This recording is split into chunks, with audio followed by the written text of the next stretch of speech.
engine. You got lyrics that got me cringing. You're like a fish, why quit your damn engine? If you wanna know the real deal about the three, well, let me tell you what triple trouble, y'all. We're gonna bring you up to speed, so check it out. Bam! Super Nature, damn, Sharon on the microphone. I am Ad Rock, a.k.a. Sharp Cheddar. My rhymes are better. What the hell in the Troy is that? Did I hear you say my rhymes is whack? I'm beautiful, you can't touch me. If you pick a rose, well, you might just bleed. We're originators, you can't feign ignorance or pass the blame. No five coming out the brain. No beats to drive you insane. No moves to make your neck crane. No skills to make the vibes ingrain. No beat to leave you in flames. No style that you can't defame. Still walk, I like Joe with the hook. The style so new, y'all be like, what? Turn the party out like a wolf you want. With the skill at will that I know you want. On the hot day with the ice latte. DVS like Rodney Coyote. Hot to trate, maybe not. Good little do they know what the baby you know what? We're mesmerizing, tantalizing, Cultivating, devastating. If you wanna know the real deal about the three, well, let me tell you we're triple trouble, y'all. We're gonna bring you up to speed. Check it out. If you wanna know the real deal about the three, well, let me tell you we're triple trouble, y'all. We're gonna bring you up to speed. Check it out. If you wanna know the real deal about the three, well, let me tell you we're triple trouble, y'all. We're gonna bring you up to speed. Check it out. If you wanna know the real deal about the three, well, let me tell you we're triple trouble, y'all. We're gonna bring you up to speed. Check it out.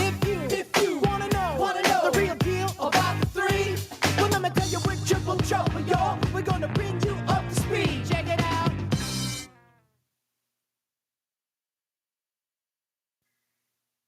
This is the story of a girl. This is the story of a girl. This is the story of a girl. This is the story of a girl. This is the story of a girl. It's been 1 week since you looked at me. This is the story of a girl. This is the story of a girl. It's been 1 week since you looked at me. This is the story of a girl. This is the story of a girl. It's been 1 week since you looked at me. This is the story of a girl. This is the story of a girl. It's been 1 week since you looked at me. This is the story of a girl. This is the story 1 week since you looked at me. This is the story of a girl. This is the story 1 week since you looked at me. This is the story of a girl. This is the story 1 week since you looked at me. This is the story of a girl.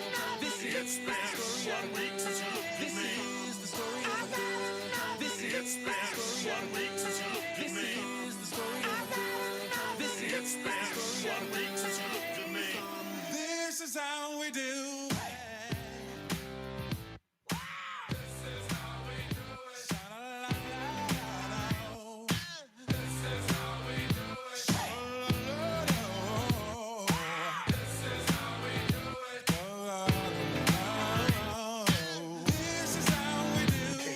Reluctantly crouched at the starting line.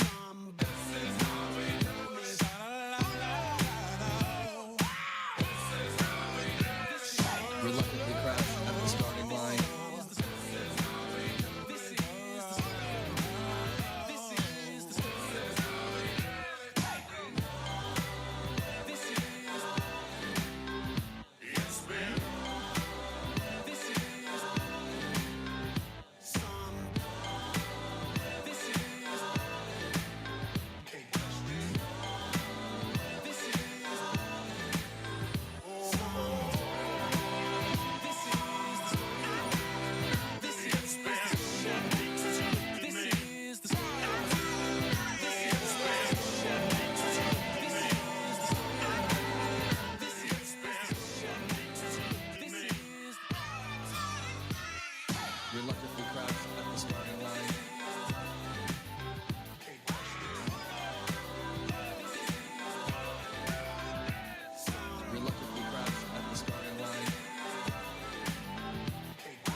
he goes, Justin, are you there? Check. 1, 2, 3. 1, 2, 3. Keep talking. Are we live, ladies and gentlemen? Are we live? Are we ready? Are we here? All right. Yes, Jay Henham, I will interact with the chat on a normal stream. But this is no normal stream. This is a fucking exceptional stream. Goddamn right. This is goddamn election night. Yes. Fuck out of here, normal stream. Who's normally streaming? Not me lately, because I have a kid.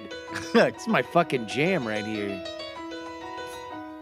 Let's get this party started. Polls have closed on the easternmost counties. We also have polls closed in Kentucky. Let's take a look there. Some rural counties are rolling in, and so far they are looking redder than they were in 2020. We will keep an eye on that.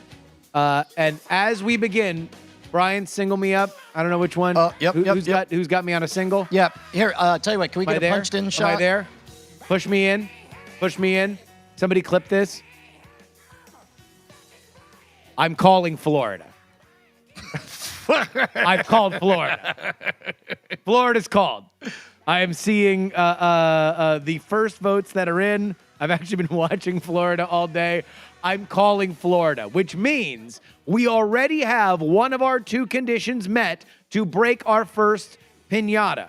Because if you have not followed my content here on everything that I do on politics, then I need to inform you that tonight will end one of four ways.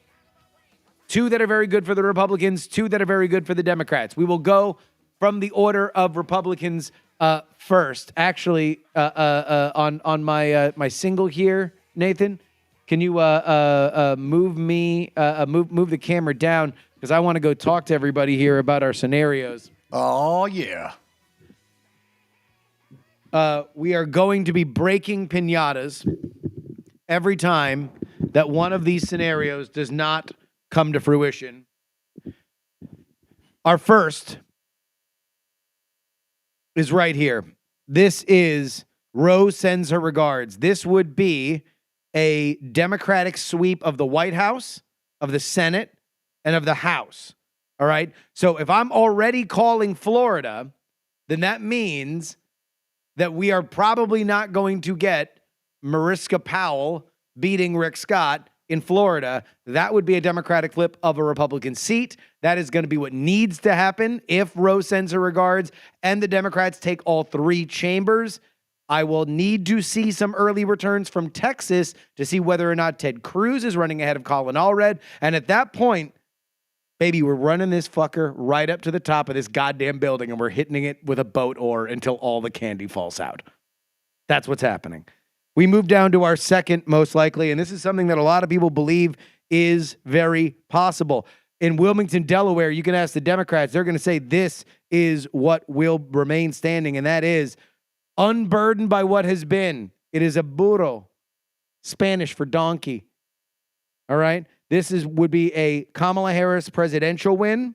This would be a Democratic House. And this would be a Republican Senate, not for any fault of the Democratic Party, just because the map's hard. It's a hard map. We're going to move on down. This is the line of demarcation for good vibes for the Democrats to good vibes for the Republicans, because this pinata bottle of whiskey represents the Democratic Civil War. All right? Democratic Civil War is Donald Trump wins the presidency.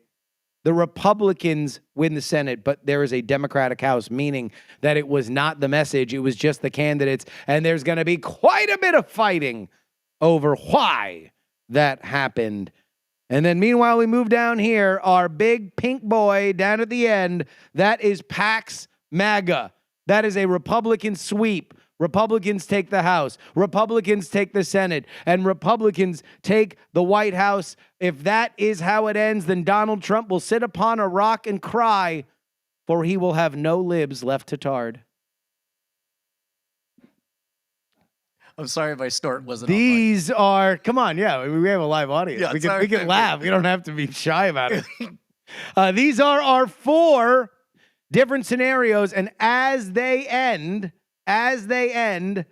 we will break all of the candy out all over the floor. It is going to be insane. But I will say, we are already halfway to that blue fucker getting totally busted. By the way, somebody said that they started to put this on with their parents, and then I started cursing last time. I'm going to try to not curse as much as I normally want to. Well, mild cursing. PG-13. Maybe 2 shits and an F word.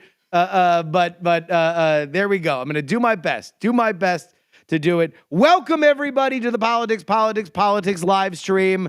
We are going to be rocking and rolling. A big thank you before we even get started to our cast here. Nathan, Annalisa, Brian over there on the 1s and 2s, who is mixing everything and owns this place. So he gives us the opportunity to do what is my dream, which is to do a political show where I am essentially Jim Cramer. It's always been my dream, and I get to do it once every 2 years. We do have some special guests. We've got Andrew Heaton joining us. He is in the house. He is live from D.C. He's only been in D.C. for 2 weeks. We got him back, at least for one night only. And then Jen Briney is going to be here as well, along with maybe a few others that I have heard. Okay, where do we start? Well, let's start with what has ended right now. Brian, we have our fake-ass magic wall here. Oh, no, this real. It's real. It's a real magic wall. Do me a favor and click on Florida. Yes, you just touched Florida. Yep. This apparently doesn't do anything. Oh, wait, shit. This is not an interactive Oh, map. wait, we might be getting New York Times striked. Oh, what do you mean? New York Times Interactive, I think, is on strike, and they might have done fucked us. Oh, well. So we're going to have to find CNN. All right. Here we go. Oh, as a matter CNN, of fact, non-union labor, CNN. Chimera says that C-SPAN has a good wall, so we could do that one. Oh, we definitely got to go to C-SPAN. We are big fans of C-SPAN, and C-SPAN is big fans of us. cspan.org. There's apparently somebody named Jeffrey Wall. Jeffrey Wall. There we go. We got videos. There we go. Here's a map. Excellent. There's a map. Excellent. So let's go down to Florida. There are some outer counties in Florida and Georgia that are reporting. A reminder that some of Florida is actually in the next time zone when we get out there to the other side of the panhandle. Do me a favor. We're gonna go to these 3 counties right here. This is everything that you need to know about Florida. Sorry, no, on the other side, on the east coast of Florida. Let's go down to Miami. Click there. So right now we are looking at Kamala Harris up by 22 points. That's actually not terrible. I believe I called Florida for the presidential back in 2020, when the first results came in and Joe Biden was up 8 in Miami-Dade. Now, some of this is early voting. Florida tends to go fast because by law, they have to report all of their early ballot stuff immediately. But still, that's not bad for Kamala Harris. At least right now, we'll see where it goes. Do me a favor, Brian, just go to the 1 county up. So click off Miami, and we're going to go to Broward. This one? Yeah. That's Martin. Palm Beach. Broward. I think that is. Were we on Broward? Yeah. Oh, never mind. Okay, that's not a no. Here's Miami-Dade. Okay, Miami-Dade has not yet reported. Never mind.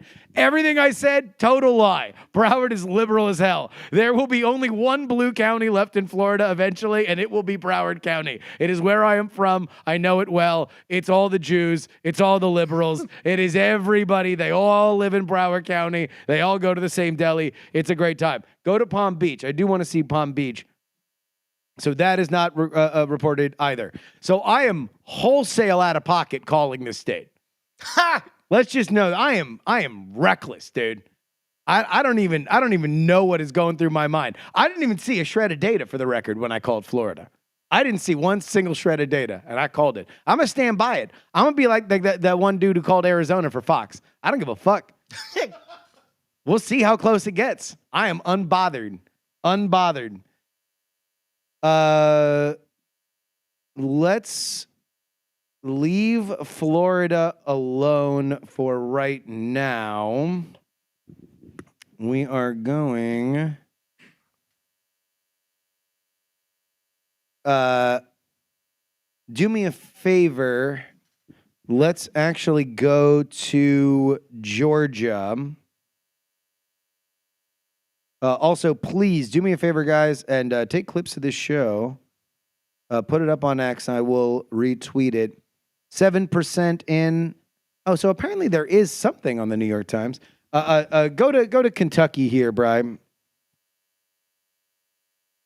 Looks pretty deep red. Pretty deep red. Is there any statewide count here? Yeah, there we go. Okay, so right now, 7%, I believe, in 8% of votes counted. Donald Trump up 123 to Kamala Harris's 49. We are going to have some statistical overlap here. Oh, wait, hold on. Here we go. How much did Donald Trump win Kentucky in 2020? In the 2020, Donald Trump won Kentucky in the 2020 presidential election with a significant margin. He received about 62% of the vote, while Joe Biden around 36%. Okay, so we want to keep that in mind when we watch stuff like this. And here's the reason why.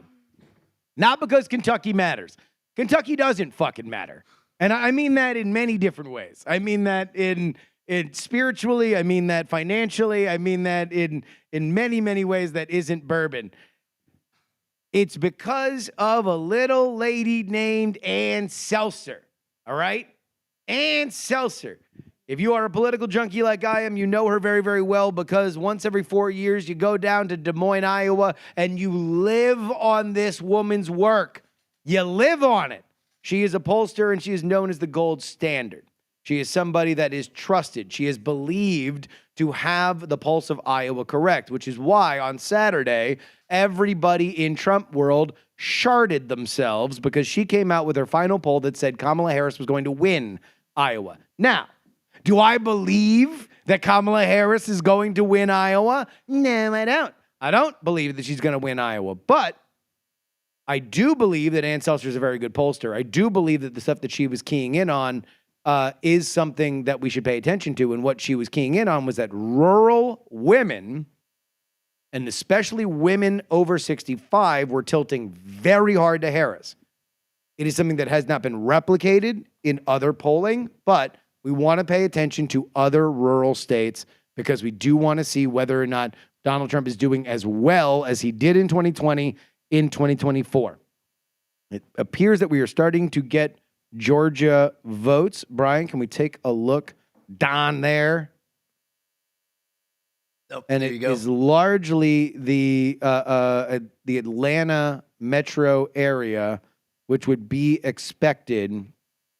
A tight race that we're not going to pay too much attention to. 3% in Donald Trump at 48.5, Kamala Harris at 84,853. So here's what you want to know about this race. Donald Trump cannot win without Georgia and North Carolina. He's got to win both. That's that. Kamala Harris cannot win without all three of the blue wall states.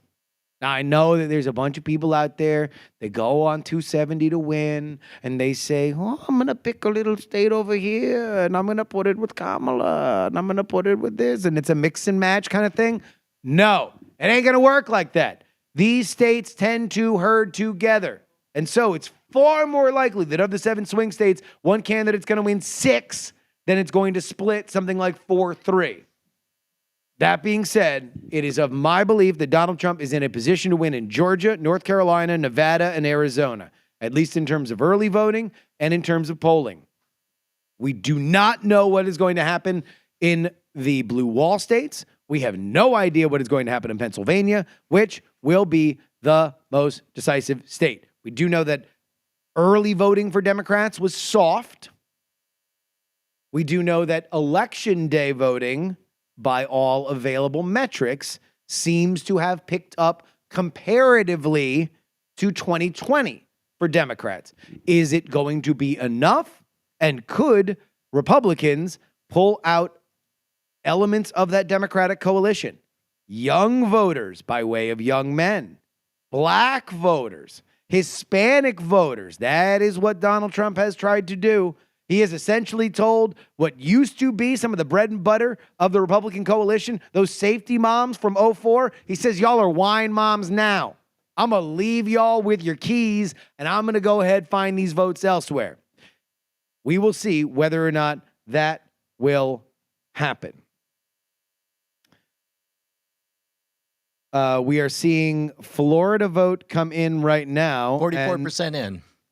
With 44% in, Kamala Harris is certainly doing a lot better in Florida than I would expect. Scroll up a little bit. I want to see where some of these are. Let's see whether or not Miami has come in. Nothing from Miami. That's interesting. This could be particularly close. It looks like Broward is where a lot of these votes have come in, and she is doing very well in Broward County. Orlando is another one. Oh, something else. There's been a lot of ink spilled about the idea that Tony Hinchcliffe from Kill Tony could have sank the Donald Trump campaign by way of making a joke about Puerto Ricans. If Puerto Ricans are all that fired up, which would certainly be out of character for Puerto Ricans.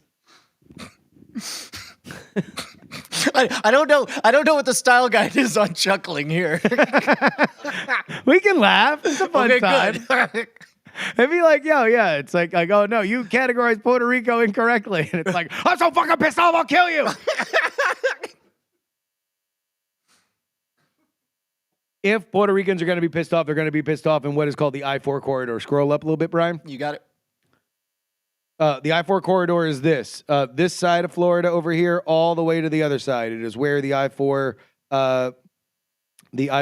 highway runs. So you were looking at Orange County, Seminole County, all the way down through Tampa, Polk County, Osceola County, stuff like that. That is where liberals live. Liberals live in a few places in Florida.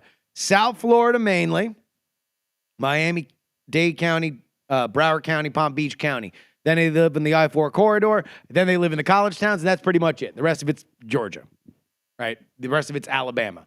And the other thing about Florida is that the state Democratic Party has essentially capitulated.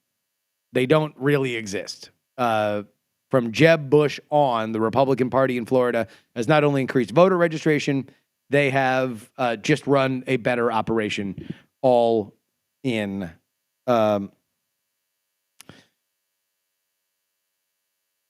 with 7% in, it appears that the New York Times is calling Kentucky. I would also like to call Kentucky a few names. Let's see.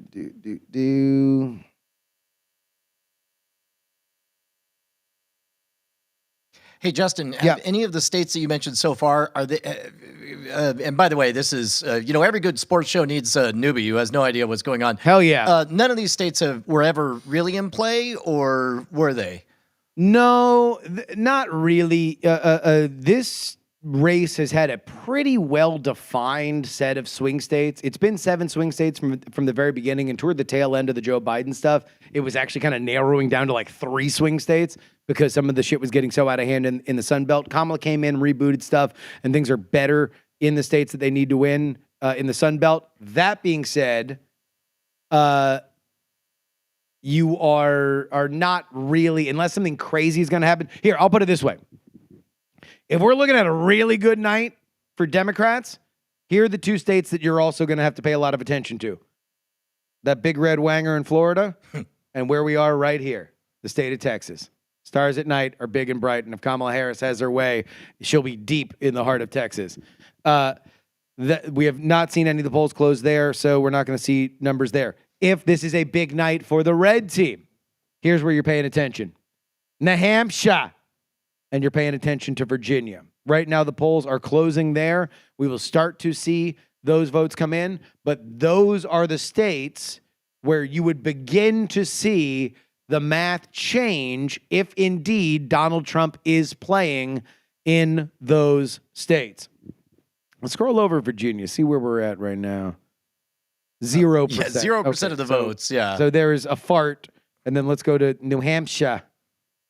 Let's see. This one says 1% of the votes. 1% of the votes. So we're not going to pay much of an attention, much attention to that. Although the Libertarian Party of New Hampshire endorsed Donald Trump last night.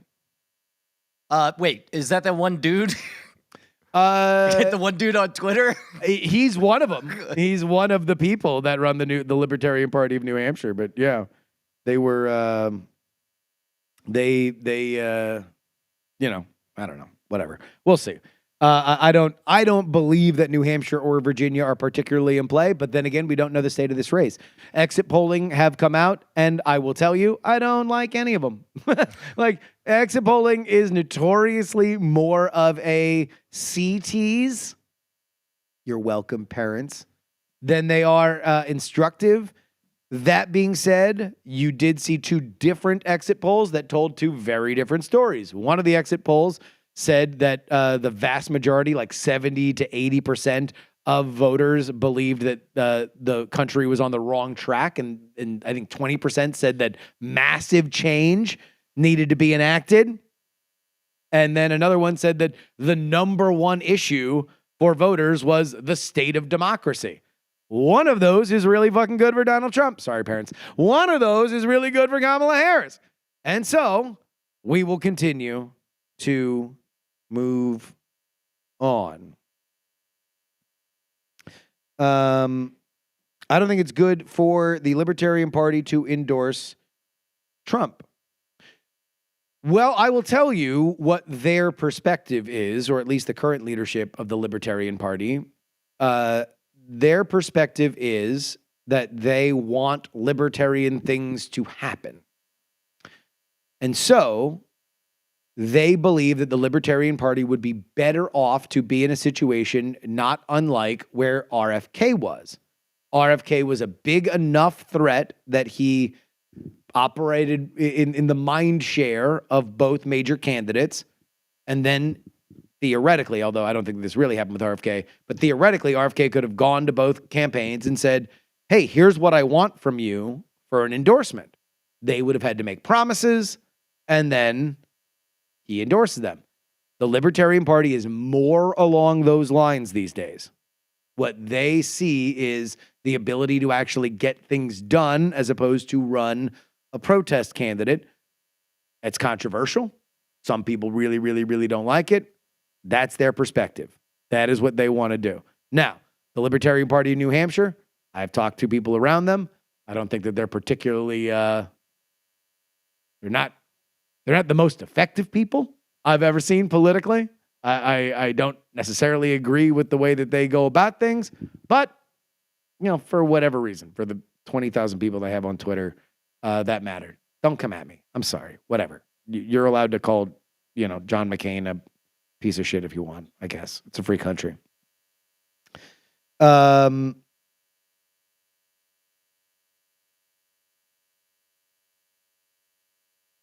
Okay.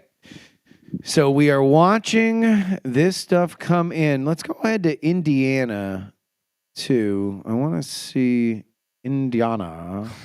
Sorry, I forgot what the abbreviation for Indiana was. This little red. There we go. Okay. All in here. Scroll down to where we're at.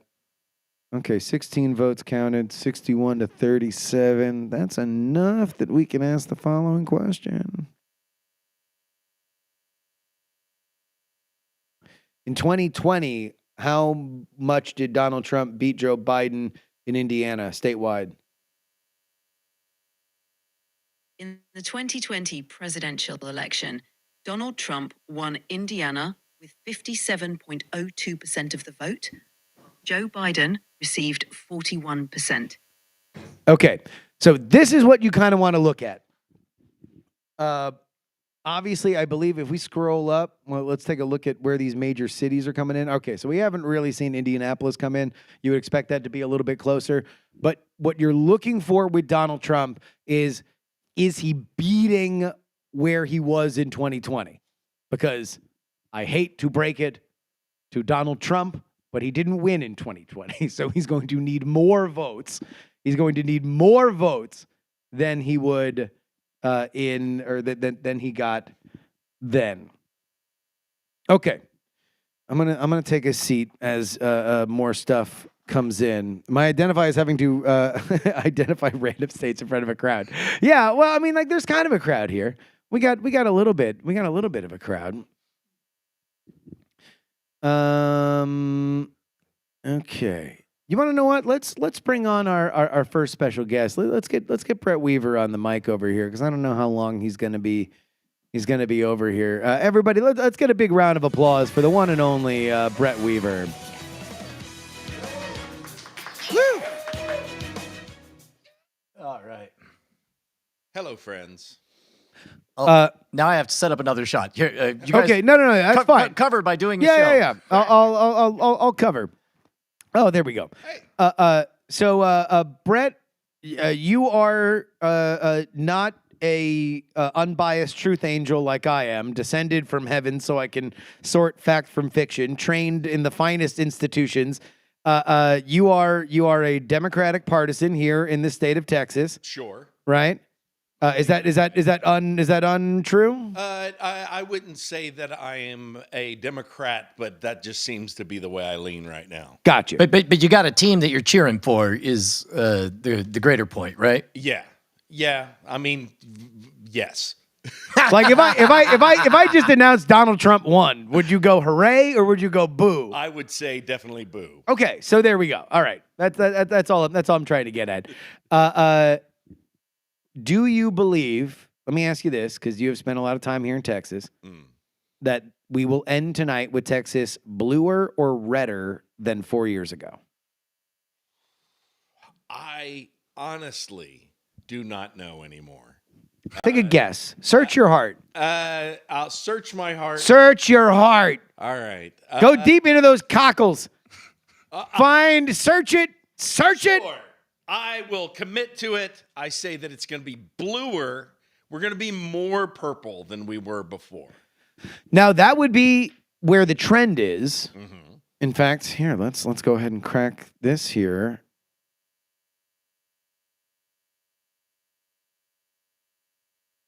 How many presidential cycles has Texas gotten progressively more Democratic in their presidential vote?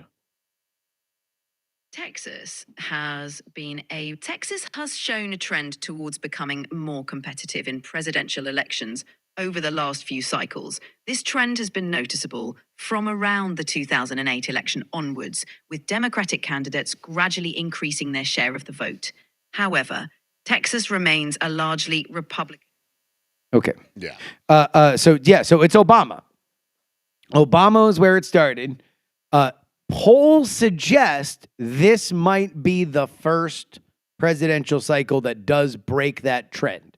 It might get redder from 2020 in 2024. The idea being that Donald Trump is more popular across the board and that Republicans were a little scattered in Texas with the COVID stuff because, you know, it was a Republican governor that was doing anything that they didn't like. And so that might have been less of something that they liked. But right now, they hate Joe Biden.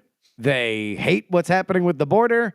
They are all in. Luckily, Ted Cruz made his gigantic career-killing fuck-up by going to Cancun in the middle of an ice storm long enough ago that it is not an immediate thing, although you've seen it a lot in the ads. But that is the idea. The polling idea is that it might get redder. Okay, we have our first Miami, our first Florida votes in here. Let's go see. down to Miami. 53% of the votes counted. Yeah. So that's an 8-point lead, which is about where Donald Trump wants to be. Scroll up and then 64%. Scroll up and click on Miami-Dade. Oh, that's Broward. Ooh, Red-Dade. Wow, 11 points for Donald Trump in Miami-Dade. Look, people knew that this might happen. I did not expect a double-digit lead for Donald Trump in the 305. That is That is ridiculous. It looks like we're probably going to get a red Miami-Dade. It looks like we are going to get a red Palm Beach County, and Florida is basically tropical Alabama now. You know, we have come a long way since 2000 when Jeb was arguing with everybody else and there was a Brooks Brothers riot talking about hanging chads. Florida is red Alabama. That's a wrap. Until and look, I'm gonna say this. Clip this and send this to Florida Democrats. Get your head out of your ass. What the hell is happening? Put some money into that state. There's a lot of liberal people that live in Florida. Do you think Florida man is inherently the principal from Footloose? Fuck no. They might legalize abortion and weed while Donald Trump wins Miami-Dade by 11. Bring me up, people, where we are with amendments 3 and 4. That's abortion and weed in Florida. They might do that tonight, and yet the Democrats can't get their head out of their ass. What the butt, man? Jeez Louise. Nice save. Nice save. Yeah. All right. Sorry. I keep forgetting that I wasn't going to curse less. I'm just here to be the guide rails. Thank you. You're guiding. Your rails are guiding. Your rails are guiding. Actually, Brian, did you know this? I think we might have actually talked about this on one of the Bones episodes, how the anti-weed people were campaigning against the weed measure. There was a clever fake out. As a matter of fact, I don't think we talked about it on the Bones. I think it's, I got tricked into listening to your podcast, and you were talking about how it was about like the general culture. Like, hey man, we all agree that weed is cool. Yeah. But it stinks. Yep. That's it. Their whole thing is like, look, weed rules. We love getting high. But it smells, and your kids are going to smell it. Don't legalize it.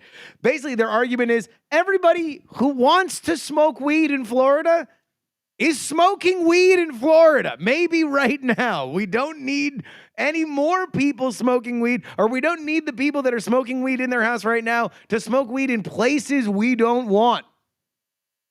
That's the entire pitch. And we will see where that is right now. Scroll down again. I still can't get over a Republican in Miami-Dade winning by 11 points. Yeah, 71% in. 8%. Let's see.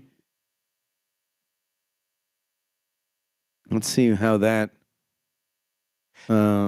Hey, how much did Donald Trump win Florida in 2020? Won Florida in the 2020 presidential election by a margin of about 3.4%. Oh, all right. So that means a bigger win. Now, that being said, I've already called Florida, so it doesn't matter. But that being said, let us remember, for any red teamers that are out there, any of you MAGA folks, oh boy, I'll bet you're just all too messing. It's a red rocket, not only in the shape of Florida, but also in your pants right now, I'll bet you. All right? I'm going to tell you this. Remember 2022, because there were a lot of really, really, really gaudy numbers coming out of the state of Florida, and everybody thought it was going to be a red wave. Senator Dr. Oz, Senator Herschel Walker. Guess what? Didn't happen. So Florida just might be tropical Alabama now. Let's not take it too crazy. That being said, bring me that again. Just Miami-Dade. 11 points. 11 points for Miami-Dade. I never thought I would see the day. And scroll up to Broward just so people can see what the difference is. Yeah, still a 22-point lead for Kamala Harris in Broward County. So that just to show you, the only conservatives that live in Broward County were the ones that got tricked by the real estate agent when they were moving from somewhere else that told them it was basically Miami. Like, that's it. Those are the only conservatives that live in Broward. Everybody else is liberal as hell. Scroll up one more for Palm Beach County. Right now, that is Kamala over Trump, 52-47. There were thoughts that might go red as well. I was joking. A lot of the New Yorkers, a lot of the New Englanders, they all moved into Broward County. That being said, Palm Beach County is where Donald Trump lives. That's his home county. That's where Mar-a-Lago is. That's where he is right now. And that also is like a lot of Jews. A lot of Jews. So that's another vector that we do want to watch here throughout all this is, I don't know if y'all have noticed, but there's a lot of shit going on in the Middle East right now. And it appears that the Democrats have done their level best to offend everybody because they now have problems with the Jews. They got the problems with the Muslims. We're going to pay a lot of attention to these Muslim districts in Michigan a little bit later tonight. But we want to look at very, very Jew-heavy districts here in Florida. Right now, Palm Beach staving off a flip red, but not, oh, bienvenido a Miami. Holy shit. 11 points for Donald Trump there. That is insane.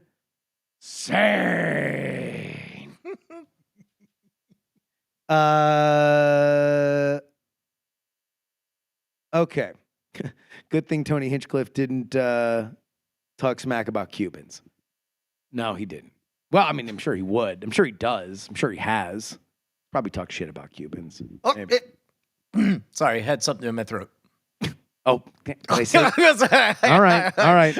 So I made the mistake of clicking the somebody said we somebody needed a said the jar. swear jar. No, it's fine. It's fine. Look. I want everybody's parents to send me an invoice every time. If you brought your parents to watch me because you're like, trust me, this guy is smart. He's interesting. You're going to have a good time. Are you just going to watch John King point at a screen all night? No, you should watch this guy. And then I start cursing and I start talking about butts and stuff like that. Look, butts are fine. Parents, I apologize. I'm going to talk a little loose, but I will try not to curse. Sorry for cursing. Okay.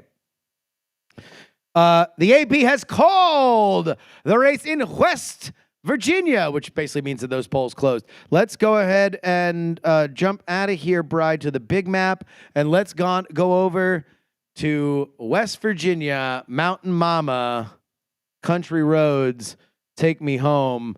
This one is over before it began. And also, Brian, do me a favor. I need you to look up.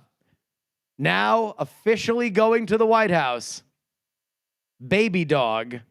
Just look up Jim Justice. Oh, man. Baby Dog. We're going to look at that dog's butthole right now because we're going to see a lot of Jim Justice, Republican senator from West Virginia, and his dump truck of a dog.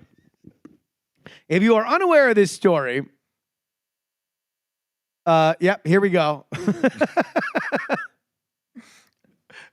There we go. Oh, there's video. Well, I mean, do we? Okay. Yes, we do. We don't need to watch it. Well, I mean, but we could. Yeah, I mean, what could it hurt? A little bit. Oh, except for showing somebody else's ads. We ain't getting paid for that. I know. Yeah, pot of gold. You know, you get AIDS from that. Hey, man, that's what you get. That's what you get for showing ads on my stream. they did it to themselves. You man. did it to yourself, pot of gold. Oh, you know what? This is just here we go. This is a bunch of talking heads talking. Now we're talking heads talking about a dog's butthole. Welcome to America.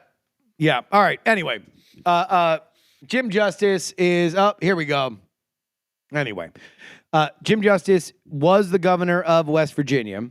There is a complicated history. He was a Democrat, became a Republican.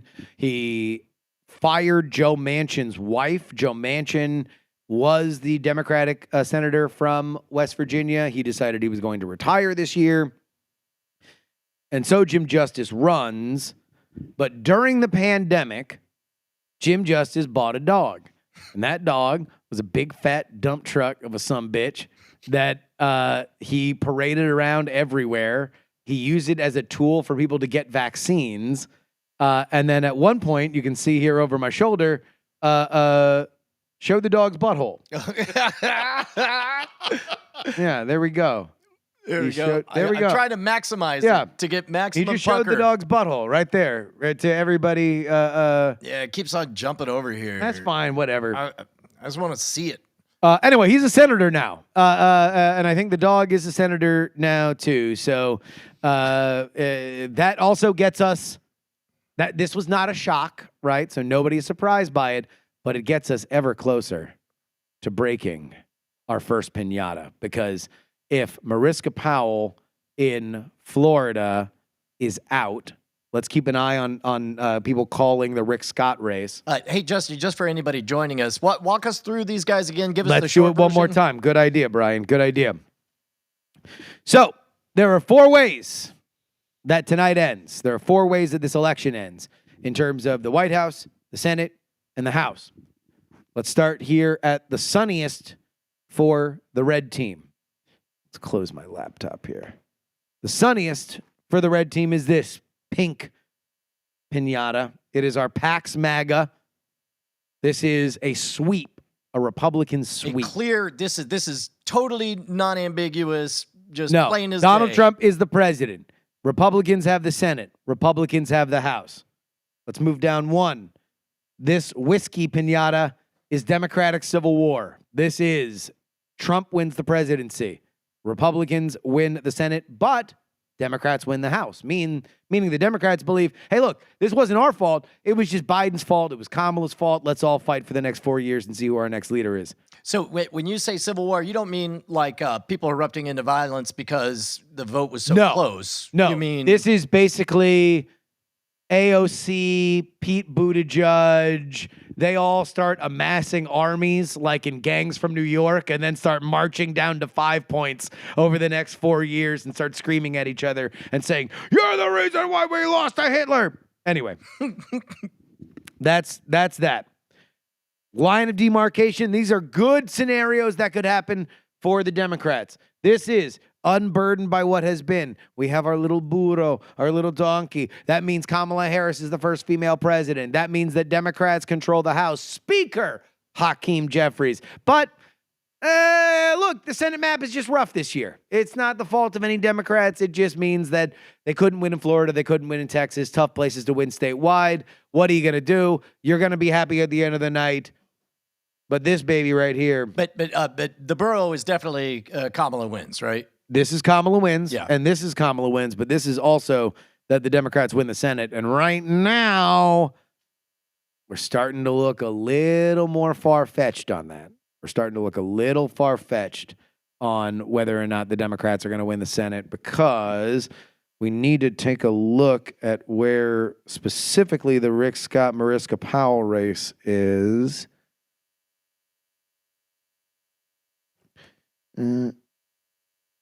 He's got results.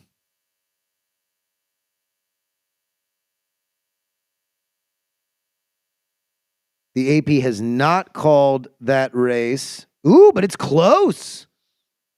This is which one? Oh, wait, never mind. Hold on. No, sorry. I was confused by a graphic because apparently with 1% in Ohio, they have Bernie Moreno winning. Okay, so this is Rick Scott up over Debbie Mariska Powell by 9 points, edging on 10 points. I'm pretty sure that's going to be Rick Scott winning, cruising to a pretty comfortable margin. I will say that Mariska Powell had a very interesting ad. Rick Scott naturally is the man who looks like Voldemort. I'm not judging his character. He just physically looks like Voldemort from the Harry Potter movies. Voldemort used to turn into a snake. And so for all the Potter fans, they had a video or a campaign commercial where Rick Scott's head was on a snake and he was slithering around. CGI is getting pretty good at campaign ads. So good for Mariska Powell that she did that. I liked her snake ad. That was cool.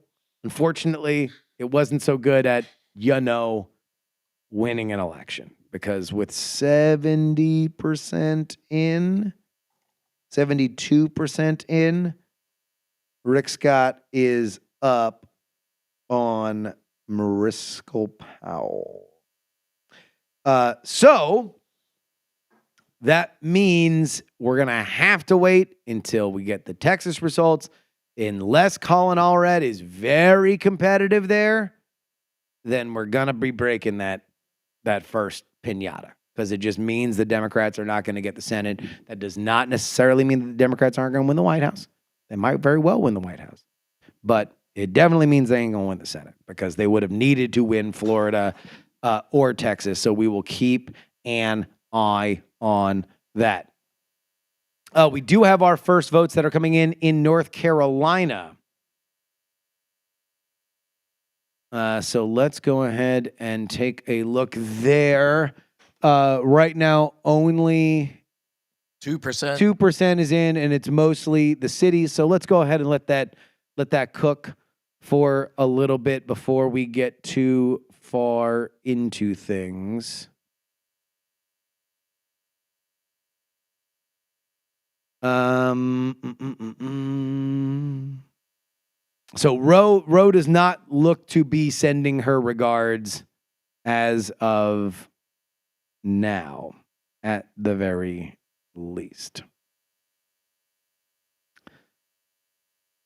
Who did Bella vote for? Bella did get a I voted sticker, which is weird because she's an illegal. She does not have any ID. She voted without ID. Ha! I think I saw her voting for high contrast images. Because that is what she was. She really likes those. She's a single issue voter. And that is, are your images high contrast? Because if they're low contrast, ain't got nothing for them. Ain't got nothing for them. Rick Scott looks more like Judge Doom from Roger Rabbit. Oh, Brian, I'm going Christopher to need you to pull up Rick Scott, Senator Rick Scott from Florida. Yeah, I'm on it. All right. You're going to be the judge here. Does Rick Scott look more like Voldemort? Oh, dear God. No, this is definitely, what was his name? Judge what? Judge Doom. Okay, all right, here. I'm going to cut away from this, and I'm going to give an A-B test here, so we're going to be able to see. Oh, wait, hold on. There we go. Images. Oh, no. I got so excited. What? Oh, no, that's probably porn. I wrote Goog instead of Google. I fat-fingered something.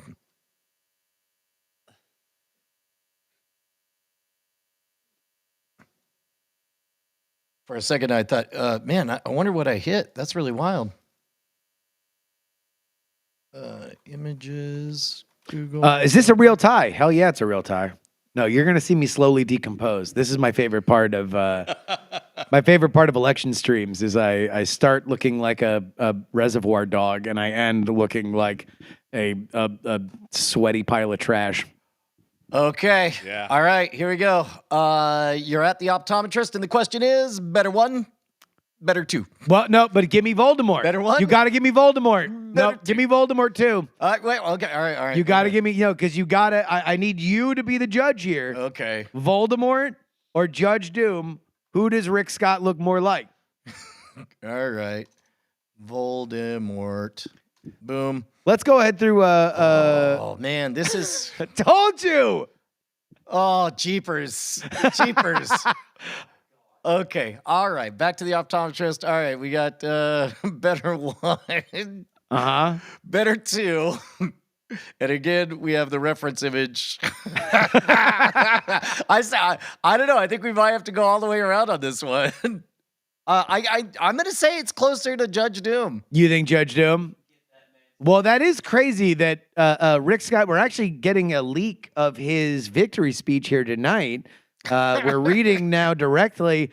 Eddie, when I killed your brother, did he sound just like this?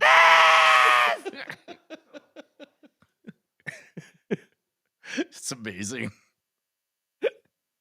So yeah, Rick Scott. It looks like 74% of the vote is still reported in Florida. Donald Trump continuing to lead there by damn near 11 points. I mean, again, he won Florida by 3 points in 2020. That's more points. We're going to need fact checkers to get on that one. No. Are you sure? We're raw dogging it. We're raw dogging it. More points. I say pretty effectively. But again, Florida's not going to decide shit. Everybody knew that Florida was going to be in the bag for Donald Trump. The big issue that we are paying attention to is Georgia. We are paying attention to North Carolina, and those votes are just now coming in. I know. I'll take the Pulitzer. That's fine. That kind of on-the-fly math. Who needs Harry Enton? Who needs Steve Kornacki when you've got 11 is more than 3? Here's a little math that we can do, and that is my subscribers on Substack. So if you guys are not on the Substack here, do me a favor, politics.com. Throughout the rest of the night, we are offering our best deal that we've ever offered for PX3 bonus content, 150 episodes of Politics for the next year for under $100, $99. That deal is available until we call this election. So could be the next 2 months. Who knows? But please head on over there right now. We left Patreon with 1,203 supporters.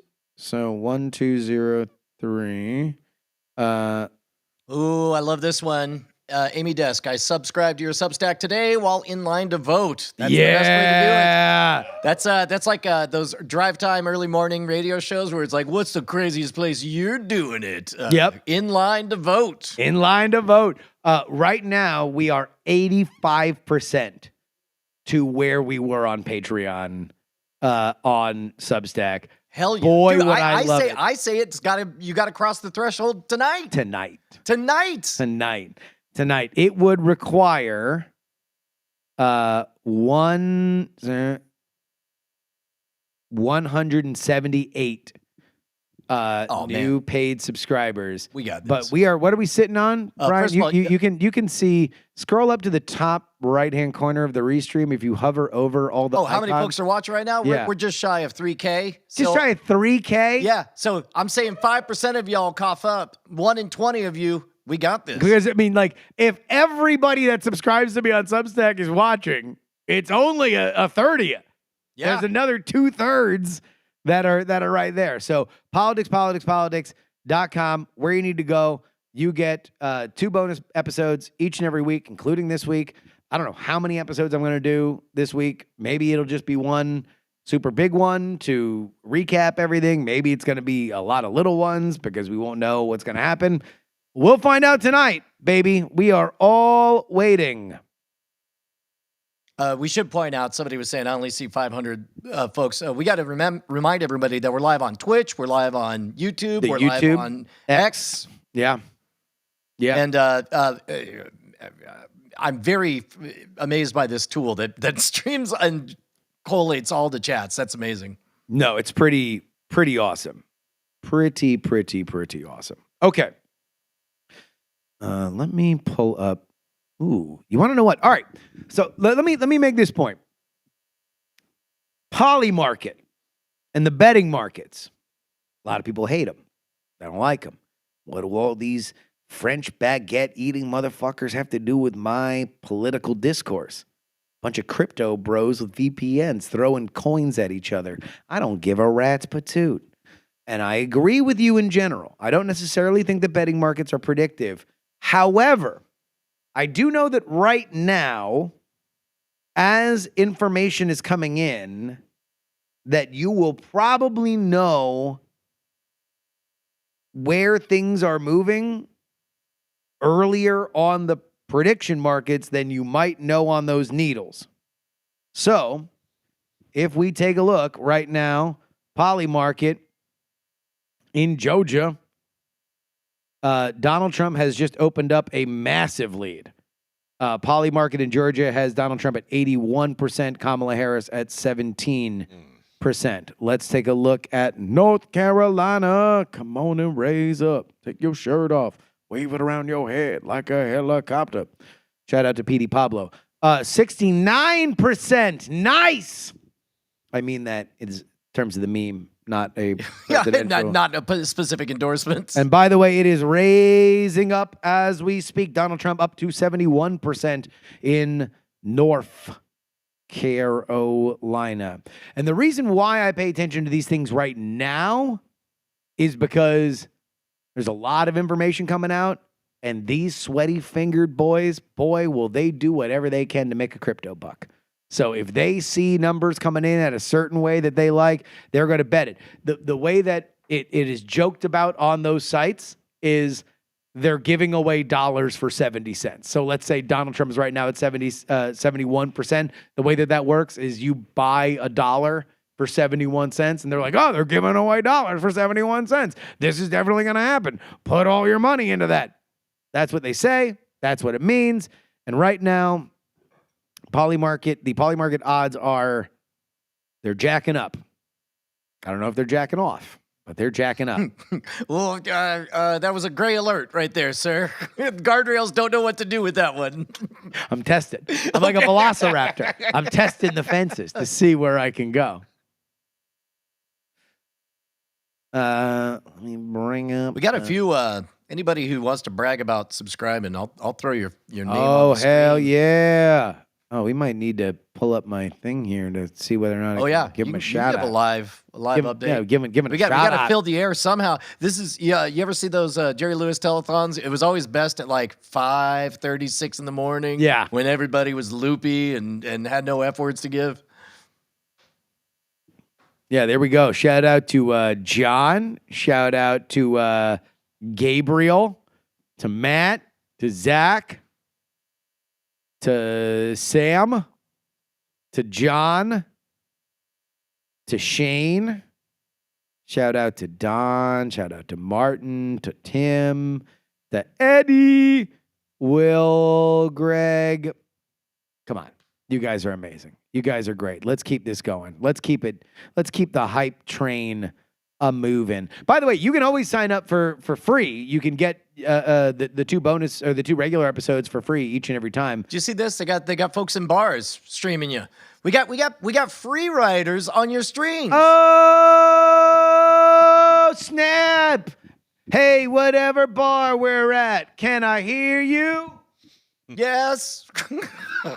Wouldn't it be great if they were going nuts though? And they were like, "Ah, he can hear us!" Ah, dude, that'd be great. I would love that. I would really like it. That's just on at the most gullible bar in America.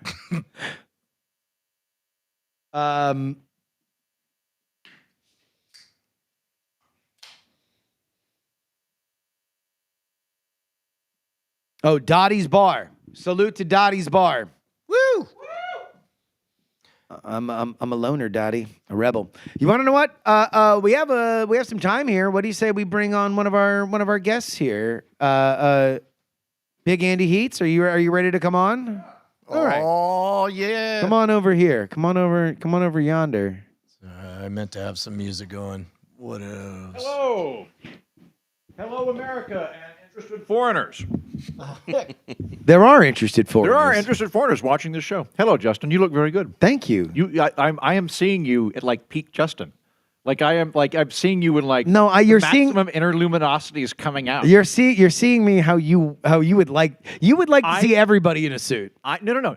It's not that. It's that I see you as those locusts that come out every 4 years.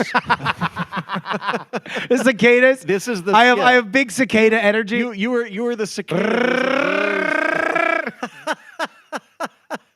From the ground to comment. That is exactly it. Yes. I've been doing another gig, a Zoom call, a couple over. What have I missed? Have they called Guam? Guam was close. Really? Really? Yeah. Really? Those Guami bears or Guambats or whatever? Yeah. Well, they are the belt. No, group they of were the apparently Pacific Islands. they were apparently more Trumpy than they were expecting. Yeah. Biden won it by like 20, Kamala won it by 2 today. Okay. All right. So if yeah. Guam is a bellwether, this is going to be a real battle for her, a real test. All right. So Wait, so Vermont and New Hampshire, Vermont went double blue, and New Hampshire went kind of blue, or is this presumed? What is the color? So coding? we are in the middle of counting here. Let me go up and give a little tour here to see where we're at. Brian, can we start at North Carolina? Yes, indeed. North Cackalack. Oh, Ohio's looking blue. Well, it's just starting to come in. Okay, 4% of votes counted. We're not really going to pay attention because that's mostly the cities. So let's get out of North Carolina. Let's go to Virginia. 22. 22% counted. Okay, so that's something to look at. Let's click on there. Again, if this is a very good night for the red team, then Virginia is something that is in play. You have heard it from very optimistic Republicans. Right now, this is not quite where they want to be, obviously. 7 points down with 22% in. Can you scroll up to see where that is coming in? Okay, yeah. Mostly Nova, right? So Northern Virginia, that's where everybody who works in the government lives. Right up That's there. weird, and they mostly voted for the government. Yeah, as it turns out, they're not gonna shit where they eat. The rest of the state, we'll see. They do have a Republican governor in Glenn Youngkin. They will have another election next year, for which is very important, and you should really pay attention to, because it's going to be all I have to talk about next year. But we're not expecting Virginia to go red. Right. If it went red, it would be very, very close. Let's bounce out of there and take a look at Ohio. Oh, hang on. Ohio is Uh-huh. High in the middle, round on both ends. So right now, if we scroll down, 22% of the votes. Yeah, we're going to have to keep an eye on this. I would expect Donald Trump to win Ohio by at least 6 or 7. Why is it leaning Democrat right now? They voted Because earlier? the cities just are reporting earlier. Got it. It just takes longer for some of the other stuff to come in. If Ohio is close, not only does that speak well for the Democrats' chance to keep their Senate seat, that is a big thing there, is that Sherrod Brown is a incumbent senator that is running against Bernie Moreno. He has consistently run ahead of him. That being said, Ohio's a pretty red state. I would be shocked if, I'll put it this way, if Donald Trump loses Ohio, there ain't no way he's winning Pennsylvania, and he has lost the presidency. Okay, so a couple of days ago, there was a poll that came out saying that Iowa was going for Kamala Harris. Yes. What did you make of that? Pretty interesting, because it wasn't just a poll, it was an Ann Seltzer poll. Ann Seltzer is the gold standard of Iowa, and she has predicted the margin of victory there, including several times for Trump, with pretty good accuracy. I have a hard time believing that. It is still an outlier, but, it is something to pay attention to. With a lot of polls, though, there's a herding phenomenon that happens where you get a poll that's weird, and you go, uh-oh, this must be wrong, and you just don't publish it, or you tweak it a little bit to where it's within the margin of error. And she didn't do that. So the results were weird, and she went, I want to publish this, so I like her. Big fan. All right, so in 2020... She is one of 2 of my favorite pollsters. My other one's Nate Silver. When you think about pollsters, Nate Silver and Ann Seltzer are the 2 that I know of. Which is funny, because Nate Silver, not a pollster. Wow. Nate Silver is a poll aggregator, but he is not a pollster. Seems like you're being kind of a dick, Justin.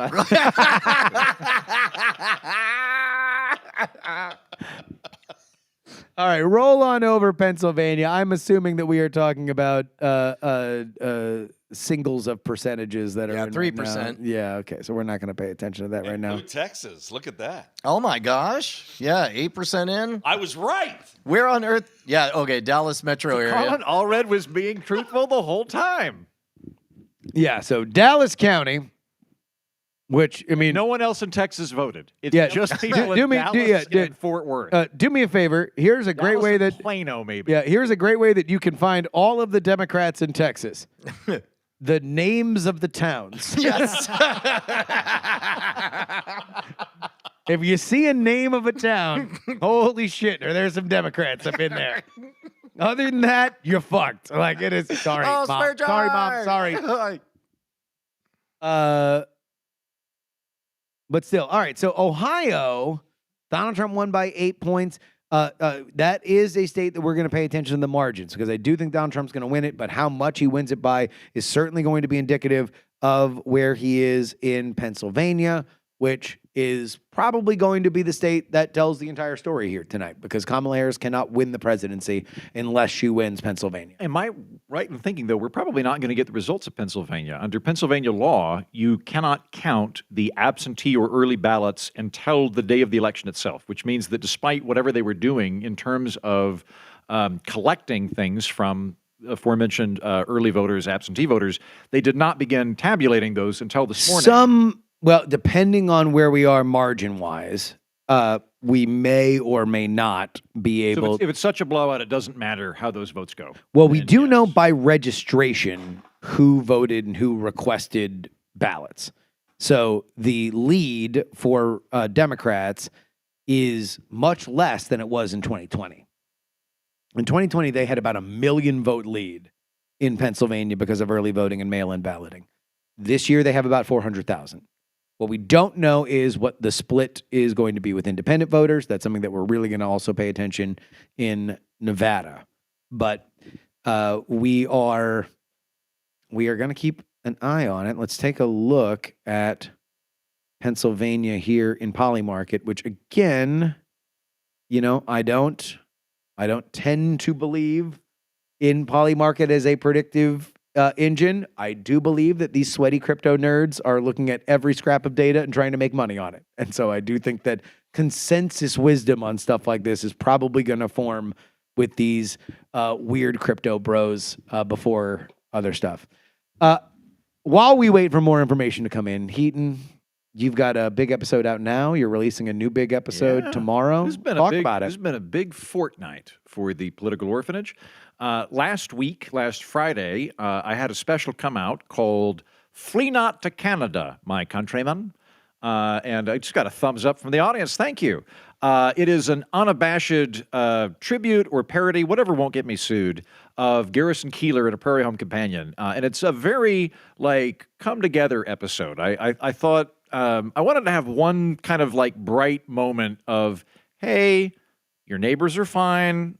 We're going to be okay. America's a great place tomorrow, regardless of who wins. It's still a good country. I'm going to be sad either way. I thought about how it goes, whether the Republicans or Democrats win, and I don't feel good in either scenario. We can talk more about that in depth because they're fascinating, complex emotions. Either way, though, I'll still be glad to wake up in the country that I'm waking up in. So that was last week's. Tonight, I will be dropping a full hour and 20-minute long musical about the 2024 election. I've been working on it for the last 3 months and am very excited about it. I think it's very funny. I will forewarn everybody, I am making fun of everybody in it. So if your candidate loses and you are not in a place where you can laugh at your candidate, maybe don't watch it. I think, frankly, it would make you feel better because it's very funny. But if I dare you to watch it. you know what? Fuck it. I dare you to watch it. Oh, man. Oh, gentlemen, again with the swearing. Sorry. No, I apologize for nothing. I'm a comedian. I make funny shit. It's really funny. It's fucking funny. All right. It's a musical. Watch it. It's on the political orphan. It's a goddamn musical about the election. What do people want? It'll be out later tonight. Whenever we make our decision to go to either call the election or go to bed, it'll be on the political orphanage. It's a musical about 2024.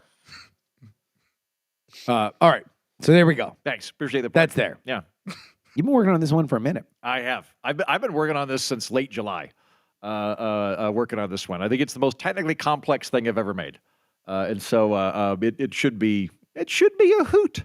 It'll be really funny. And on top of that, I will note, not only have I been working on this particular musical since July, longest episode I've ever spent time working on in terms of the sheer amount I've ever gone into it, I have come up with 7 different contingency scenarios of how this election could go.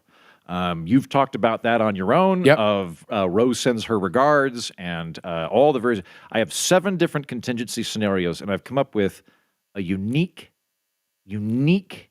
outcome for every one of them, so that once we call the election, I can go option 5, click, and have it ready to go. So I'm prepared for any contingency, and yeah, a lot of time and effort went into it. Everybody go ahead. If you are not subscribed to the Political Orphanage, then subscribe to the Political Orphanage and make sure you're doing a lot of awesome stuff in DC these days as well. So I'm sure there's going to be a lot of amazing stuff for people to go check out. I want to just take a look here at some stuff that I am seeing on Twitter.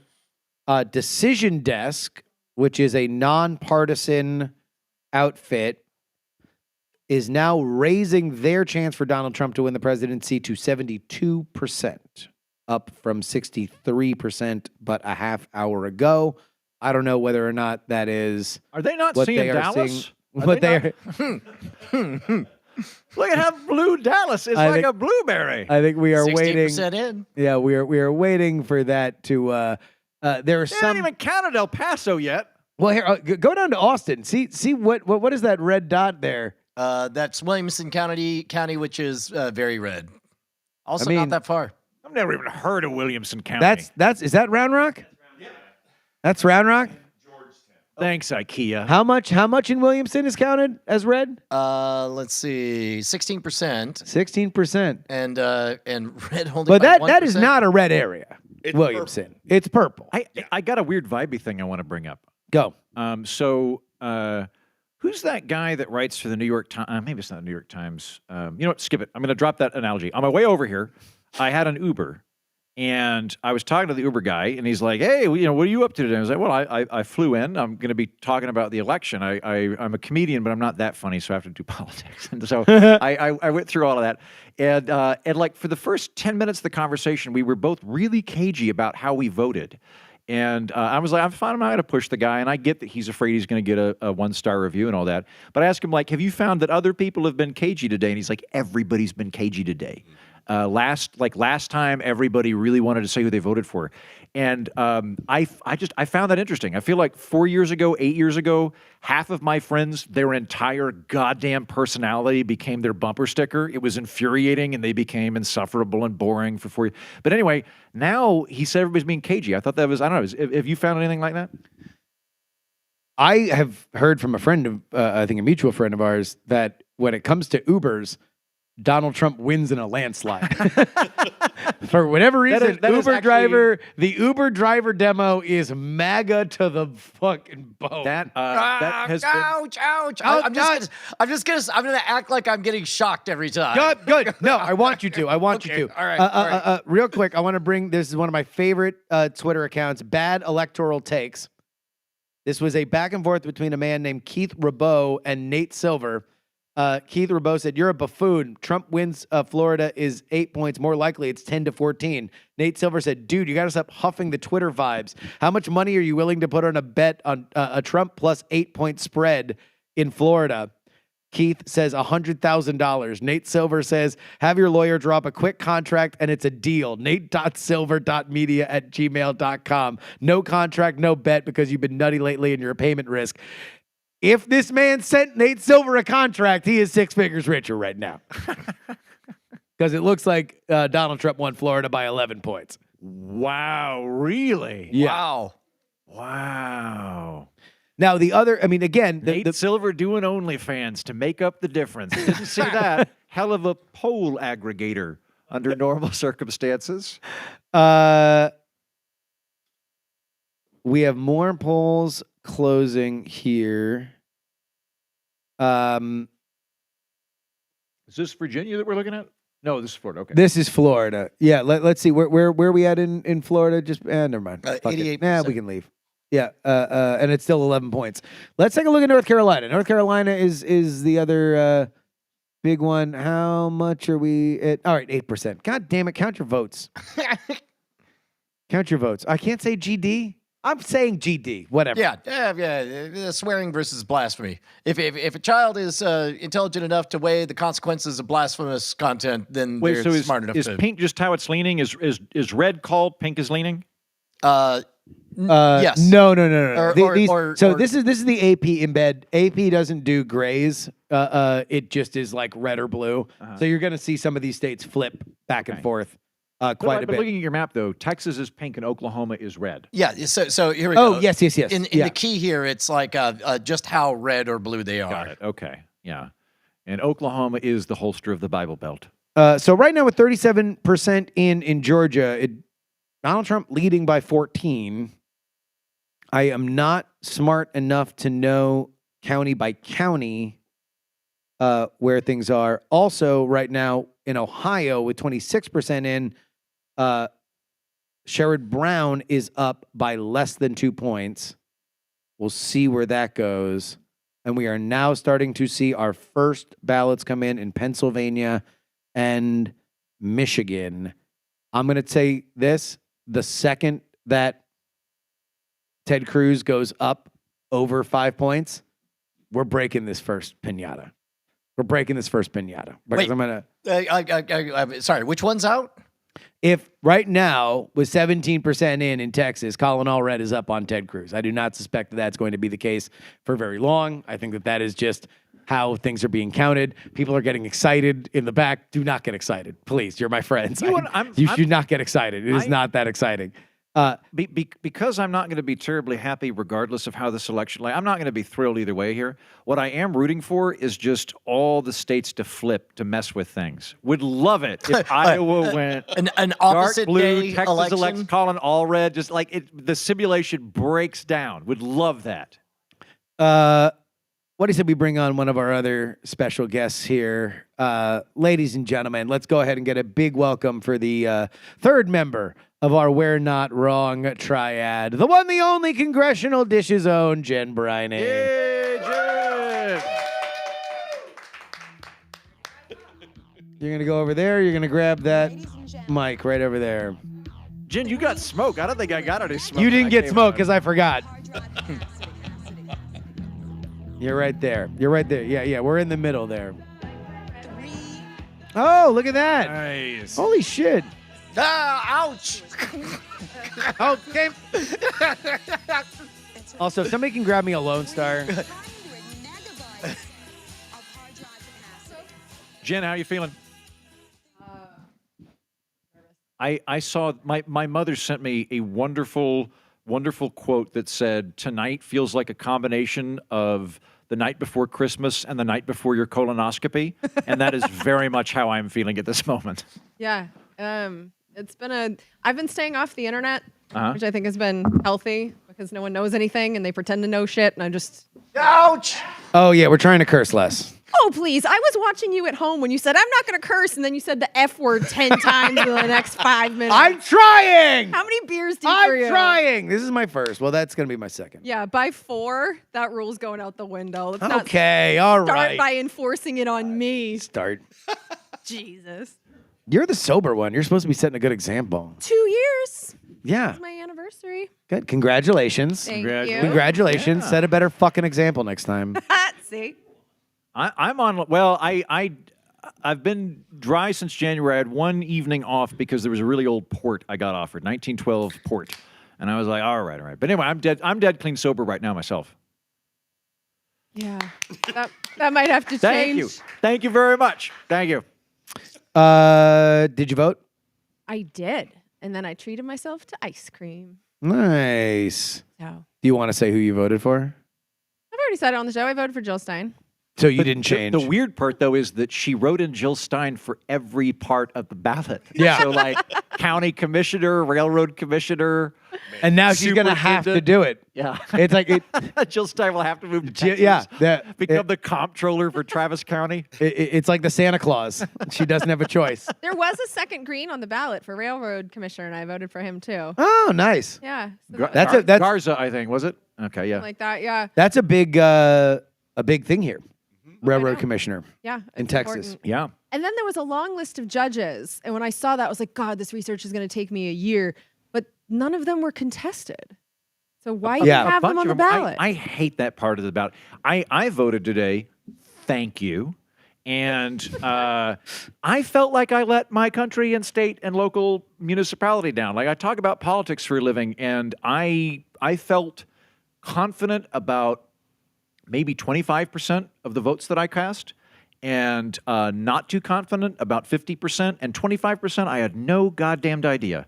And a lot of them were the judges. I don't have any means by which to make those determinations. Yeah, because even on their websites, they don't tell you anything. No. You kind of have to go by vibe. See, I'm going to float an idea by you. I was thinking about this earlier. We shouldn't vote for judges anymore. That's stupid. Here's what we should vote for: the head of the Department of Transportation in your state. Because, like, you drive around, you know what people fucking know? Like, where to put a highway. Ow! People, I do this for a living. I have a judge week, and I don't know how to judge the judges. I don't know, right? Yeah. But the Uber driver that I was with, I was like, how do you feel about the I-35 expansion in Austin? He's got thoughts. Everybody has thoughts on that. You could you could directly elect the head of the transportation in your state. That's something that ought to be directly elected by the voters. You want to know? A key factor in my Austin mayor vote. I looked at how they were operating when it came to the 35 expansion, and that's the deciding factor for me. You want to? Right. You want to know? I have a foolproof plan to be elected judge for the rest of my life.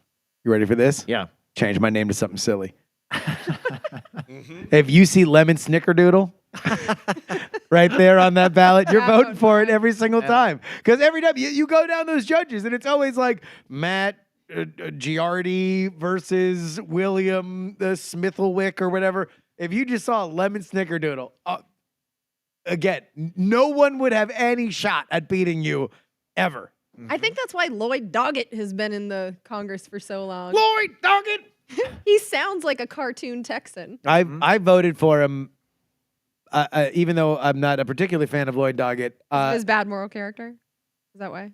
No, he was the first person to call out Biden. What do you mean?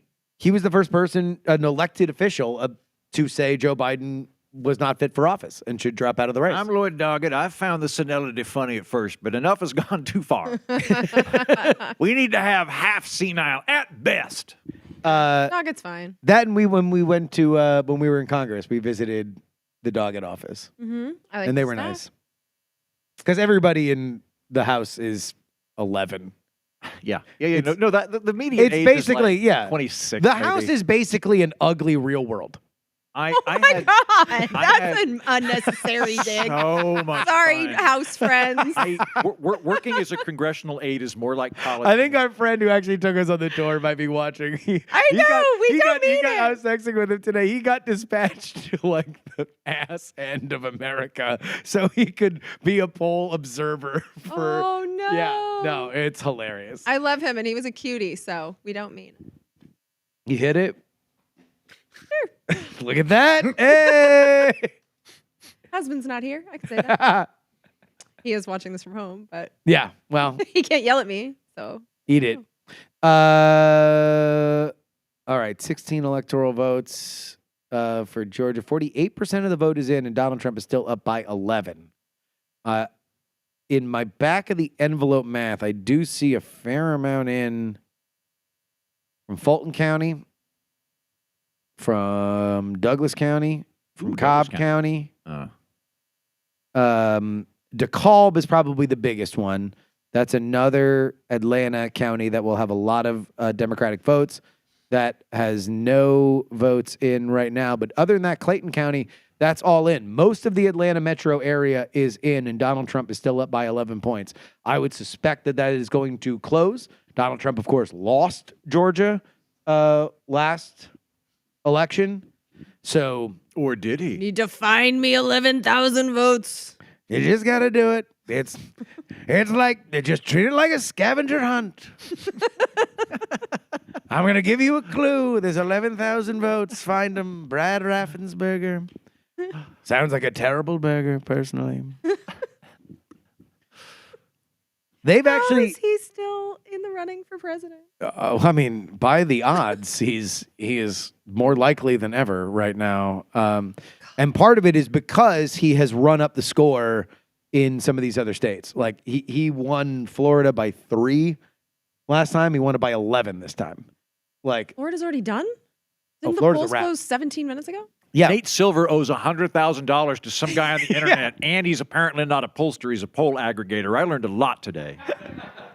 Nate Silver bet an internet rando $100,000 that Trump wouldn't win Florida I by hope that over 10 points, and said, "Draw up a contract and send it to my email." So if that dude sent a contract, then the internet has to bully Nate Silver into paying this dude That's $100,000. Nothing against Nate Silver, but that's really fucking funny. That's really funny. Are we actually enforcing this because of the children? It's a bit. It's kind of a mostly. bit. Yeah. Okay, because this is an election show. If your children are watching this, No, Stop no, being no. mean It wasn't parents. children. It wasn't them children. watch- It was Wait, adults. if there are any parents. if there are any children watching this, can I talk to them for a moment? Can you Yeah, can you please. give me the camera, please? Single up Heaton Yeah. so he can give some lessons. Because if there's one thing that you want your children to do is take literal advice Yes. from Andrew Heaton. Hello, youths that are watching this program on election night eve. I am your future, and I have returned to you now to tell you, stop doing this. Go learn guitar so that you might one day touch a girl. It is very important that you do not become me or Jen or Justin. All right, back to the adults. Thank you. New York Times has officially moved Georgia into lean Republican territory. Lean Republican territory. They are also pushing their electoral college estimate. Trump 277. Oh, also, wait, hold on. Jeez Louise. Guam went back? No. Brian. Bring up Virginia.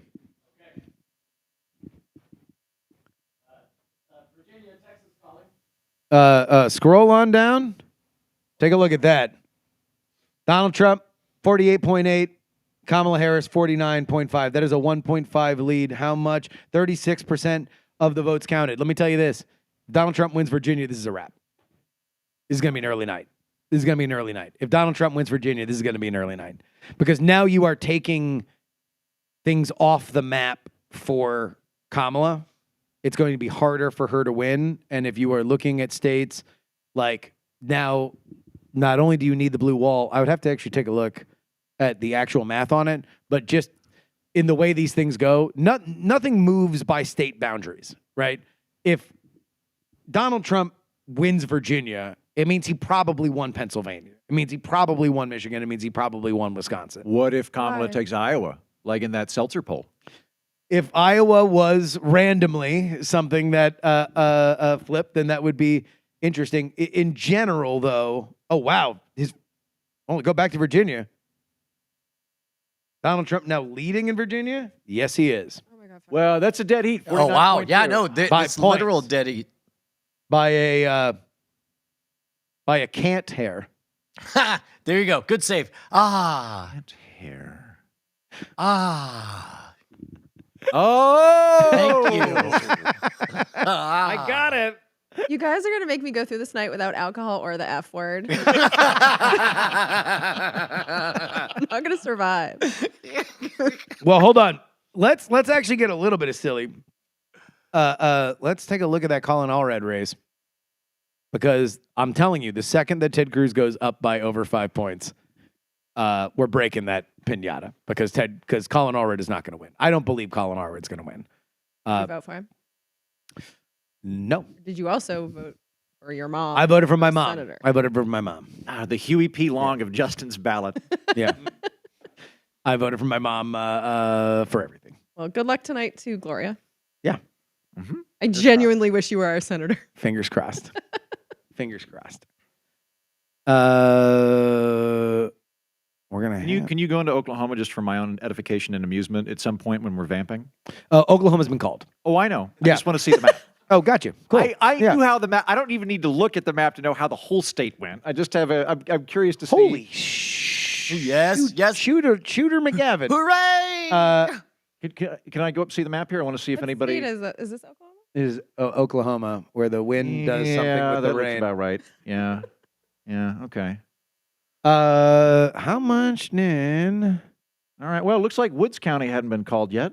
So In 2020, how much did Donald Trump win Oklahoma by? In the 2020 he won so much that it broke Siri. That's how much he won. She Siri- can't calculate the percentage. She just found out that nearly 4,000 people are watching. Hey!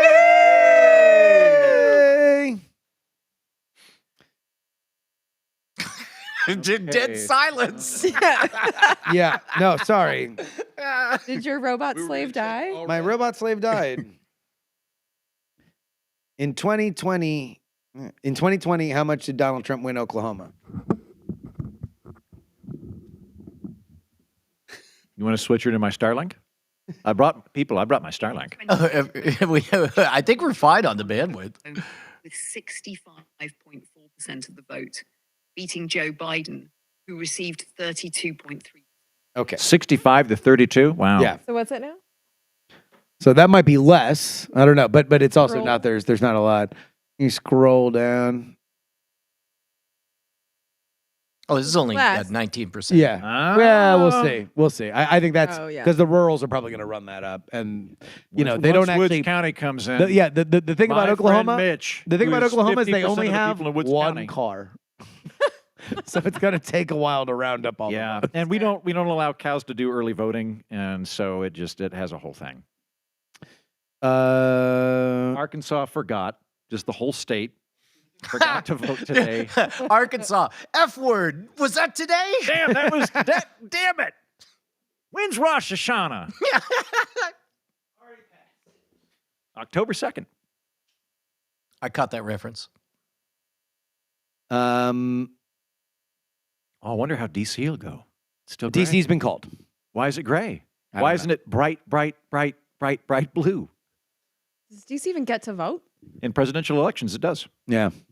Yeah, I think as of 93? No, earlier than that. But there was a constitutional amendment, I think, that gave electoral status to Washington, D.C. Interesting. I think it gets 3 votes because that's the minimum. Just wish that they'd have some power. The Reverend Puck has Poor a guy. interesting thesis that yelling at the screen causes it to change. At some point, we need to actually cheer like we're betting on horses. Virginia! Flip! Clearly not rooting for Trump. I'm going to put my bias on my sleeve. Yeah, you don't want Trump. No, No. I'm shocked that anybody does. Did we not remember what those 4 years were I like? saw that you had a very conciliatory tweet to Bridget Fetisi, who announced that she had voted for Trump. Yeah, she said that publicly. So, I admire the balls. People See, are going to vote for her. I'm not it- mad at anyone for their vote. I'm just baffled by that one. It seems like the entire Rogan verse went MAGA. Right? Exactly. They did. And Joe it's Rogan amazing. endorsed Trump. Joe Rogan endorsed. Uh-huh. Michael Malice obviously was already there. But Hinchcliffe, Andrew Schultz. Although Hinchcliffe might have done his best to get Yeah. get Harris elected. Hinchcliffe That's could, true. the election could boil down to how many people in Pennsylvania think J.D. Vance had sex with a couch and they're glad he did versus how many people think that floating garbage island. Yeah, Tony Hinchcliffe might have changed the election. Yeah. For the record, I don't know whether I'll be right on this. I think that is the dumbest thing that anyone's ever said. It's one of my least favorite media trope of like, okay, everybody in Pennsylvania, the Puerto Ricans are going to be so freaked out about Tony Hinchcliffe saying a thing when it's like, you think that all the the entire Puerto Rican community in the Lehigh Valley is just dialed into MSNBC, huh? Like everyone's hearing exactly that. Like in a world where nothing travels outside of our own thing, like maybe they see that Bad Bunny endorsed Harris on IG, but I don't know. Although maybe it went viral. Maybe it was something that they made sure went viral amongst Spanish language Puerto Rican Twitter, but who knows? I think it's been 2 years of these cable news stations needing to have something to say. And that's just what they wanted to talk about that day. I don't think any of this is swinging anyone's vote. I think most of us have known how we're voting for a year. So at least when it comes to Trump, I mean, Kamala wasn't expected. But I'm just amazed by these people that didn't already have their mind up about Trump or who knew how he governed and then 4 years later are like, oh no, that was all fine. Like, Economy. It's the economy, stupid.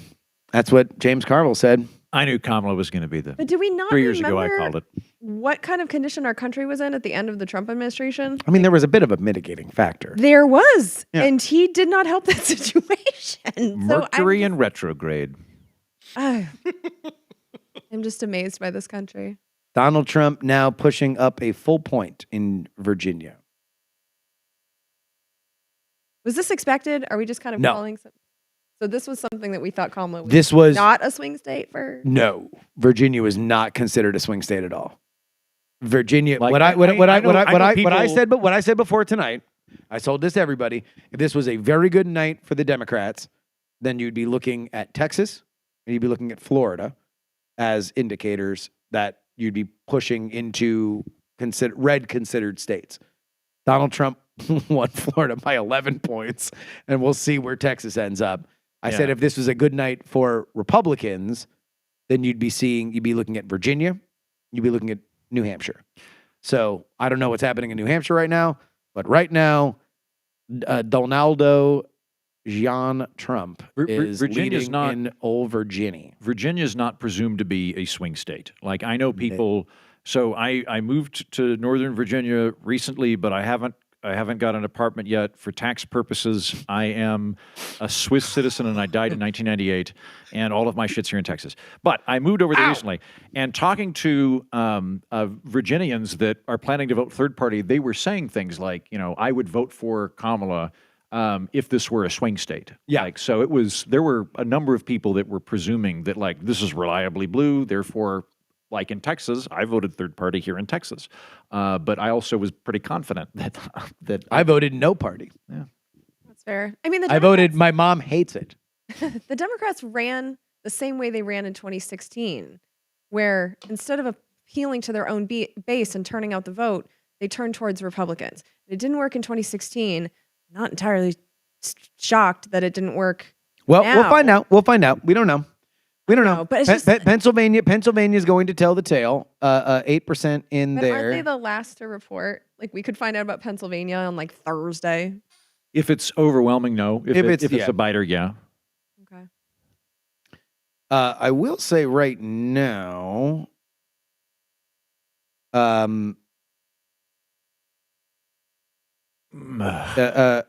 Ohio looks tighter than Trump would ever want it to be. He is up 1 point now. It does appear that based on where the votes have come in, that he's going to win, but it is still listed as very likely Republican. The question is what the spread is going to be, because that will tell you a little bit about Pennsylvania. Like Ohio will tell you where the mood is in places like Allegheny County, which is Pittsburgh in Pennsylvania, and you will see. The Go Trojans. question is Sherrod Brown, Who's their senator? who is their senator. Let's take a look at the Senate, because we might be breaking opinion. While you're doing that, hey, can I ask? Ted Cruz up a point. 1 point. Yeah, right now with 50% of the votes in. So this is looking a little bit more like a Beto race than it is looking like anything that is running away. And that just flipped. It just flipped from. Which probably means that it ain't coming back. But we will see. 50% of the votes in, 50% in Dallas County, 76% in Travis County, which voted for Colin Allred, 72% to 27. Bexar County. I'm not a Texas fraud anymore. I know it's not Bexar. They voted for Colin Allred by 16%. Harris County is Allred by 10%. I'm going to suspect that the rurals are going to drive this. Again, my great hope is that the map is just fucked up. Ouch! Texas goes. That would be Texas nice. goes blue. Iowa goes red. Arkansas forgets to vote, stays gray. That's my hope. See, now here's the problem, though. If any of that was ever going to happen, you would need for one thing that is already happening, unfathomable money to be coming into politics, right? Like there's about $3 billion that is going to be spent on tonight across everything. $3 billion. Kamala Harris raised $1 billion just since she came in, because that's the price of ousting a sitting president. That is the off-menu price for ousting a sitting president. If you're a bunch of donors who want that man to go away, we now know if you have to ask, you can't afford it. It's about $1 billion that all the donors had to get together. And like boosters at a college football program that want to fire their coach 2 years into his contract, that's what it costs, about $1 billion. That being said, you would need that, but you'd also need the balls to say, no, we're going to actually challenge in a lot of these states. We're going to push in a lot of these states. We're going to put infrastructure in a lot of these states. Now, what I would do if I were running one of these parties, like the Democrats, I would say, hey, why are we losing Florida by 11 points? That seems really stupid. What do you say we put a lot of money into there and put infrastructure like the Republicans have been doing for the past 4 cycles, and maybe we actually start to build up the natural voting reservoir there. Is that what happened? Because like back when I started paying attention to politics, Florida was a swing state. It wasn't a foregone conclusion. Yeah, so what? 2000. I just sort of assumed it was like migration patterns of people moving to Florida that Jeb were Bush. Republican. Jeb did it. Jeb began the tide of saying, we're going to care about Florida every 4 years, because both parties nationally said we only care about Florida in an election year because it's very close. But who actually cares who's the governor? Who actually cares who's the state legislature? Whatever. It's kind of a mess. It was very corrupt. Still kind of corrupt. But like, it is what it is. Jeb came in and said, no, there's no reason why Florida shouldn't be a reliably red state, why we shouldn't win governor every single time, especially with the Democrats kind of moving away from conservative values. Like, we are going to take over for that. And they did. And guess what? Every year, brick by brick, they said, we're going to register more Republicans, more Republicans, more Republicans. And during DeSantis, it actually flipped. And this is like, they had Democratic registration from like back when Southern Democrats were like the bad guys in the movie, like back when they were the segregationists. That's how long they've had a Democratic registration edge in Florida. DeSantis, it finally flipped after about a decade and a half of concerted effort to really, really, really change the makeup of that state. And it's not like the Democrats don't have money. It's not like there are not enough New Yorkers and New Englanders and Jews that come down to Florida. These are natural Democratic voters. Maybe not the Jews now, but like the other two, absolutely. And now it's squandered. 11 points? 11 points? Yeah. Get out of here. There's no reason. Florida right now is a purple state. It is a purple state. If it's going to the Republicans by 11, it's two things. Trump he's from there now. But Trump has a hold on Florida. There's just something about being sun drunk and on a boat that really makes you want to put on a red hat. But also it's just because the Republicans have actually put in the work in that state. And right now, Kamala Harris is, if Donald Trump wins the popular vote tonight, it's going to be because he put points on the board in Florida. He put a gigantic gulf between him and Kamala in Florida. Like, that's going to be the reason why. Right now, Kamala's up 1 point in the popular vote. And for the record, that usually means that you do not win the Electoral College if you're a Democrat.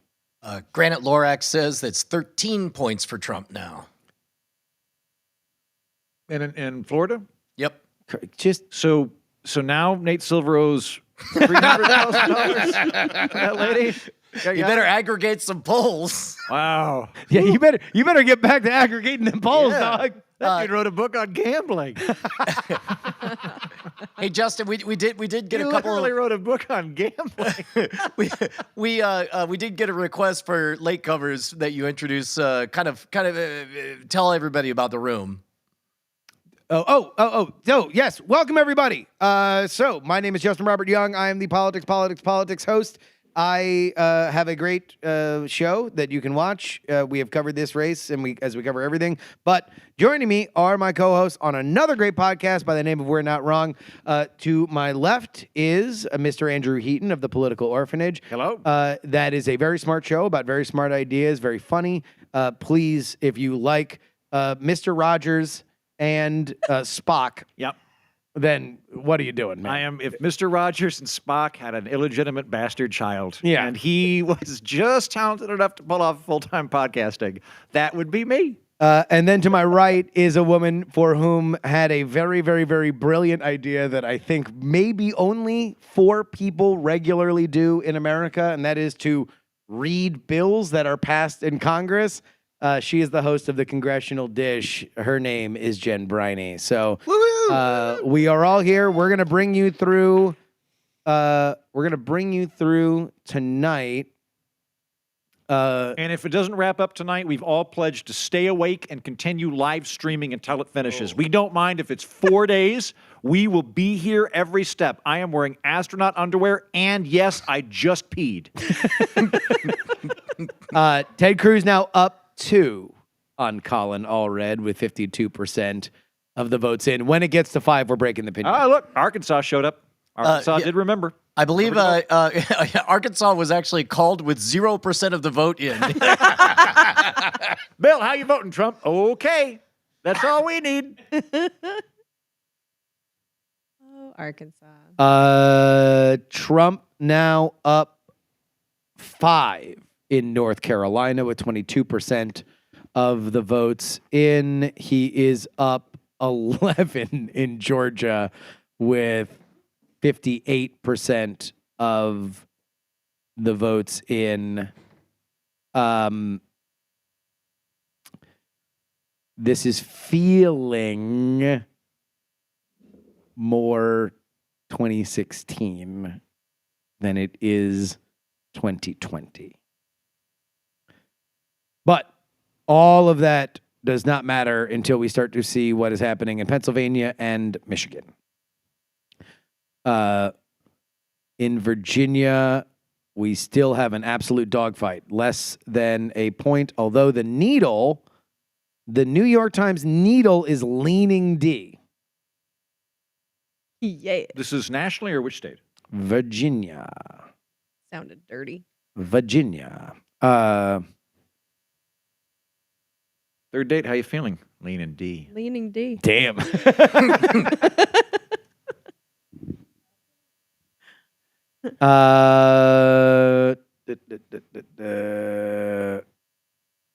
And then we are moving rapidly toward the 9:00 hour, which I think will bring the first closed polls out west, if I am not mistaken. It will also close the polls in the entirety of Michigan and Wisconsin. And that's when we're really gonna know. We are really gonna know what is going on here. Do we have any updates on those House races in New York? Hey, thanks, Angry PC. I see you. Thank you. Well, to say what it is, so people Angry know. PC says, but seriously, if Congress was made up of Andrew Heaton clones, how awesome would you all feel right now? Wow, the world would be such a better place. It'd be It would. It would be a fun week. I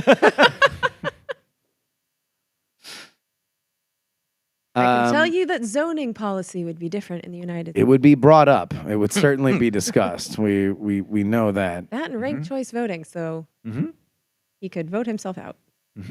Yeah. Once I got the ranked choice voting instituted, I would, of course, be knocked out. Yep. Bye. New York Times is plus 38 in Pennsylvania. Yeah, do not worry about that. We do not have enough in Pennsylvania to know anything. We have 13% of the votes in. So Okay, we have a comment here. One of our listeners says, I just heard my brother having a nervous breakdown, so I guess things are going well. I'm also having the anxiety, obviously.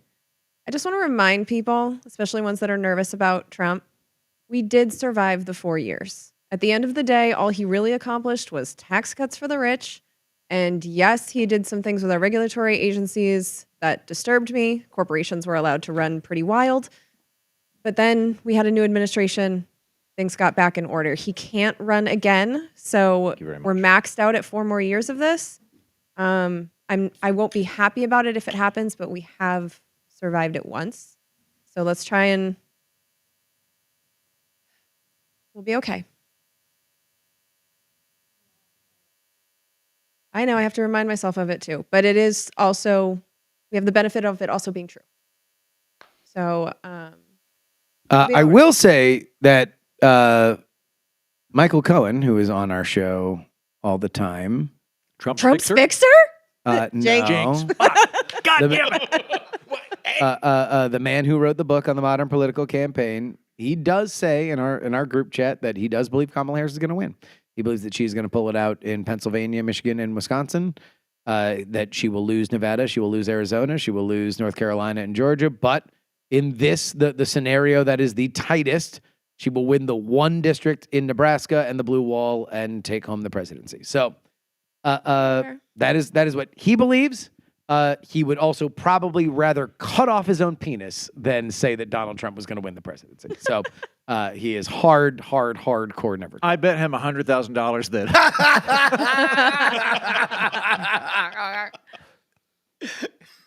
Another thing to keep in mind is that we have Congress, which is a firewall in all of this.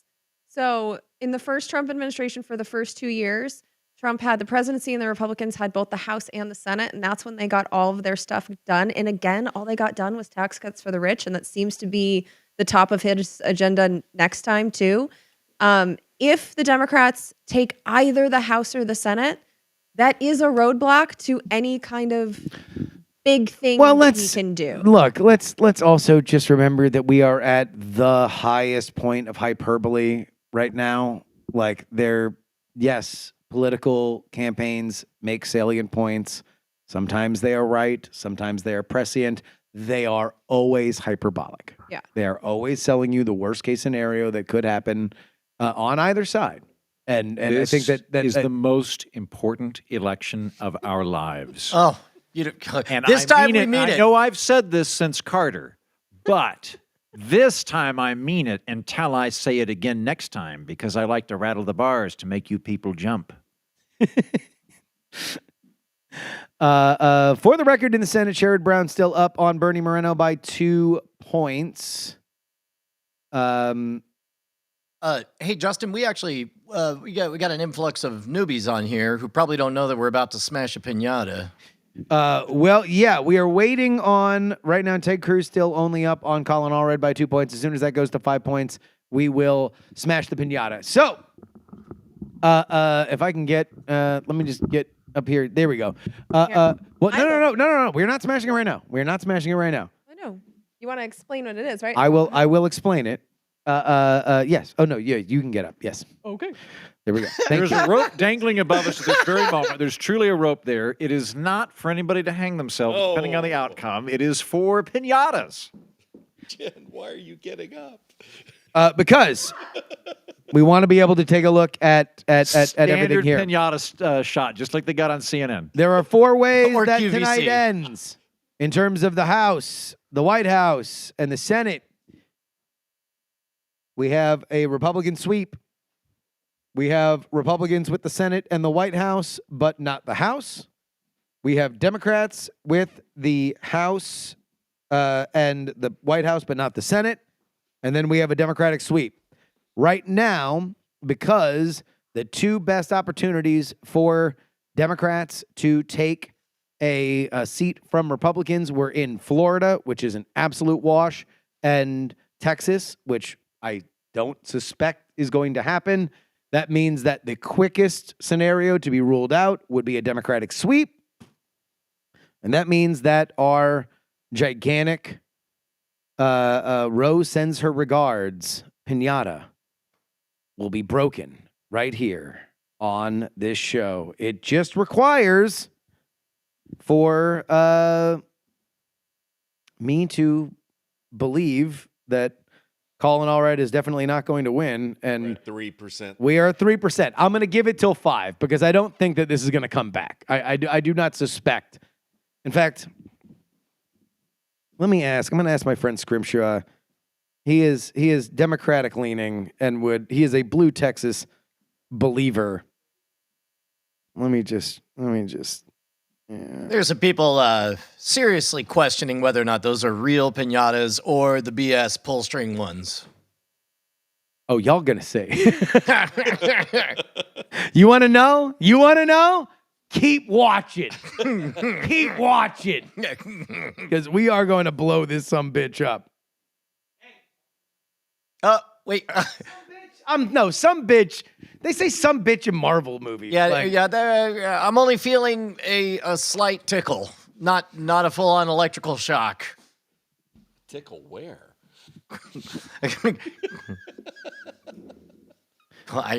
What's funny is it's like a Schrodinger's curse. If I say it, I get shocked. It's more of like a taint poke.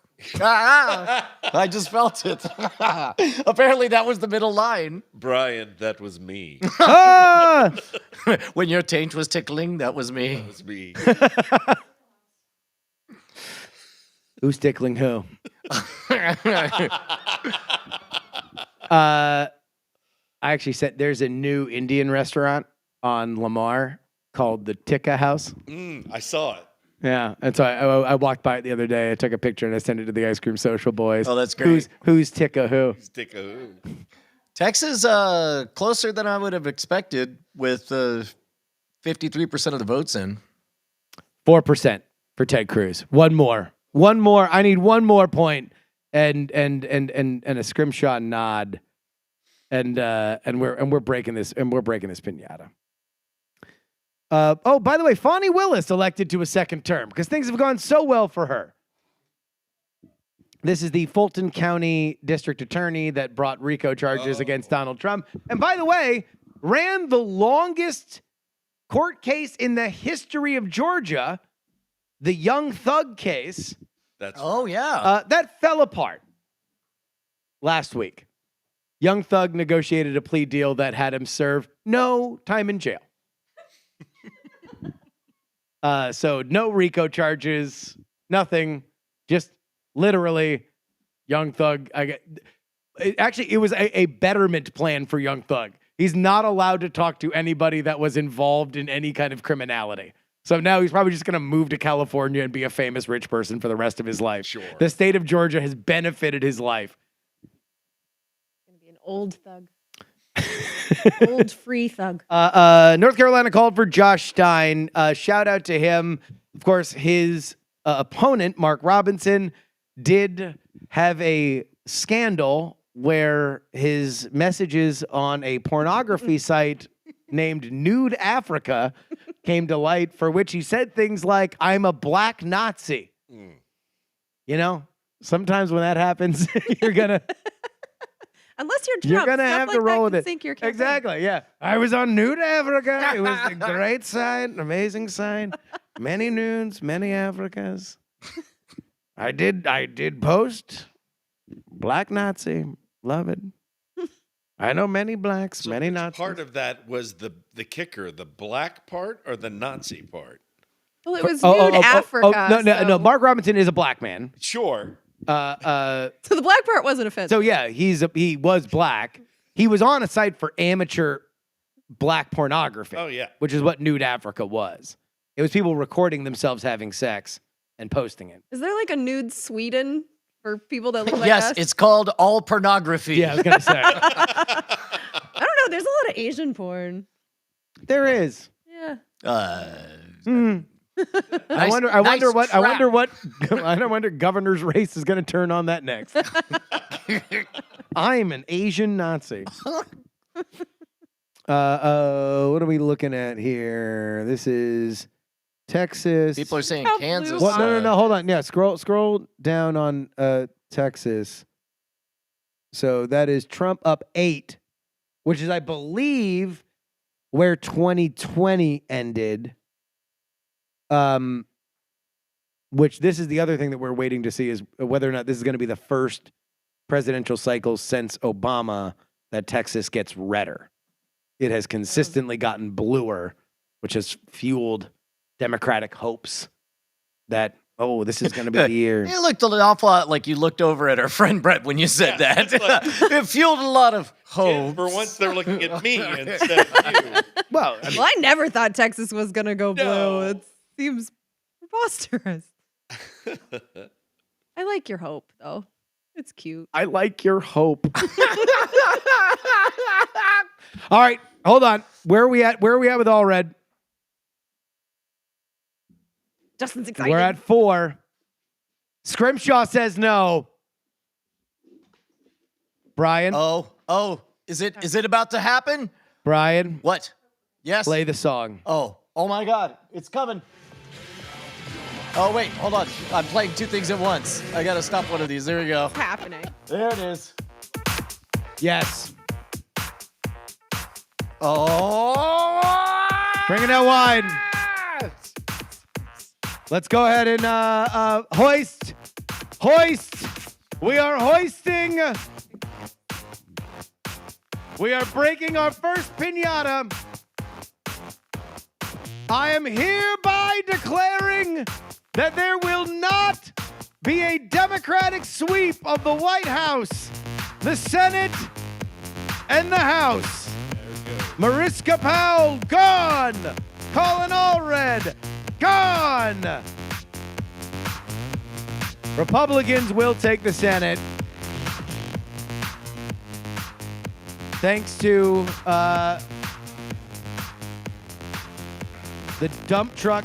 That There you go. Do it.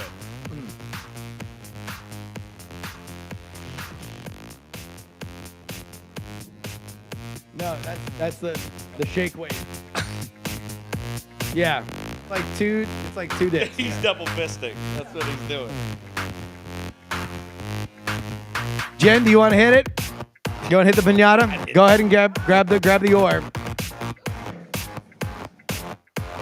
Oh, jeez, Louise. All right. Well, What's happening? so we'll start a Kickstarter for replacement equipment here. All right, here we go, Brian. All right, here we go. What's the name of this one? This is Rose Sends her regards. Rose Sends her regards is done. Go! Kill it! Kill it! Kill it!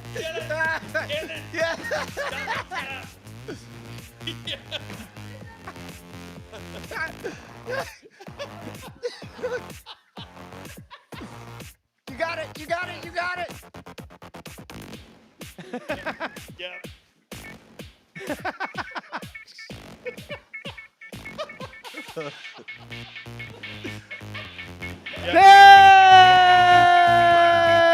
Yay!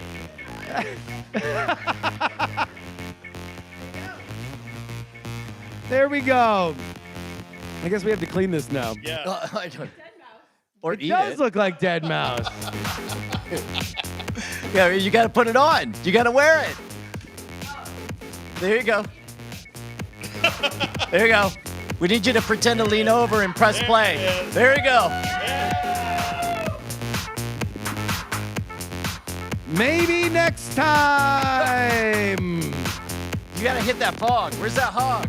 The hog fog.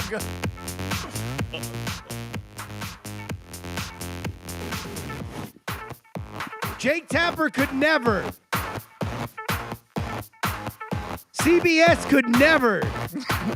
MSNBC could never.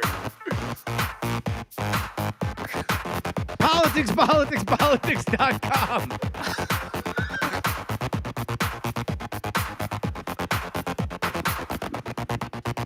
I'll tell you what, though. I do think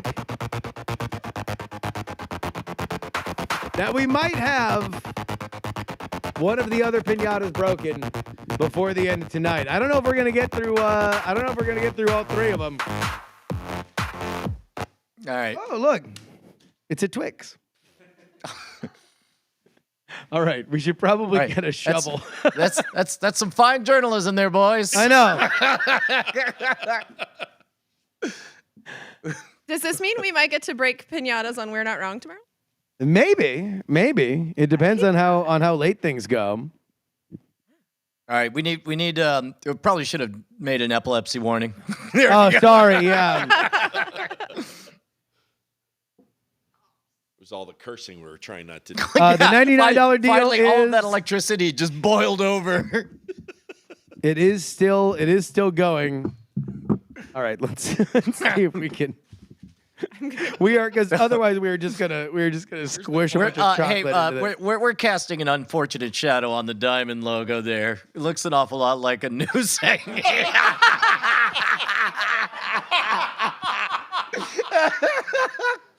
I'll help clean up after I eat my peanut butter cup. All right. So I went to Justin's house for Halloween. Justin, and I was chuck told some of that candy to over save here. some of the peanut butter cups for the children, and then I continued to eat the peanut butter cups. So I'm going to continue my pattern today. Stay consistent. Yes.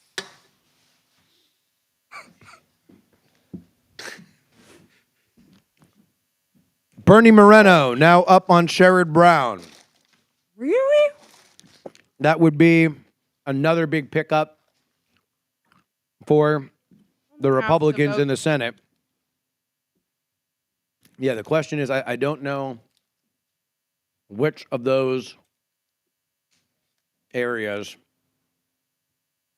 I don't know how Ohio closes. Right now, Donald Trump is up in Ohio by 8 points. It is very likely a Republican. We don't know exactly how much he's going to run up the score there. But I'll tell you what. All eyes are on Pennsylvania now because we are at the firewall. And what does that mean? The firewall is the last states that you can lose Yeah. before you're cooked, right? So right now it does not look great for Nevada. It does not look great for Arizona. If Donald Trump essentially, from this point, we are assuming that Georgia is Donald Trump's. He is leading that by 6 points now. A reminder, he lost it in 2020. There are 70% of the votes in right now in Georgia. I don't know if anybody has called it yet, but we're probably close to it. North Carolina right now, Donald Trump is up by 5. That is still a toss-up, according to the New York Times. Virginia, Donald Trump is still leading by a little over a point. That would be something. That is 13 electoral votes. You know, just to give you a sense of that, that's more than Wisconsin. How many people have, what's the percentage reported? In Virginia, Only half. 52%. Still early. It is still early, and And again, it says it's leaning D still, so. yeah. Yeah. What we don't know is how Get that late that's D. going to go. Get the D. Get that D. Get that good D.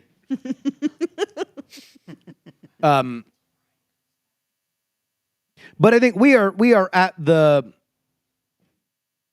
ass puckering portion of the evening for Democrats. Okay. Yeah. Elegant way to put it. You make diamonds out of coal.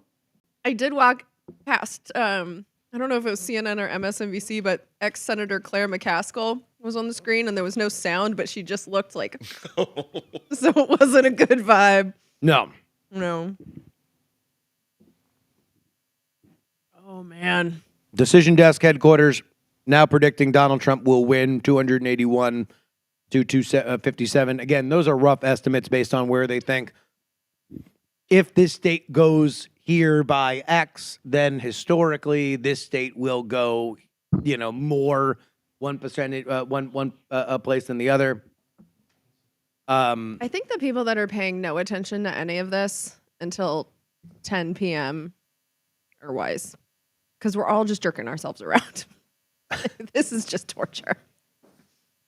No, this is, I know you live for this, but I'm also it's like, dying inside. No. What I've done for the last 2 years has been jerking around. Now we're actually going through data that's actually coming in. This is not This is splurge day. Yeah, exactly. Hopefully. I just don't want this to go on for a full week. I just want to just to give you a sense about how much Tony Hinchcliffe's garbage joke tilted the race, Osceola County, Florida, is known for its Puerto Rican community.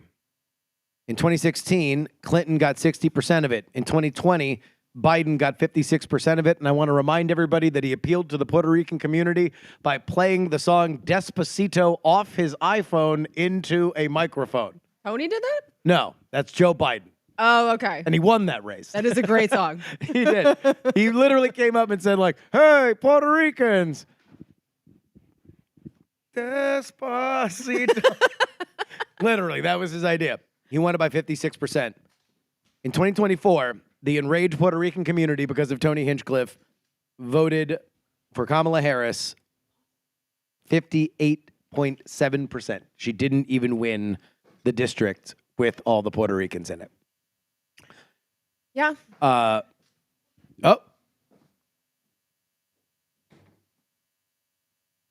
I don't know if this is just... I don't know what that is. I wouldn't. Oh, this is Election Wizard. Okay. Yeah. Election Wizard is a right-leaning election account on Twitter. They are predicting that Donald Trump will win Ohio. I suspect Donald Trump will win Ohio, but it is not a call from someone other than that was Election always expected, Wizard. right? Yes. Now again, there's a matter of how much, right? Yeah. You know, that's the big key. The big key is like there's a difference between Donald Trump winning Florida, which everybody knew he was going to do, like he did in 2020 by 3, and winning it by 13. Yeah. That's a big deal. Or at least, whether or not it's a big deal, it's a sign that there are other things happening. That you know. I know I shouldn't read this much into it, but the fact that Joe Rogan and Bridget and Elon Musk and Andrew Schultz, it was like somehow voting for Trump became cool. It was like there was a reaction to the liberal freakout, which I completely understand, and then somehow that became pro-Trump advocacy. And I don't know where that jump happened, but it's very real, where there's a coolness about voting for him right now that I don't quite fathom, and I don't think I quite understood until this last week.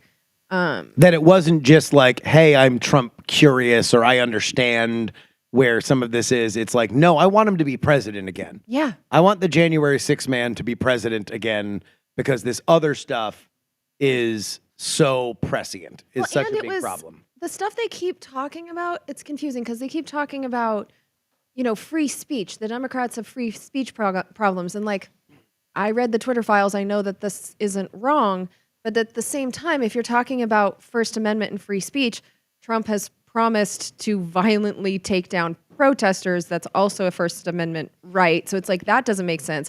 And then the other stuff they're voting on is like trans kids, which like, you're voting for a commander in chief. So why the fuck is that one of your main issues? Oh, whatever.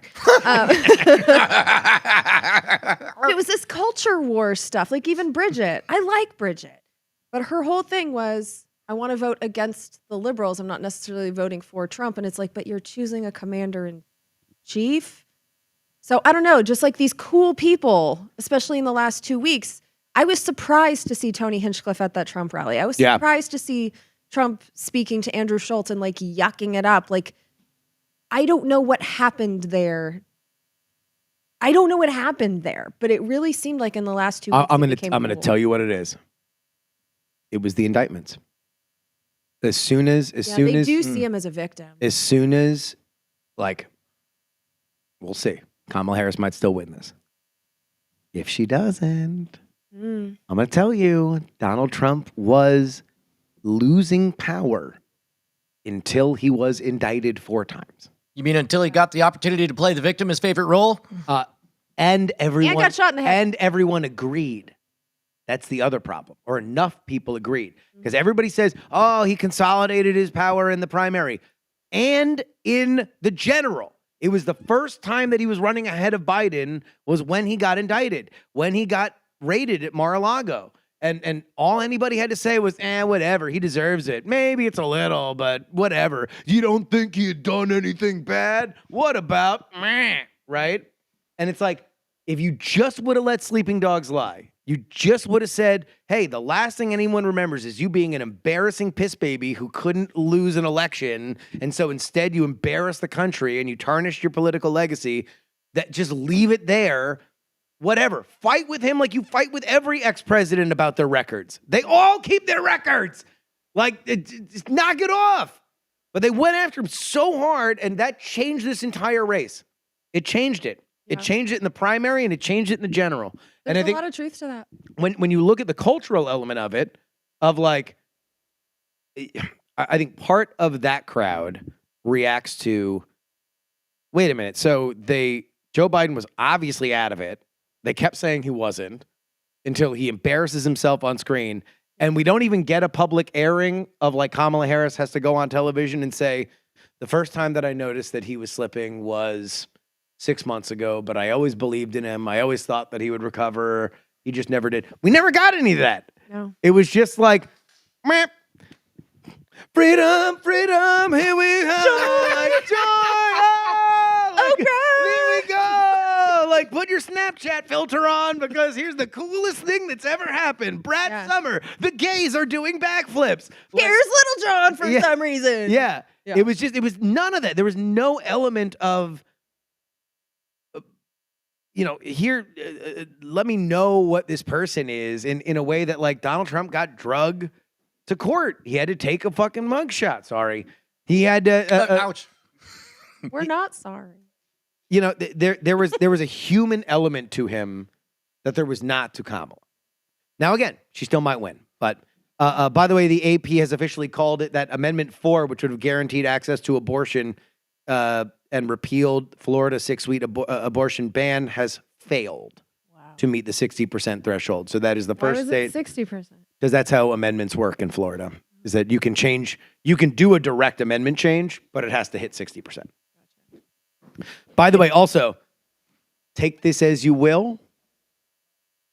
I don't believe exit polls per se, but NBC's exit poll of Michigan voters under 30, Donald Trump 51, Harris 47, which means I don't care. I mean, that would mean that he's winning Michigan. Yeah. If that is true. Piggybacking on what you just said, Michael Tracy, if you guys don't know who he is, he's a reporter, and you can say a lot of things about Michael Tracy. He is as independent as it gets. And we actually met him this summer. Mm-hmm. And he's been stomping around Pennsylvania talking to people who are undecided voters. And he said that a big factor for people there has been the fact that Kamala was voted for by no one. And that is also another thing they haven't bothered to address. They didn't address it at the DNC or say anything about like, okay, we know this process wasn't great, but we're going to do better next time. They just kind of pretended it didn't happen.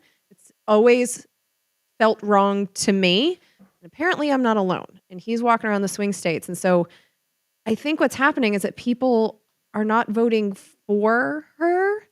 And he said the question wasn't necessarily if they were voting, like the undecideds weren't, am I going to vote for Kamala or Trump? It was, am I going to bother voting at all?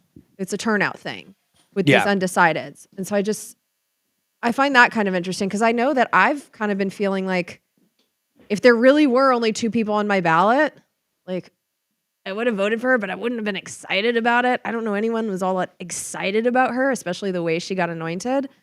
And they just never addressed anything. North Carolina, now a lean Republican for Donald Trump. That would put him at least on the eastern side of the Sun Belt in at least a projected advantage and win. And that, number one, it certainly puts the eyes far more on Virginia, which nobody expected to be in play, still likely D according to the New York Times, but that is at less than a point right now. They just... I apologize for being gone the last 15 minutes. Lincoln Chafee and I play Dungeons and Dragons at this time every week, and we do not stop for fucking anything. Ouch! And so, anyway, it's fine. The campaign's going very well, but I want to know what's going on with this campaign. Like, it looks like Iowa's going blue. Does not. Wisconsin It does not look blue? like Iowa's going blue. I'm looking at the map right now, and it looks like Iowa's going blue. Yes, because 10% is Iowa. 10% of the vote this is because the in, and it's polls all just from closed? Des Moines. Oh, okay. All right. Is this because the polls just closed, so things are just like Yes. popping? Okay. Yes. But now's when we're going to start to get Wisconsin. We're going to start to get Michigan, and we're going to get more of Pennsylvania. Tim Kaine up 2 points on Hung Cow. Oh, I thought it said Hung Chow. That's what I used to call my hangover. Who I've seen a bunch of signs for in Virginia, Justin? I've seen a ton of forward party signs in Virginia. Oh, really? Yeah, true. This is my theory. Why didn't they just light money on fire? This is my theory. My theory is that waste I of think for Northern Virginia, which is pretty reliably Democrat, there's no point in running as a Republican. So you might as well run forward party. Like it makes more sense for you to run forward party against a Democrat than to run as a Republican. So I think it becomes kind of like an oppositional like catch-all. Popular vote estimate from the New York Times is Harris 0.6. Okay, Austin looks like it's going blue. It's going. Austin is so blue. Austin's very blue. A big round of applause for Austin. Yeah. The current Republican count of voters in Austin is Larry. Larry is the Trump voter in Travis County. Shout out to Larry. Thanks, Larry. Yeah, no, that's but Austin's got its conservatives. Oh yeah, there's a guy. Like Elon Musk. I was gonna say, yeah. It's got this guy. It's got this guy Joe Rogan. There's a guy with an enormous truck, because of course, who has a big Trump flag that's just been driving around downtown the last few days. We keep seeing him out our window. We're Can we get okay. like a garbage bag or something? I just don't want to smush I'm just eating chocolate them. into there. Oh, here. Let me eat my trash.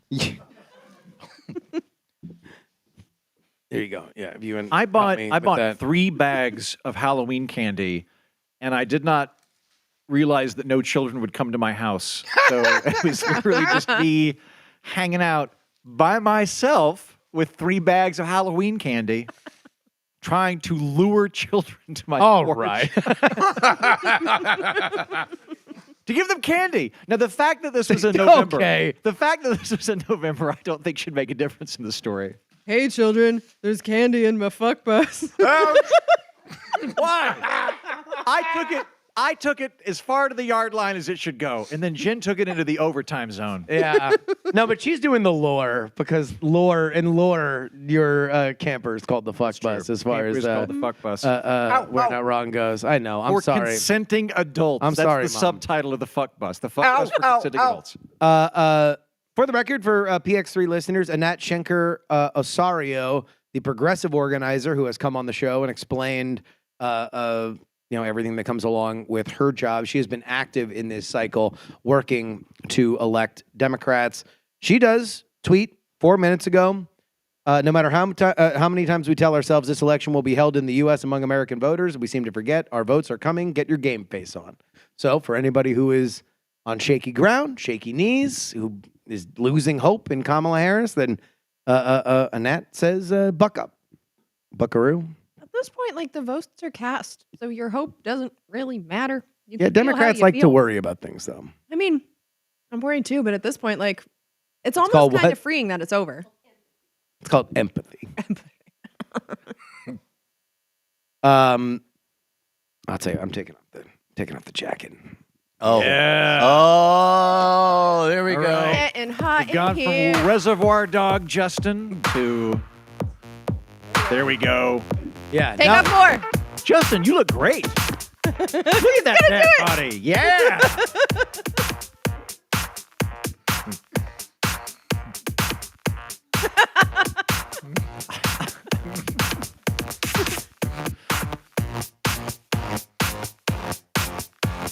Woo! Are you going to go Hung Cow full- now down 3 in Virginia. Hung Cow now down to. Oh Tim my God, Kaine he's going by full 3. beleaguered journalist, ladies and gentlemen. I know, the yeah. sleeves rolled up. Yeah. This is normally some 1 a.m. action. Oh, wow. We can't smoke in here. Don't. We only I don't allow wanna robot smell that. farts in this room when it comes to smoking. Yeah, exactly. All right, here. You guys actually Maybe I'll smoke a cigar tonight, hold the fort 'cause I'm not for a ready. second. All right, you ready to Because vamp? I got to use the bathroom. Okay, what do you want to talk about, Jen? True tales of the fuck bus. Ouch! Well, I never thought I would date a soccer team, but 2020 told me otherwise. Yes, it was. No, you can't leave. What do you do? Okay, good. Okay. Oh, good call. Good call. Don't know what All to right. do. Hey, so let's talk about Congress for a minute. It is my understanding that when we talk about Congress flipping back and forth in the House of Representatives, we're really talking about 40 races. Is that what you've got? I don't know. Okay.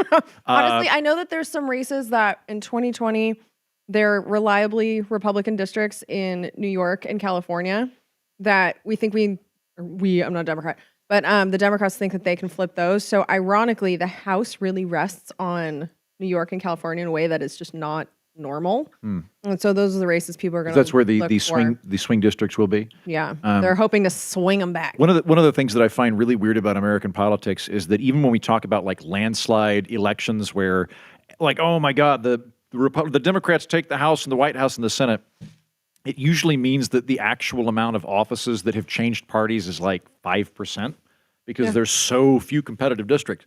One of the weird things that's going on with the lack of competitive districts is you and I would both have a big problem with gerrymandering. As delightful as a creative outlet as it is for lizard people to be able to make their own districts, it's kind of happening at a local geographic level now because in addition to the kind of weird external jellyfish kissing a Lego patterns that they'll draw, the population shift over the last 10 years has been more and more tightly correlated with politics.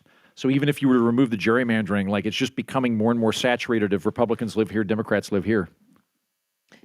Maybe. I think gerrymandering has a lot to do with it. Because if you just look at the structure of our own districts, like, I don't think we have Texas up here right now, but our districts, there's 3 of them that stretch from Austin and then like spaghetti noodle down to San Antonio.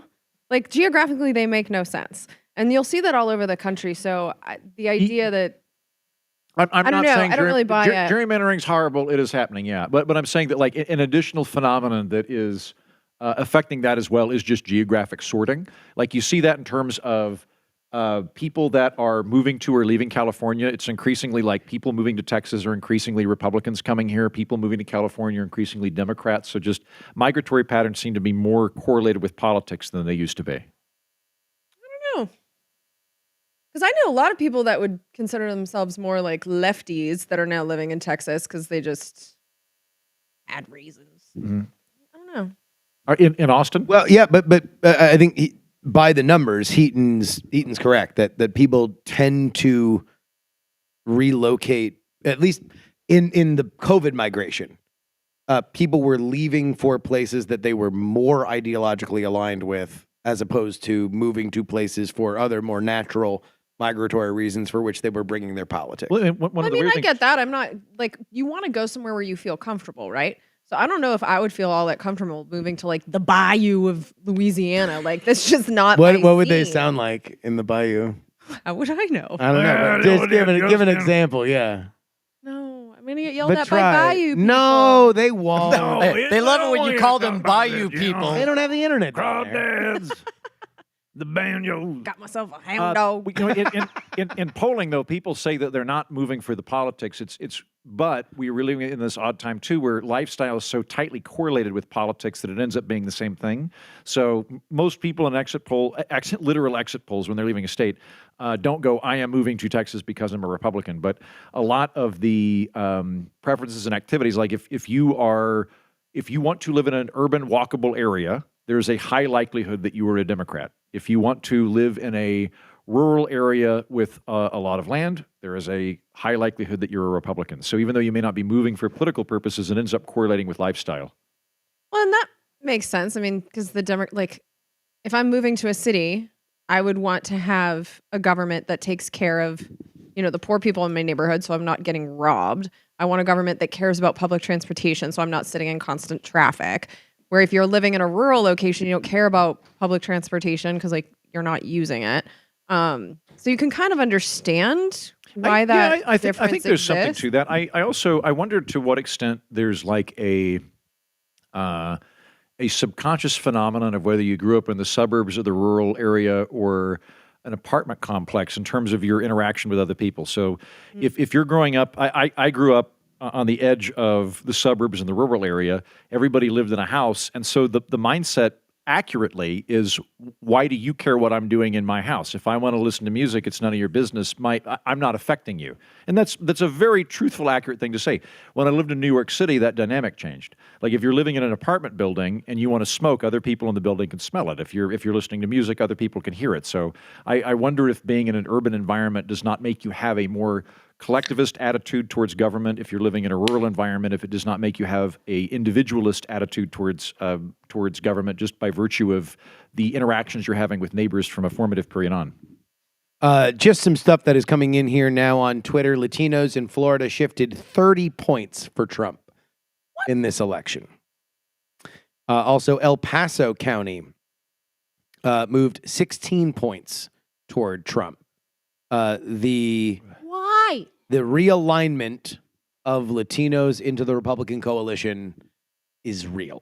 Plus, El Paso's on the border. It is real, for real. El Paso is a border city. That one does not surprise me. It's very liberal. It was something that is Beto's that, area, isn't it? Mm-hmm. Yeah. Where old Robert Beto O'Rourke was from. Do we know how Norwegian descended Americans in Minnesota are voting? Hey, thanks. Decision desk. You're allowed to laugh, by the way. Oh yeah, everybody's allowed to laugh. Yeah. This isn't. Yeah, this is like it filmed in front of a studio audience. Yeah. So like we're counting on your reaction. Yeah, the internet knows you're here. Decision Desk HQ, as of 9:22 Eastern Time, has Republicans at a 53% chance to control the House. No way. So oh my God, this is so 2016.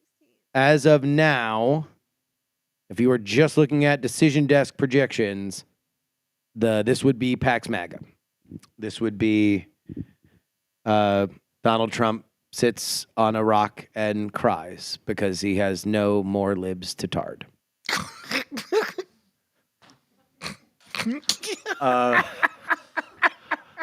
What are the Senate projections? Isn't that the other part of this?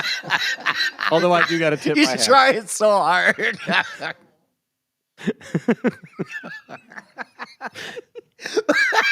Thought of that one like a month ago. That was really good. That was Just really been good. sitting on that one. Yeah, that was really good. Just It was good. It was a slow burn on Stealing that one. tomorrow. Oh man.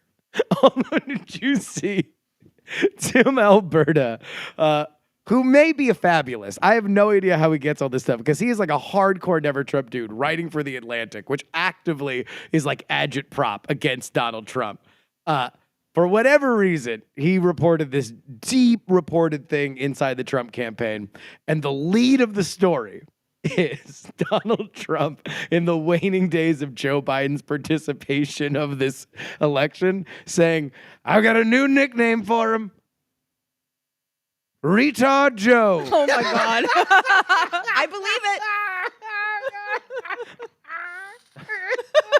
50-50. 50-50. I 'Cause, believe it. On the one hand, I don't. And you want to know why? Because if he threw that around, we would have heard it on stage. yeah. Do you know how much that dude Maybe. speaks from the top of his head? That's a good if point. He threw the R word around like that. There's zero chance. No, that's a He's good- been doing shit. Yeah. He did 4 rallies last night, and by the end of it, it sounded like the end of the Jerry Lewis telethon. Even where he was just Hitler like- was right like, about France. Yeah, yeah. His last speech was an hour and 54 minutes long. Even So long. His voice is dying, and he might be as well. And he's like, still can't go under an hour and a half. But here's why I disagree with you, because he's known to have like a filthy mouth, like swears all the time, and he's pretty good about not swearing on stage. Every once Are in a you while, kidding? he'll throw one Unlike in. this panel, ouch. Wait, Are you kidding? No, he So swears Trump- on stage all the time. we're seeing Not the self-censored constantly. version of Trump regularly. We are. There's a part of Trump's brain that goes, can't say that in public. Not going to say that in public. That like back behind the doors, he's making the retard jokes. That's what's going on. I honestly think so, yes. Angela I think it also gets worse Brooks than what we projected see. to win the Senate seat in Maryland. That was That's a blue replacing blue, right? no, yeah, it is blue replacing blue, but she was running against Larry Hogan, who is a very popular former governor Yeah, he's of one of the ones Maryland. I like. Unfortunately, it's hard to run as the I hate Trump guy. Yeah, as he's a from Republican. he's from the sane wing of the Republican Party that has been hunted to extinction and currently reproduces in zoos. I mean, the MAGA people have the people are Republican Party pointing now. out that Trump said the F word on Rush Limbaugh. I mean, Wait I a know minute. he which, has- which F word? Oh my God! 4-letter or 6-letter? I'm having imaginary ouches because now you're making me think of words. Got it. Okay. Which F word are we talking about? I think it was the F-U-C-K word. I know he has swore on the stage. I'm not saying that he doesn't ever. Well, that was on the radio. Yes, he. Rush has- Limbaugh was like, "I'm not dead yet. Please don't curse Donald." Wait, I thought he was dead. I know. Yeah, this is before he died. Okay. Are you Donald sure? Trump wasn't channeling him Are you through sure? an old radio. Okay. I would say I'm rest gonna in peace, do but my F word that Rush guy. Limbaugh impression. I know it's a funeral, but I'm gonna do it. I think it's pretty funny. I've gotten this old radio from a gypsy. They say that midnight on Halloween, the thinnest membrane between their world and ours. I'm tuning you in, Rush. I'm coming in from beyond the grave, Donald. I just split an oxy with Marcus Aurelius. It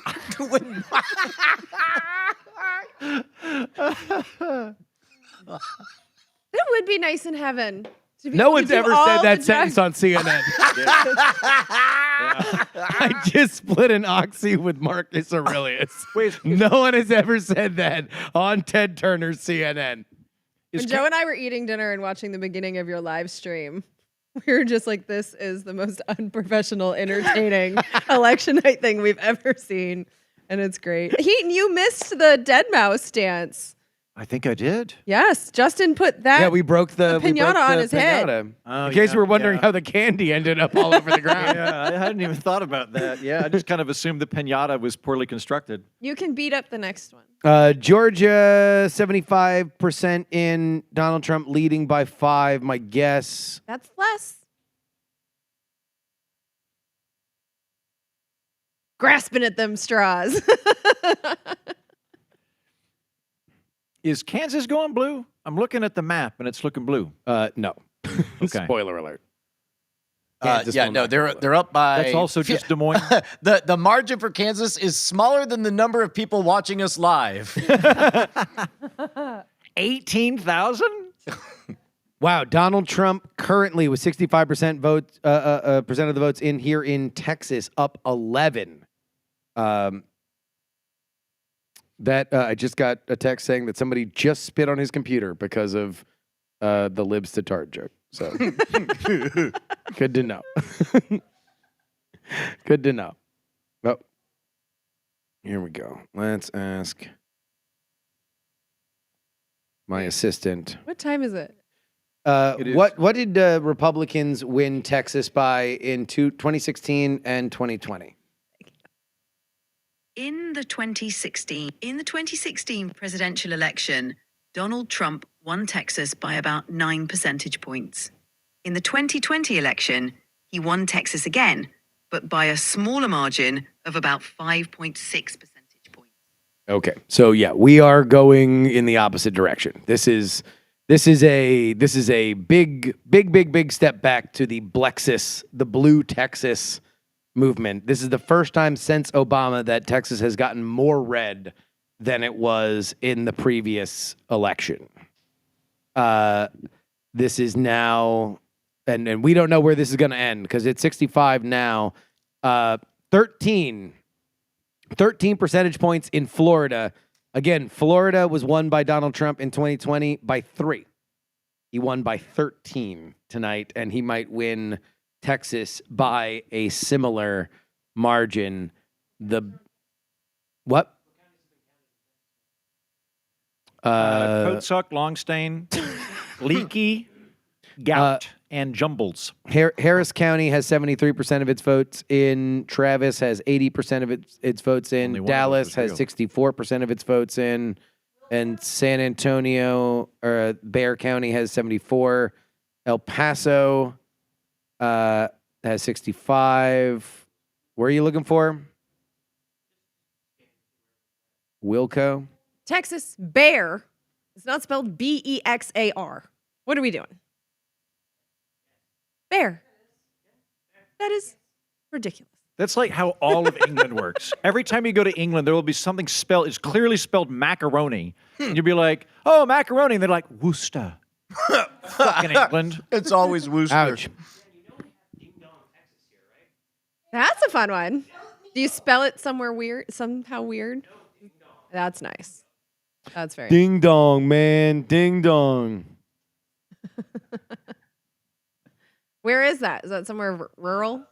So what's hey Justin, what is our next potential pinata encounter? Well, the next potential pinata encounter might be the whole shebang. To The be whole totally shooting honest match? with you. Yeah, it's looking like Pax Smaga. Well, no, because again, we're just eliminating scenarios. So we have eliminated the idea that Democrats would control all three houses. I have a very because they're not going to pick up a seat in the Senate that of the ones that they were most likely to.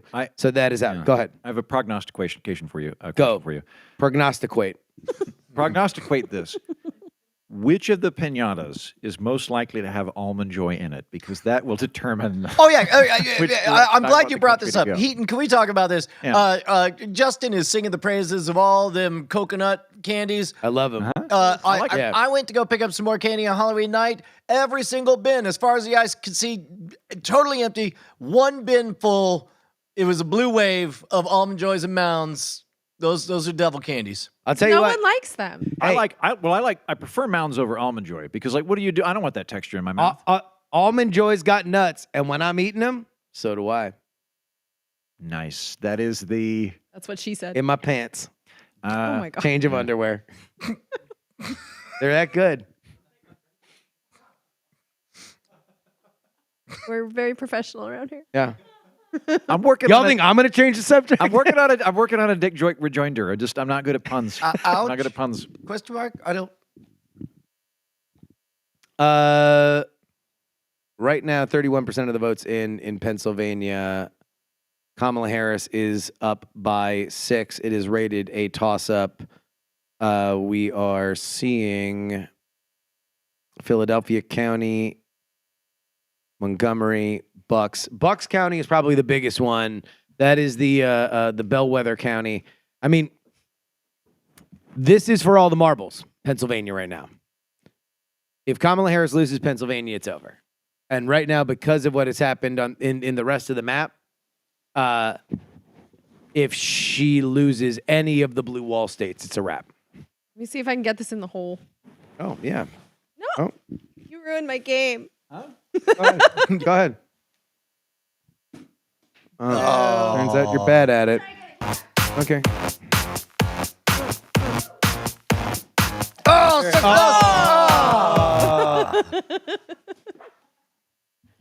That Three Musketeers said congrats on it. Why? Why? Congrats on the diabetes. Yeah, right? What are we congratulating? You are eating chemicals. Congrats.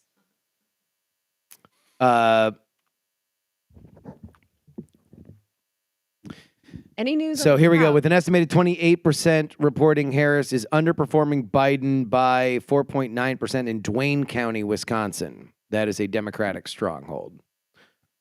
We are, again, just to reset the stage here. Brian, bring up the map here. Let's get candy here for everybody here in there the might have been audience. almond joy in there anyway. Yeah? I didn't see any as they were falling on my head. Reese's Pieces are my favorite though. All right. So the just so best. everybody knows, there are 7 swing states that would determine this election. You have the Sun Belt out west, Nevada, Arizona. Those polls are closing right now. We will see what's happening. But early vote was not good for Democrats in either of them. Nevada would be the most likely to win, but Donald Trump has never won Nevada. He could not win Nevada and still win the presidency. He would need to win Arizona. Right now, Georgia looks very much in Donald Trump's favor. North Carolina looks very much in Donald Trump's favor. Let's count them for Trump just for the sake of our argument. That means that there is what is known as the blue wall. Wisconsin, Michigan, Pennsylvania. Donald Trump needs one of them. He does not need all of them. He needs to pick off either Wisconsin or Michigan or Pennsylvania. That is where we stand right now. Pennsylvania is going to count slow. Michigan is going to count fast. And Wisconsin is probably going to count somewhere in the middle. But as we speak right now, unless Virginia is a surprise, we are pretty much in this range. That essentially is where Joe Biden was before he dropped out. That was the fear that the only way Joe Biden could win is with a 3-for-3 run in the blue wall states. That appears to be where we are right now in this race as I speak to you at 9:43 Eastern time. How's Cornel West doing? He's seeing if he can repel the robots from Zion. Do we know anything about the House races, especially in New York? This one's Yeah, harder. let's take a look at those. In New York. So 81% of the votes in for New York 11. Nicole Malliotakis right now beating Andrea Morse. Dan Goldman. Dan Goldman runs to victory in New York District 7.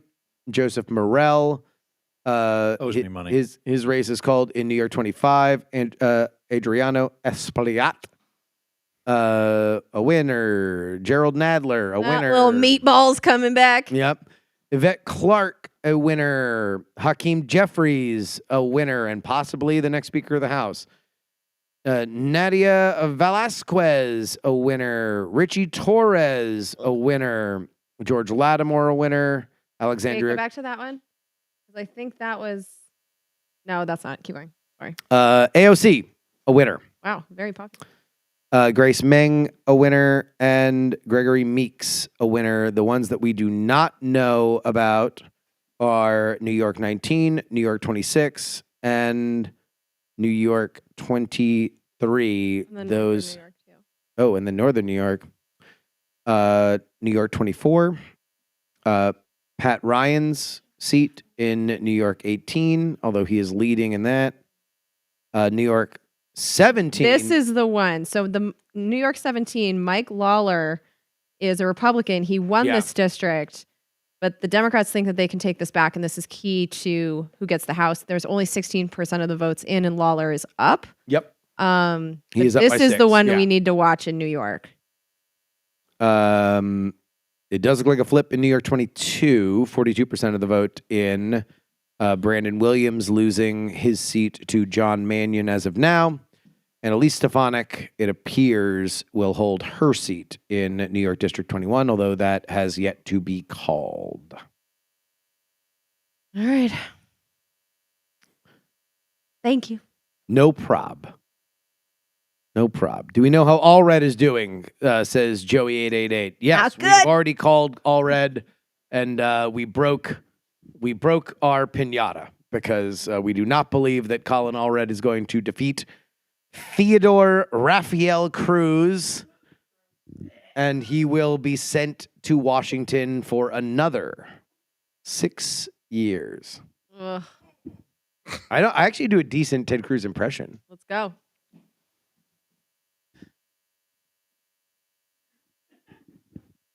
When you're doing a Ted Cruz impression, it kind of has a sing-song to your voice. Mm-hmm. You know that there's a lot of Americans. Sometimes it gets raspy. Because he's kind of a theater kid with a high voice. It was good. Here we go. It was very good. It's workshopping. Yeah. We're workshopping. Hey. We're workshopping. We're Looks workshopping. like a grown-up Eddie Munster. I think that's Matt Gates. I think Ted Cruz looks more like if The Simpsons had a televangelist character. Wait. Oh, not a televangelist. Yeah. Yeah. Yeah, like no. like a Can we pull up a picture of Eddie Munster? Let's get Eddie Munster. you know, on the not a screen. televangelist, just a Let's freak Munster it up. Well, we already did this with Rick Scott. We determined that Rick Scott looks more like Judge Doom from Who Framed Framed Roger Roger Rabbit, Rabbit, yes. than Voldemort. Yes. I think a Sphinx cat. You ever seen a Sphinx cat? That's All right, hold on. We're gonna have to do that too, then, Brian. Also, All right, I'm on it. we need to do that too as we wait for these Monster. to come in. By the way, with 34% of the vote in, Donald Trump now only trailing Kamala Harris by 3 points in Pennsylvania. All right, so I no longer have the original vote. Give you Rick Scott, ladies and gentlemen. Hold on. That's him there, third from the right. The political orphanage. Oh. Rick Scott commentary all the time, 24/7. We talk about Rick Scott and weird fucking hairless cats. I love all those searches. Sphinx Cat, Voldemort, Judge Doom. All right, here we go. So you're at the optometrist. Better one, Oh, I forgot that was Christopher Lloyd. What a fine actor. better two, better three. Yeah, I think Roger Rabbit. I think Voldemort. Yeah. He has Voldemort cheeks. Now that I'm looking at it. And then the opponent that he beat in this race That one right there. did a whole thing about how he was a snake and Voldemort turned into a snake. Now do Eddie Munster. Same for the same guy? Or Senator what? Cruz. Okay, Eddie got it. Munster. All right. Yeah, Matt Gaetz had a lot of like work done right before the convention. Remember, there was like, he just got like freshly Botoxed or something. Oh, he's in a constant state of Botox. Maximum Botox, that could be his drag name. Max Botox. All right, here we go. You got it. Better one, better two. No, Eddie Munster. like it. No. Eddie Munster was Paul Ryan. Paul Ryan was No. Eddie Munster because he had the widow's peak. Paul Ryan was ripped. Can you pull up a Paul How do Ryan? you know that Eddie picture. Munster? How do you know that Eddie Munster wasn't ripped? Please. You don't know Oh, that Eddie Munster Jesus, didn't have a no. six Hold pack? on, that's He had some Eddie witchcraft. Munster right Look at there. Right? That's, No. No. Look at that dork What are you holding the talking weight. about? Matt Gaetz still looks I way more can't like Eddie see Munster. which one is different. Okay, You're Matt do- you're Gaetz. do- all you're doing is fixing on the widow's peak. Look at Matt Gaetz now and tell me who's more like Eddie Munster. Pull up Matt Gaetz. Oh, Christ. All right. You don't look like Eddie Munster. Don't worry about it. Oh, gee, I wrote. Oh, Look at those eyebrows. this is like a frame Look job at because that he one. looks Okay. exactly like Eddie Bottom Munster in left. that Look picture. at that. Look at that. Okay, bottom left. Yeah, Eddie Munster. Hold on. All right. Yeah, Andrew, you win this round. That's right. Gates is Eddie Munster. All right. I like it. That was great. I feel like sometimes we're living in a GIF. I like it. I know. Round of applause for Brian. Hey. AP projecting Republican Addison McDowell has won election to the U.S. House in North Carolina's 6th congressional district. That is a GOP flip. So the Republicans get one of the seats in North We know Carolina. who was booted in that district. Let's take a look. Sandra Clemson. North Carolina doesn't have a lot of representatives. North Carolina Is it is. Gerald Connolly?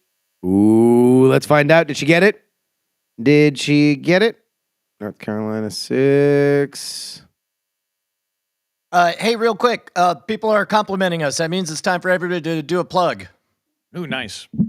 All right. You Kathy go Mann. first. Yeah, I'll jump in. Hey, for people that have showed up late to the stream and haven't been paying attention to my prior plugs, I host The Political Orphanage. It is a podcast for people that don't feel super at home on either blue team or red team.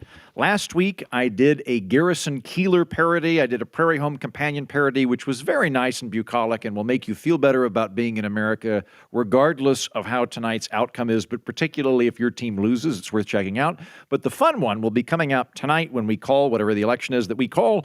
I have been putting together a musical for the last 3 months about the election that'll be going up later tonight on The Political Orphanage. It's very funny. I make fun of everybody. It's probably the most technically complicated thing I've ever made, and it'll be very funny. So check out The Political Orphanage. Jen? So my show is Congressional Dish, and I'm not sure if it's bucolic because I don't know what that word means. But I do think that my show is good for It means people. I didn't get laid in high school. My show is good for people that don't necessarily want to know about politics, but instead want to know what Congress is doing. So I read bills and laws, I watch hearings, and I just tell you, like, what are they doing with our money? And the hearings are particularly fascinating, and I don't understand why the media doesn't focus on them. But there's dozens of them any day that Congress is fully in session. And I learned so much about the world and how safe our consumer products are, just so many things. And so I take the ones that are the most fascinating, take out all the fluff, take out all of the annoying 5-minute speeches that the politicians do, and I give you just the good stuff. So right now I'm doing about 2 of those per month. It is ad-free, listener supported. And then on Wednesdays, I do We're Not Wrong with These Fine Chaps.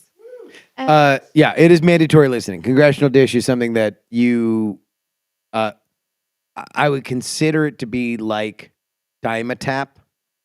Like, or go on. no, it is a necessary thing to make you healthier, but it Might is. as well call it a suppository. No, I didn't. That's my show. I'm the suppository. I'm the enema. I'm saying it's flavored in a way. I'm trying to figure out a way to say that you are things that you need to know, but you do it in a way that makes it not feel like it is vegetables or homework. You do it in a way that is fun and interesting and exciting. Like, you know how when you get have drunk on personality. Yeah, exactly. You know, you like I just do take a NyQuil couple for bottles fun. with a glass of wine. Yeah, you ever had Dirty Sprite? Yeah. I really like NyQuil. Scissor? Or you're like, God, I could have some codeine. Yeah. But seriously, with my show, when I'm I recording could it, go for some scissor. that's Anybody? ironic. Yeah. When I record my Always show, scissor. in my head, I'm talking to my little sister who doesn't really pay attention to any of this stuff, but like wants to know. And so I do it in a very like, you're my friend sitting across the table from me, and I'm just telling you what they're doing. It's not NPR voice. It's like, it's not that serious. I also do my show as if talking to Jen's sister, but I do not like her. So it's very adversarial. It's really mean. It's really good for me to focus on my sister because I say like the most fucked up things that come in my head. She's the one I'm going to say it to. So you get the best of like my sassiness when I'm picturing her. So yeah, I think I make it fun. I hope it's not a suppository. It is not a suppository. Okay, good. It is Thank not. you. Congressionaldish.com. And if you like it, pay me, please. Money, please. Sorry, I'm just trying to look for any information that is coming in now. You've called Bernie Sanders. He won re-election. Well, tell you what. Right now, it is tight as possible in Pennsylvania. We are now at 39% of the votes in, and Kamala Harris has a lead by around 33,000 votes. It continues to dwindle. The one thing that is good for her is that Lackawanna County, which is a bellwether county, she has done well. She did worse than Biden, but only by a point, so she didn't really bleed support there. If we take a look at Bucks County, she is up significantly there. Only 22% of the votes in, but she is up 17% there. Allegheny County, 69% of the vote. If we take a look at the shifts here, it looks like rightward shifts. We are looking at 4 points more Republican in Jefferson County, 2 in Hampshire, some of the Pittsburgh Collar counties, Columbiana County, Hancock County, Harrison. You don't see a lot of blue shifts on this map from 2020. The question is whether or not she has enough to hold on. Because again, we're out of margin of error for Kamala Harris. We are things that are not happening. Kamala Harris is not adding to the map. Kamala Harris is down to it's back against the wall time. So if she wins these 3 states, we are assuming we're throwing North Carolina, we're throwing Georgia in for Trump on this. That might be premature, but right now he's leading by 5% in Georgia with 77% of the votes in, and he is leading North Carolina by 3% with 55% of the votes in. But we are tight like a Toiger in Pennsylvania. And then we're going to see as Michigan and Wisconsin begin to come in. Wow, Wisconsin, right now, Donald Trump is leading in Wisconsin. If Donald Trump wins Wisconsin, it's over. If Donald Trump wins, I think. But that is only 34% of the votes in. Go ahead. If Donald Trump wins, I think he should contest the election all the same. I believe in consistency, and I would applaud him if he did so. That would be amazing. I don't believe these numbers. I know I won, but I just don't believe them. They don't match the polls. Nate Silver, very good man. Yeah. I lost $100,000 to him once.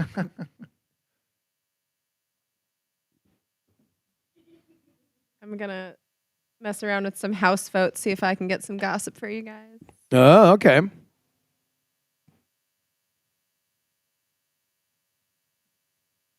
Shut up. By the way, that Seltzer poll looks like Harris is going to probably lose by about 10 points, around where That Donald would have Trump been my won guess. last time. So the Seltzer poll does look like a significant outlier. And So my dream of Joker 2 map is not likely to come to fruition, where we get Freaky Friday and Texas goes blue and Iowa goes blue, but I don't know, New York goes red or whatever? Okay. No. Okay. No, to be totally honest, this right now looks like what the Trump campaign promised it would look like. You know, you have the outliers, the New Hampshires, the Virginias. Wait, can you go back to that last state? Was it Illinois? Wait, hold on. Illinois, I don't know. That's Iowa? So go to Wisconsin, please. Oh, sure. No, okay. Whatever the last one was that you were over. Iowa? Who? Sorry, try Illinois. Okay. Who the fuck is voting for Robert Kennedy? He dropped out and endorsed Trump. 49,000 people are voting for a guy that has dropped out and endorsed somebody else? Yep. They couldn't get his name off Sounds of like the ballot. somebody got vaccinated. And there are people. All right. He was just setting himself up. Don't. No, Okay. I came up with that after that. I was just a fun observation. And I was like, ha, this would be a good hat. Unsurprisingly, we will I'm here to talk you all off from the ledge. That's why I'm here, folks. We are going to remain represented by Lloyd Doggett. Now and forever. Yes. He, with 77% of the votes in, he has 76% of the vote. Do you have Klug's number? Let me check. You know it's gross. Oh, he wants to reschedule, by the way. We'll talk off air. Okay. If you have his number, I want his POV. I do not think I have. Well, let me I'll go through the email and see. Guys, Yes. hi. Hi. Want to talk election? Look, All right. Oh, No, we're trying to get inside sauce on Yeah. Wisconsin. All right. I'm looking at Massachusetts, and they have 5 races called already. Okay. None of them were contested elections. Like, I get that Massachusetts is generally blue, but it wasn't that long ago that Mitt Romney was their governor. Like, the Republicans, in the same way that But the you Democrats... can't be that kind of Republican. I lived in Massachusetts. Like, you can be a Republican. The fact that they aren't so- even running anyone... We're so national, though. Like, that's the reason why, like, Larry Hogan probably would be somebody that, as a senator, Maryland would like. The problem is that when we're so divided and the House is so divided and the Senate's so divided, you're not going to sell Maryland on saying, hey, be a good senator for us, but you're probably going to vote for the Supreme Court person that we don't like. Like, you're always going to be able to have somebody run against you like that. And that's the same thing in Massachusetts as a Republican. Like, you could say, hey, I'm Doug Chowder. I'm the best Republican that's ever happened. Look at me. I'm a Massachusetts man through and through. It's like I'm hearing Jen in both sides of the... But then You somebody think that can run- sounds like a Boston accent? Oh, yeah, this is a Wait, was that Boston Jacob accent. Justin talking? Let's I can't crack even the tell. can, have haven't yet because God. I'm a Boston man. It's like a I'm in Boston Worcester. Brahmin. Don't ever visit Boston and do that. You think you're better than me? Huh? See, that's Boston. Oh yeah, you got the attitude, but the accent needs work.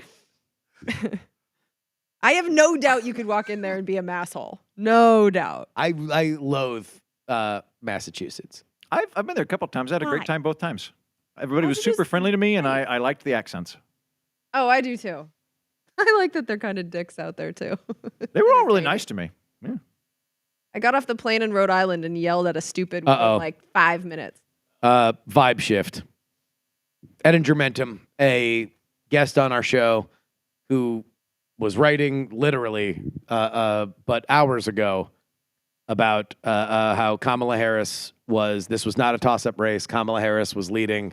His latest tweet 21 seconds ago, when the entire basis for the excitement around your campaign was how you were separate from Biden, it probably would have been advisable to meaningfully play into that instead of aligning with his policies and only promising a break in the most abstract possible way. That sounds like It does not sound like somebody who's defending who is his trying to sober up the winning team to govern responsibly. Did you hear her on The View say that the one thing she would do differently was put a Republican in her cabinet? Yeah, Liz Cheney. That's who it's going to be. I've got notes. Yeah. I've got notes for the right, like- because I've held back. I've held back on the Kamala campaign. I've held back because she still might win because Donald Trump is so fucking odious. You can never bet on the idea that Donald Trump is going to win an election because there's so many people. There's 45% of America that just would never even look at him twice because they hate him. They spit on the ground when they think about him. So I could never say it. But single me up here. Oh, here he goes. Oh, you're never going to live this Liz Cheney shit down. No. Ever. Never. You are never going to live the fact that you tried to run Liz Cheney as the Rudolph the Red-Nosed Reindeer to win. You want to know? Here's a great concept. Here's a brilliant concept. I know I'm not smart like David Plouffe. I know I'm not smart like the Pod Save America guys. Oh, I'm not a brilliant man like Barack Obama, but maybe run on liberal ideas that liberals like. Maybe that's a way that you can get liberals to vote for you. Maybe instead of saying, the way that you know I'm different is I'm friends with the least popular person in the Bush administration. Maybe say I'm for single-payer healthcare. You don't have to do it. Nobody does it. You think Trump's going to do any of this shit? No. But you want to know what? He's saying things that his voters like. But no. The brilliant. Oh, no. Tony Hinchcliffe has ruined Donald Trump's chances. No, he made a joke about Puerto Ricans. The insult comic made a joke about Puerto Ricans, and they really overreact, those Puerto Ricans. They're really going to swing the election. Get the fuck out of here. Ouch. I know. It's worth saying it. Oh, my God. I'm going to analyze every Liz Cheney appearance. I'm just like, I didn't get it from the jump. And she's only doubled down in the last week or so. Which that brings us to the other side of this, which now Wait, hold on. Can I go? Yeah. Okay, listen. Many of us compared Dick Cheney to Darth Vader back in the day. But lest we not forget, in Star Wars 3, Darth Vader throws that wizard down the well. Yep. Then he pulls the mask off and he dies. So maybe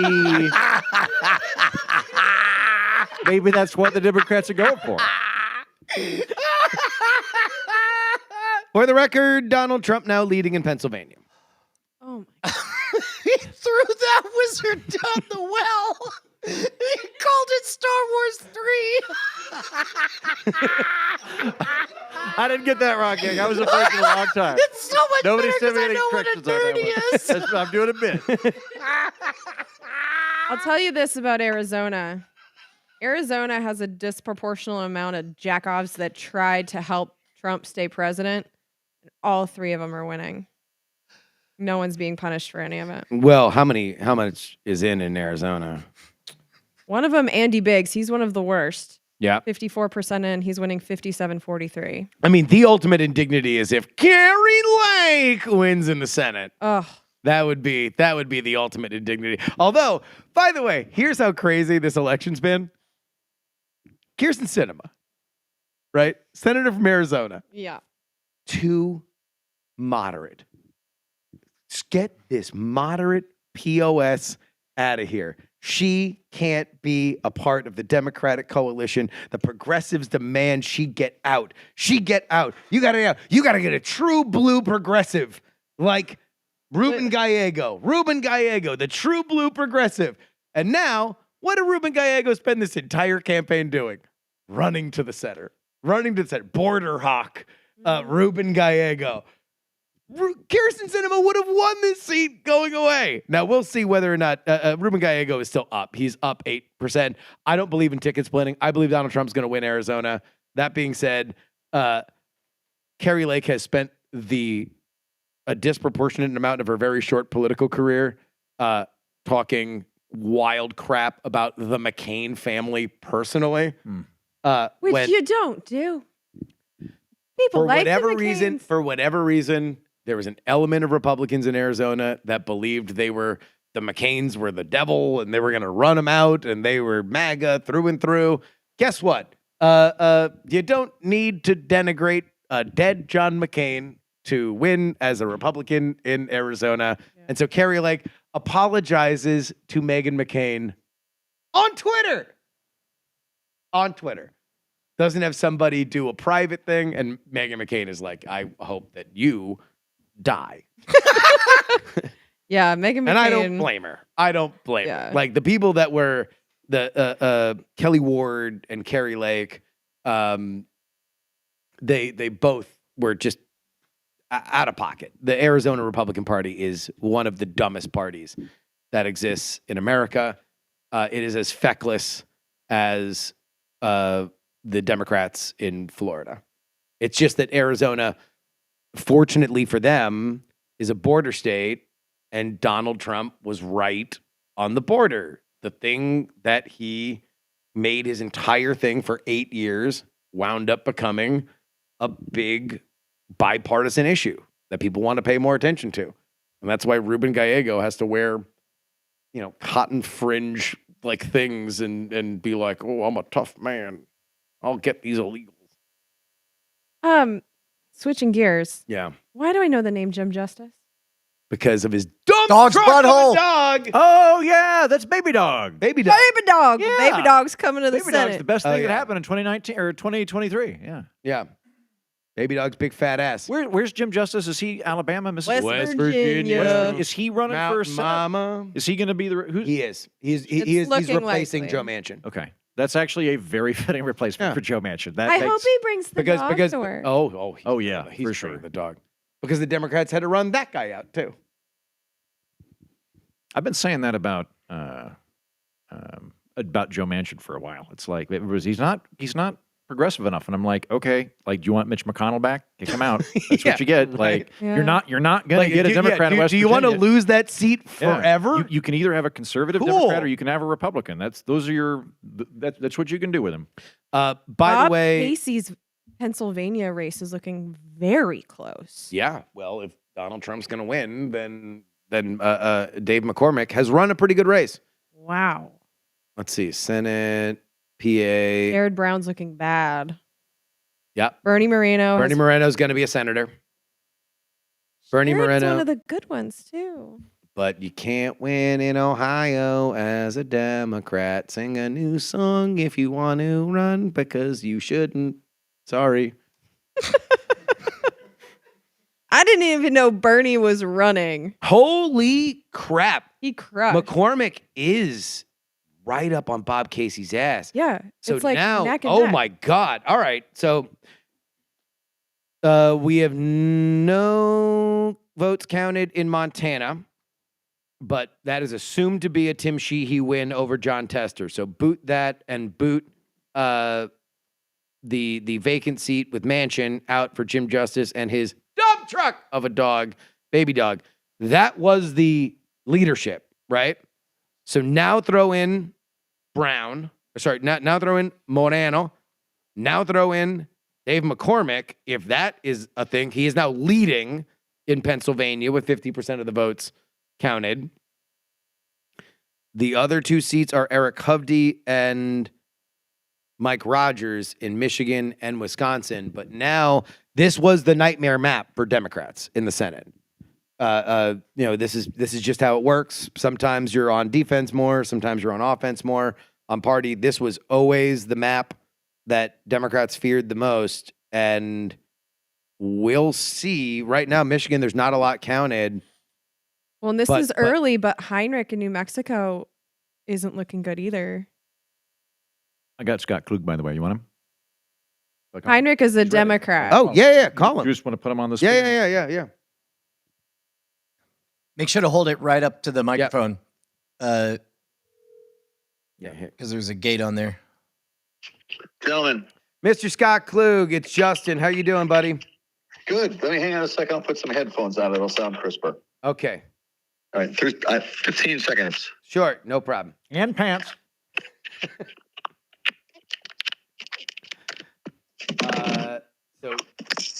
New Mexico was one of the other states along with New Here we go. Okay. Hello.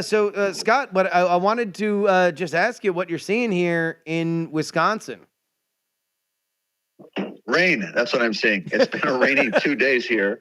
Are you being metaphorical or? It hasn't materially affected the voting. I think things are going pretty smooth.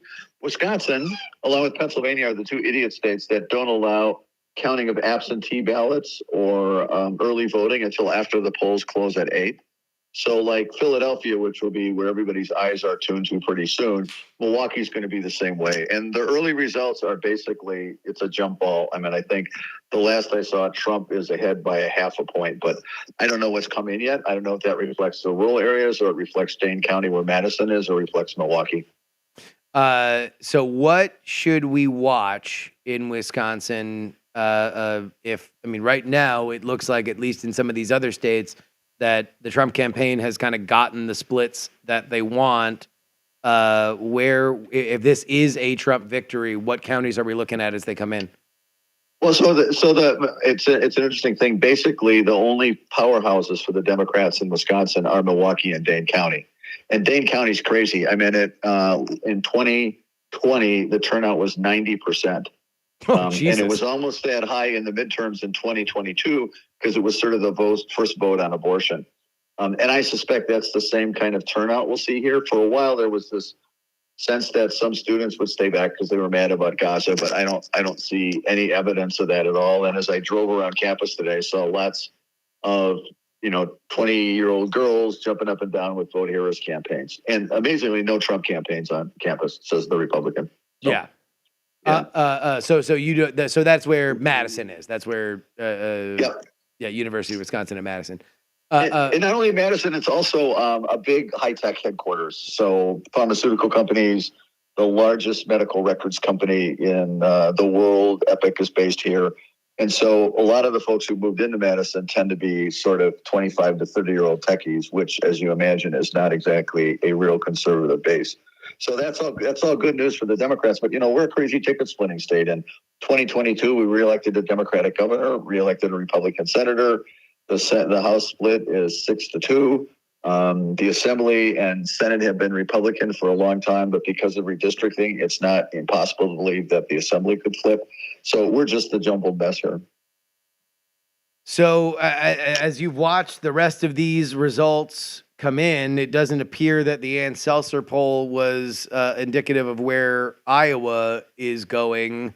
Is there anything that gives you a sense of where this might end up? No, not really.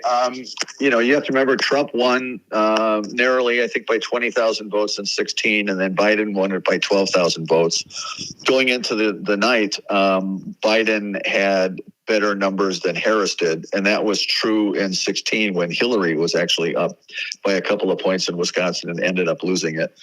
But I do think the Democrats have a much better ground game, and if I had to bet where I am right now, I think they probably take Wisconsin, but that her challenge is going to be if Trump wins North Carolina and wins Georgia and wins Pennsylvania, it's basically game that's over. it. Yeah, it's a wrap. It's a wrap at that point. Then Wisconsin doesn't even necessarily matter. But yeah, I mean, I think this is right now. This looks a lot more like the map that the Trump campaign was promising than the one that the Harris campaign was promising.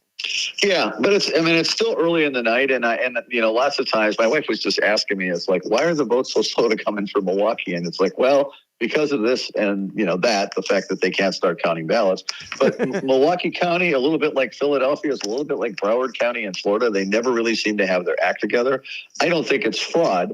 I just think it's incompetence, right? In fact, there's been a bipartisan group here that I'm part of, with the former Republican Attorney General, a Democratic candidate for Senate, the state Democratic chair, basically saying the Wisconsin election system has worked just fine. And if you look in 2020, if Trump had gotten all of the votes of the 6 Republican House members who won and the 2 Republican House members who lost, he would have won Wisconsin by 40,000 votes. So this whole thing about election fraud here is just crazy, because if you were going to steal the election, you'd steal all the elections. You just wouldn't do the presidential level. Yeah. And I think, correct me if I'm wrong, has it been 3 or 4 presidential elections that Wisconsin has been decided from within a point? I'm not sure it's that close, but almost Obama sort of blew out elections when Obama was here pretty clearly. But George W. Bush never won it. But I think in the election in 2004, it might have been literally like 3,800 votes. That was the split. Yeah, well, certainly they're on a heater now, because the last 2 have only been decided by less than a point. All right, Heaton, do you have anything that you'd like to ask the distinguished former representative Scott Kluge? Hey, Scott, glad to hear from you. We're looking forward to talking to you next week and doing a post-election breakdown, but I have no further questions about Wisconsin at this time, and hope you have a good evening. All right, thanks. And I'll check in with the 11 ancestors of Scottish heritage in Wisconsin to see how they voted. So lots of Germans and Poles and Eastern Europeans, not a heavy delegation from Dumfries and Edinburgh. So, well, thank you very much, Scott. Talk to you soon. All right, guys. Thanks. Bye-bye. I had Scott on the political orphanage. I don't know that we properly introduced him for folks listening at home. That's Scott Kluge, former representative of Wisconsin in the late 90s, early 2000s. And he is, would you say, a moderate Republican, a libertarian-leaning Republican, a never-Trumper? I don't know, somewhere in that zone. Like now, or when he was in? No, now. He was a Gingrich Republican back in the day. Now he is a disaffected Republican. And I brought him on my program and agreed with him on 90% of the stuff, was fishing for something to fight with him on. And then at one point he went, back in high school, my friends played a lot of Risk on Fridays. Uh-oh. And I was like, are you me from the future? Do I become a congressman from Wisconsin and then talk to a podcaster through a time machine? Great guy. Scott's a great guy. No, awesome dude. Sorry, I'm just trying to look at stuff. Apparently, odds makers have now firmly put this into a Donald Trump prohibitive favorite position. Currently, FanDuel Canada has Trump at minus 1,100, Harris plus 710. That means that you have to lay that much money on top of your $100 to win $100. Harris is a 750 favorite to Trump's minus 1,000. Or sorry, Trump is a minus 1,000 favorite to Harris's plus 750 underdog in Ladbrokes, the UK odds maker as well. And if we are looking at Polymarket, which again, I don't think it's predictive, but I do think that if these little crypto bros are going to try to get cheap dollars, that's where you're going to see it. We are at terminal velocity in Georgia. Donald Trump 94% there. Kamala Harris 7%. North Carolina, Donald Trump 97%. Kamala Harris 4%. So it certainly appears that the betting wisdom is with Donald Trump in those two states, which means, as Scott Klug just said, it still is all about Pennsylvania, Michigan, and Wisconsin. Let me dangle a little bit of hope for the Democrats. Okay.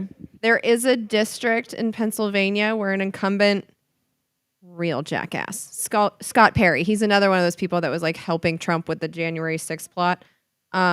He's getting his ass handed to him by 10 points with half the votes already in. So Where's that? that's Pennsylvania's 10. PA 10. Because incumbents generally win. Every year I count the incumbent win rate, and it's always in the high 90s. So it's rare to see an incumbent go down, especially one as famous as him. And it's not a small margin right now. Yeah, so that is in what you would refer to as the red T. Pennsylvania is referred to as New York on either corners and Kentucky in the middle in terms of politics. It is called the red T. And so, and so Pittsburgh and Philadelphia, obviously more cosmopolitan areas. Everywhere to the north of it and everywhere in the middle of it is red. That is like deer hunting country. Harrisburg is where that PA-10 is. Which is in the speaking of greasy-fingered crypto boys, what was the aphorism you used? Sure, yeah. Let's say greasy-fingered crypto boys. And crypto, I'm told, has just hit an all-time high for Bitcoin at 73,000. So it's gone up, and that tends to, at least more recently, that's rallied around Trump. So the Bitcoin community would appear to think that Trump is winning. Oh, because they're a bunch of geniuses. Oh, they are. Uh-oh. Well, they are all in for Trump. They are all in for Trump. Oh, Jamie Raskin's coming back. Now he's the guy who was all up in the Trump impeachments. He's a lot. He'll be back to freak out during the next Trump administration. Well, you know that the Republicans are happy when they are writing things like this on Twitter. They are hate watching MSNBC. MSNBC just suggested that working class voters are ungrateful because they are working jobs created for them by Biden and Harris. There we go. I'm seeing a lot of people on Twitter watching the quad, for the record. I consider myself an influencer and a trailblazer. Watching the quad? Yeah. The way I watch. In your office? No, you do it on YouTube TV. Everybody can do it. What? Yeah. I have YouTube TV. I've never known that. I can watch the news and Special Victims Unit at the same time? You can't choose. They have preset quads. That's lame. I know. So I'd have to watch all the news? Yeah. That like sounds I do at all torture. times. Just sucking it in. I know. Sucking Honestly, it he's such a junkie. If you wanted to legit torture me, tape my eyes open and make me watch the quad that's in Justin's office for like 2 hours. Yeah, that's enough to make me completely bonkers. New York Times forecast. Georgia, Trump, 2.7 point win. North Carolina, Trump, 3.2 point win. Those are yet to be called, but obviously Trump is leading right now. Let's go to states that have not been called. Arizona, Trump, 4-point win. Nevada, Trump, 2.1 point win. Wisconsin, Trump, 1.4 point win. Michigan, Trump, 2.1 point win. And Pennsylvania, Trump, 1.9 point win. They predict that Donald Trump will win every single Who are swing these state. people? The New York Times. Aren't they on strike right now? Don't I have to bring that up? Aren't they on strike? The Needle was supposed to be on strike. The tech The people are on Needle was strike. supposed to be on strike. What does the AP say? Because they're apparently Donald the gold Trump's standard. chance of winning. The Needle is a move-in. Donald Trump's chance of winning is 75% right now. Oh my God, this is so 2016. Very 2016. Except I'm not deep in a bottle of tequila this time. That's different. Dr. Phil is on the Daily Wire's live stream. For the record, I forgot we live in this timeline. This is the Hulk Hogan endorses Donald Trump at the Republican National Convention timeline. I forgot. Bobert's coming back. New York exit poll. We had Carol Moskowitz that we met Oh yeah, from the Post. from the New York Post. She said on my show that if the Jewish vote was at 28%, it would be a significant movement toward Trump.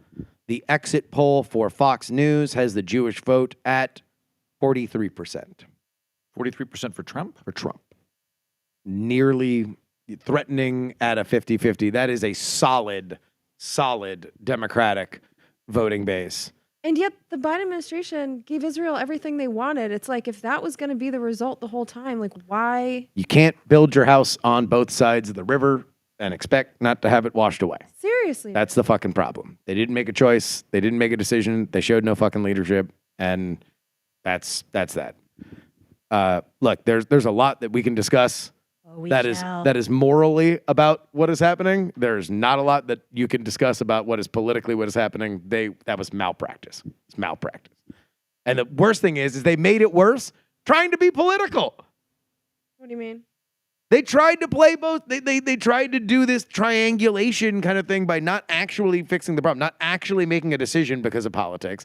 They just did whatever dumb shit they were doing anyway. Which was nothing. Yeah.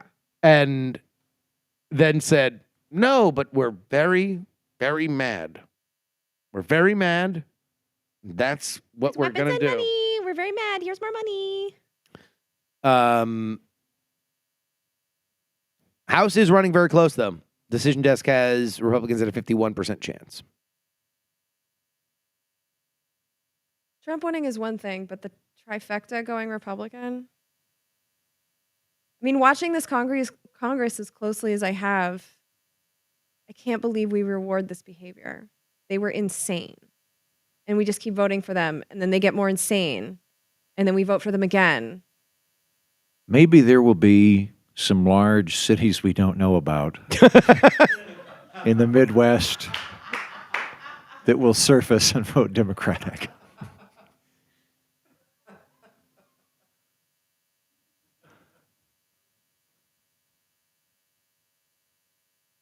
Oh, wait, hold on. Oh, wait, no, this is Arizona president. Decision desk is still giving Kamala Harris. Oh, wait, no, sorry. That was an old one. Yes, they are. Oh, no, this is just counting the votes in Arizona. Donald Trump behind Kamala Harris by but a scant few votes. On Kalshi, the betting market, Donald Trump has flipped the bet on who will win the popular vote.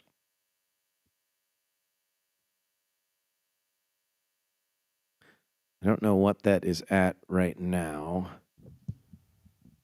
The popular vote.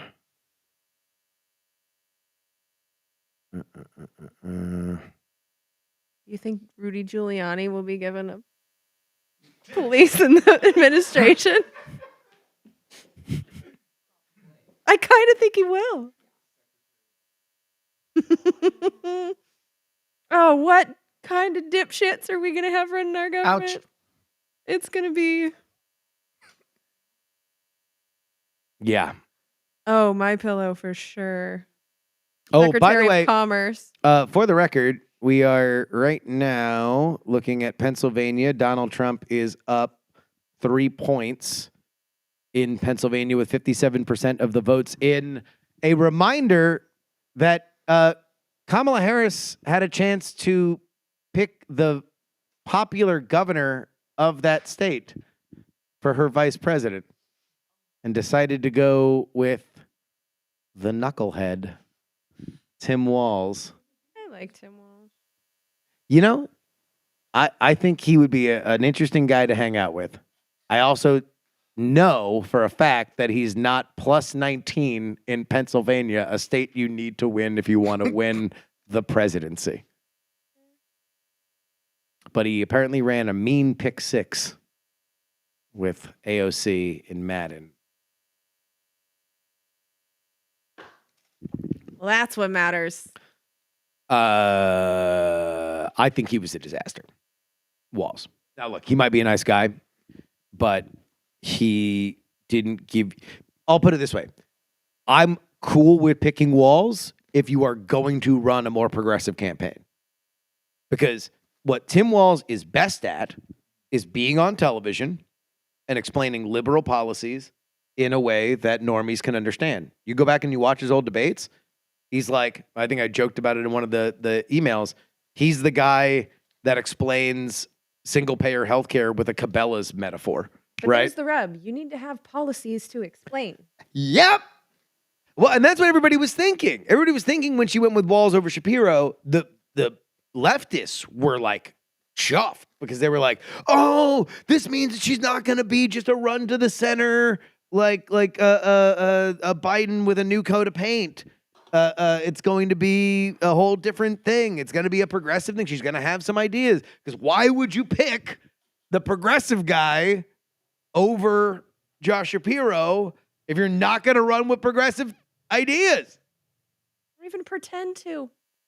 Like, we were looking for so little. Just pretend you're going to do the things that we want you to do. Pretend you care about public transportation or healthcare or literally anything. Dr. Whiskey says, I'm going to eat for months dissecting the Harris Walz campaign. Accurate. I'm like a fucking Venus flytrap. Like, I'm just going to capture it. Just my enzymes.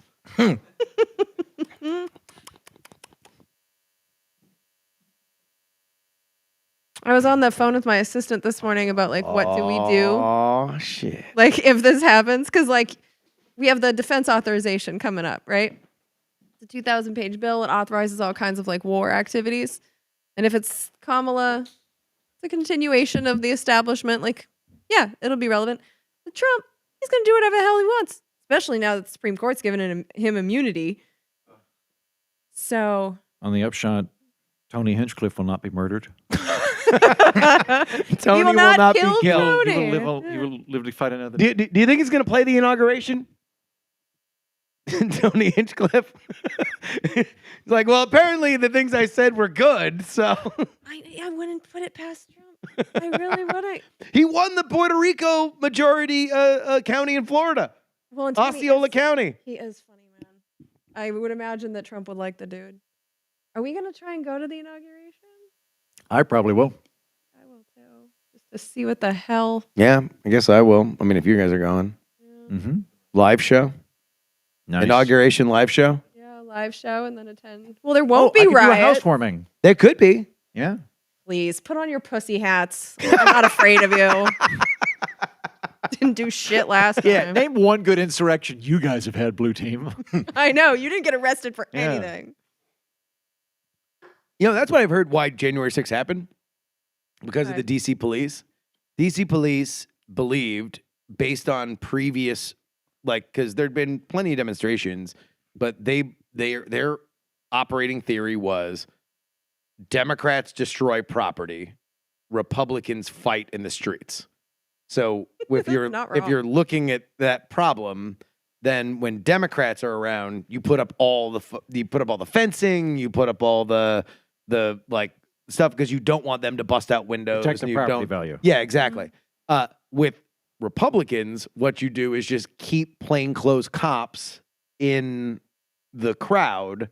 So when somebody starts screaming and yelling and throwing hands, you can just arrest Break up them. the bumpkin fight. You can break it up and arrest them. And that was the problem with January 6th was that, like, they're like, oh, okay, so we got to watch out for everybody who's fighting in the streets, but let's not set up the fences that block the Capitol. Let's just have one Like, make cone a that says, please don't enter Yeah. Capitol. We'll and make then- what we call a cellulite funnel that will point down Pennsylvania Avenue. I do think the scaffolding was a bigger part of that than the narrative has told. Because I'll never forget Jordan Charlton. He was out there in front of the scaffolding at the Capitol, and he just like pulls back the curtain, and you just see people. Oh yeah, like climbing up in there, and the cops are just standing on the steps in their line, and he's like, "Look at this! There's all these people." And then his videos were taken down off the internet.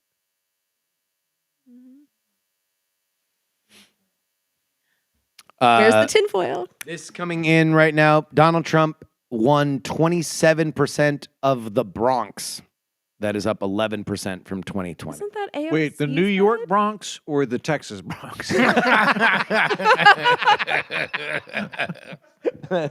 is the Bronx. Yeah, adjacent. from the Bronx out near Paris. What is the world thinking about us? By the way, Donald Trump did a rally in the Bronx. Sometimes it matters that you go places and talk to them.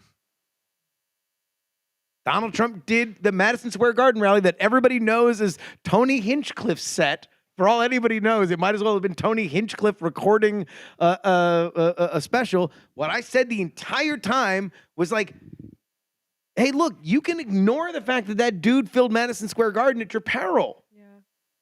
You can minimize it at your peril. Not a small venue. No. I mean, look, if Kamala came down and sold out Texas Stadium, sold out Jerry World in Dallas with 107,000 people, that would be a massive thing. You'd look at that and you're like, holy shit, Texas might turn blue.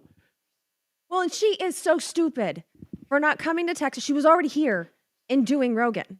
He was going to also give her a softball interview. It was just going to be a conversation. And instead, in the last week before the election, he had Trump, Vance, and Elon. And so it was just a then endorsed. Yeah. And then it was a nonstop stream of Trump is a victim. And then by the end of it, he endorsed. Had she sat down with that man for 3 hours and talked to the dude bros, I think some of them could have been convinced. But she didn't even show up to make the argument. They because were he worried didn't about come putting to her out. They're worried about putting her out because they're afraid that she's going to say something fucking stupid. They Against were Trump? afraid. They were afraid He of her. says so many stupid things. But with her, it's different. Trump has been out doing media for 40 years. I know. But Like- that doesn't mean that you hide in the closet. I agree. At a certain point, you got to roll the dice. At a certain point, you got to shoot it, man. Yeah, you got to Like- play to win, man. And by the way, that's something that Biden was good at. Biden would go out there and sometimes he would say dumb shit. He said dumb shit. He literally went down shooting. he went did. out there. He went down doing interviews saying, hey, you should vote for me. Like he went down saying dumb stuff, but at least he went down shooting. Yeah, I They think were we're safe. Forgiving about I hope that this. stuff. I hope this for the Democratic Party. Two things. Knock it off with the 1984 gaslighting. Yeah. The 1984 like, come on. Take an L every once in a while. Say whoops. You'll be human. People will like you better. It is better for you to not just pretend like everything that goes wrong didn't happen. Like, Joe Biden was old. Everyone saw he was old. You want to bind Kamala Harris to the public? Have her do an interview, a softball interview on MSNBC where somebody says in the gentlest terms possible, what was it like to watch grandpa get old? Yeah. And let her just say in the kindliest way possible, look, Joe Biden is a hero of mine. He's a great, amazing man. He's my But friend. He's my friend, but it's hard to watch somebody who is a top-level politician slow down. I saw it the same way everybody saw it. She should have went back on. She had an interview with CNN right after the debate, and she got testy with whoever it was, Anderson Cooper, I think. She should have went back on with Anderson Cooper and said, hey, here's where I was in the moment. Look, you know what politics are. You got to stick up for your team. We didn't know where things were going right now, but in that moment, my only thought was, oh my God, I can't believe I just watched that. Connect! Be there with people. Don't just fast forward like, nah, does anybody really care? No. It's lazy. It's lazy. By the way, did you hear about the Subway Talks thing? The Subway Takes? Have you seen this? No. What's this? So this is an Instagram thing Do you guys know this? You guys are more Instagram Reels people. The Subway Takes guy. So it's a New York City based thing where there's a dude that he's usually sitting on the subway and he interviews people, now celebrities have gotten into it, about like a take, a thing. Like, and so it'll be like, sports games shouldn't be on after 10 or something like that. And usually he's like, yeah, I know. Oh my God, absolutely. Blah, blah, blah. Softball. So while they're being super stingy with Kamala Harris, around the convention, they bring in all these influencers because they know that they can control the influencers to do these things with the campaigns, right? So they get Tim Walz to do a subway take. Not on the fucking subway. It's in the hotel in Chicago. So it's lame. They have to put subway sounds behind it. But at least Tim Walz is like, I think they should make football a day of the week. I don't know, whatever. They filmed one with Kamala and they spiked it. Here's why. Because the Subway Takes man talked to the campaign. He's like, I want to elect you. Let's do this. And they're like, okay, but we have to decide what her take is going to be beforehand. And he's like, okay, fine. And they're like, go back and forth. And they finally settle on people shouldn't take their shoes off on an airplane. Safest shit you could possibly do. Ouch. Right? She shows up and then says to the dude, my take is bacon is a spice. You know, because you can put it on anything and it makes everything taste better. I'm not against it. Here's the problem. The Subway Takes man, Muslim.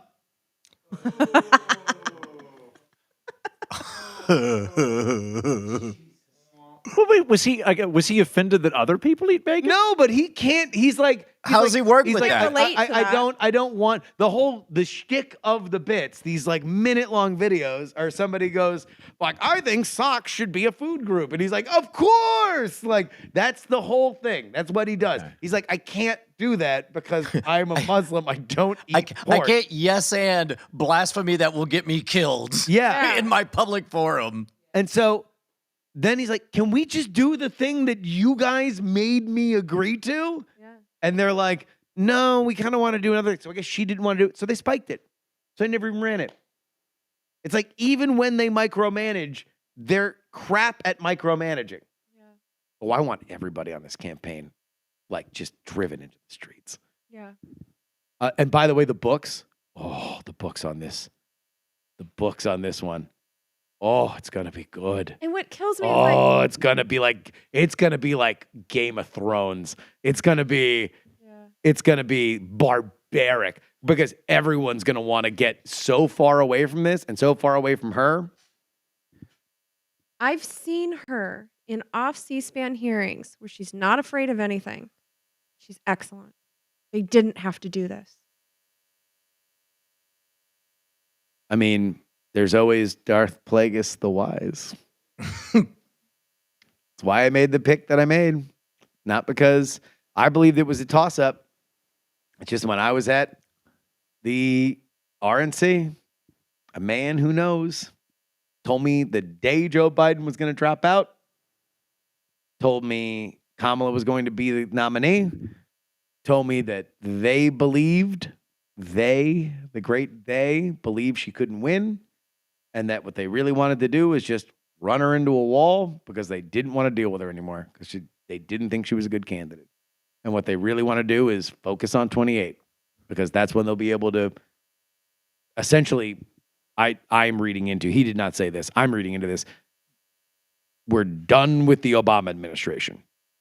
Like Obama, 2 terms, Biden, Kamala, they are all a part of the Obama machine. If this holds, the Obama machine is gone. But that's so selfish because they've been saying to us for good reason that Donald Trump is a big threat to this country, but they care more about their 2028 chances. It was all bullshit the whole time. Well, I think there was a lot of money spent. There was $1 billion spent to elect her. So I think that there's plenty of people who desperately wanted her to win and do believe that Donald Trump is an existential threat to the country. What I think the powers that be, believed is that we're on a 60-30 right track, wrong track. This was Joe Biden's America. Joe Biden effed it. He effed it, but good. You know, you saw some of the exit polls coming out today that were saying that, like, there's 20% of the country that believes radical change needs to happen. Like, when 20% says radical, when the majority, 60%, says change needs to happen, that's usually not good for anybody that had anything to do with the last 4 years. And this is what I said when I made my pick. This is exponentially worse the less you make below 100,000. Mm-hmm. If you're over 100,000, inflation is a curiosity. Inflation, It's annoying, but it's not. inflation is like a, that's what, there's a lot of people in my life, including most of the people I see right now, that inflation is like, well, would you look at that? Like, that's what inflation. I'm right here. Don't do an impression of me. I just bought a burger for $100. Just gee willikers. Like, yeah, that's what inflation is. But there are people, and I would say the line of demarcation is, especially if you have a family and if you are making under $100,000, that it's ritual humiliation. It is looking at things and saying, I didn't do anything and I got poorer. My Uber driver on the way here was a guy that thought Trump was an existential threat in 2016, voted against him. I don't know how he voted in 2020. He now is a pro-Trump guy, and we were just chatting about it, and I was like, so, you know, what brought you over? Like, why did you like Trump? And he went, well, I thought Trump was a lot of bad talk when 2016 when he ran, but I was doing well when he was president. And now stuff's expensive. And I was like, okay, so like, is inflation kind of the main thing? And he's like, look, he's like, it probably looks different from a business perspective, but from my perspective, stuff costs more. And I'm like, all right. 1 star. This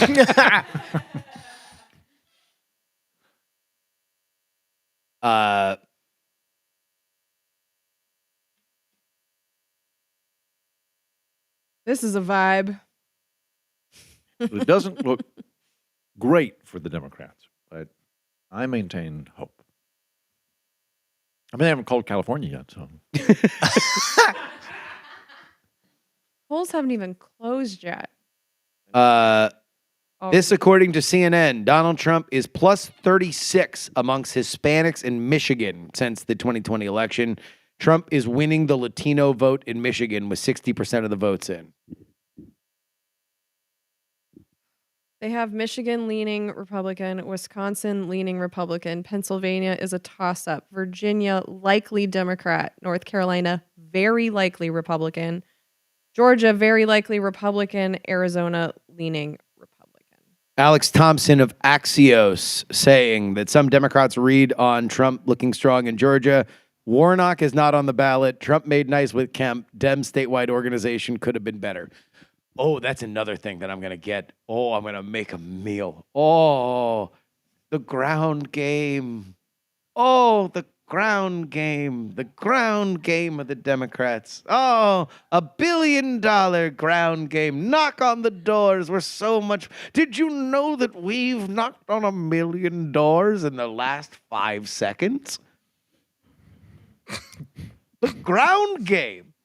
Get the fuck out of here. Ouch. Sorry. Look, just number one, I do think that there's a larger question that we should have about ground operations just in general. Because Joe Biden in 2020, that's the other thing. Like 2020, Joe Biden didn't send anybody out because Democrats were like, COVID is the worst thing on the planet. Mm-hmm. We don't want to put anybody in harm's way. We don't want to terrify our own voters by having somebody knocking on the door. So they didn't put anybody out. Guess what? Joe Biden wins. Including Joe Biden.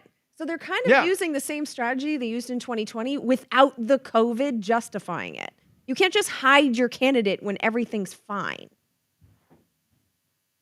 Oh, guys, this is, I'm just saying all the right-wing accounts are just retweeting things that are happening on MSNBC. The vibes of Like the this is very 2016 to me. Well, Joy Reid called Florida an extreme right-wing fascist state. And she's yelling. Like I said, I walked in here hours ago and saw Claire McCaskill looking like she was ready to hang herself.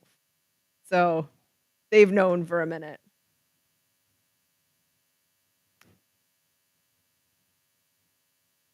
Yo, give me some of that candy.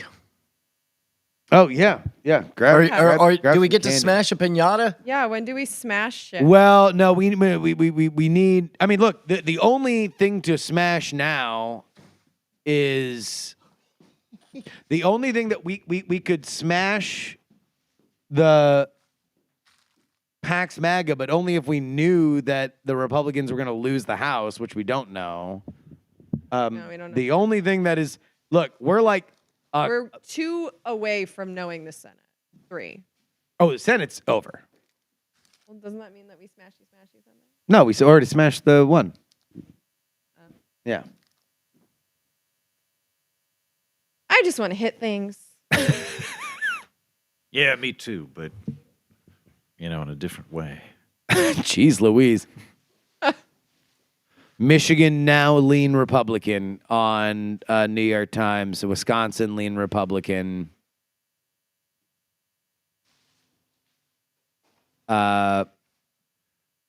Georgia very likely Republican.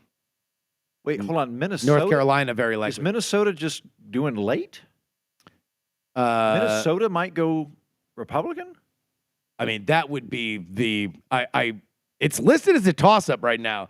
That would be the ultimate repudiation of Tim Walz.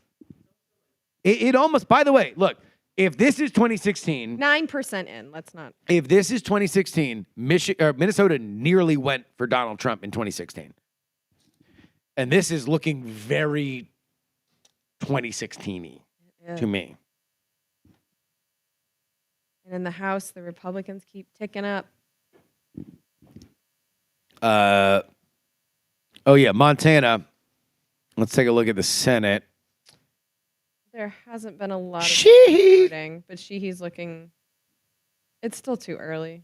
Too early. But also there's like 15 people in Montana, so So I was just how long there. does it take to count the goddamn votes? Well, like anecdotally, I was just there, and like people hate the Sheedy guy. Like the ads were obnoxious, and like Because I don't they know. dumped, I forget what like the second largest Mitch McConnell PAC expenditure was Montana, and it was something like $100 million. And I'm like, that's every ad. That's every It's ad every ad, on yeah. every show in Montana at all times. And it was annoying.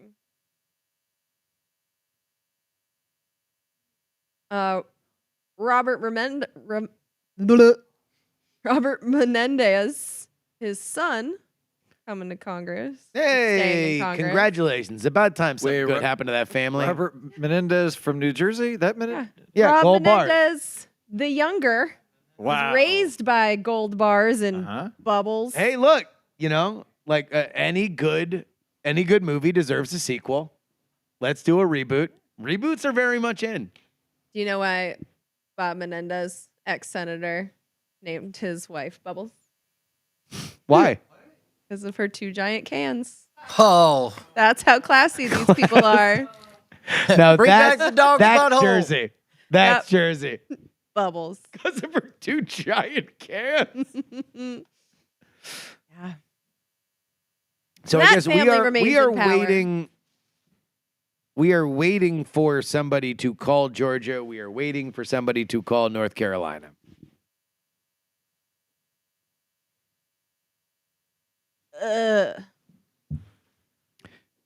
Trump leads with an estimated 20% recorded in Muskegon County, 58% to 40. A county Biden won by 0.6 and Governor Whitmer won by 8.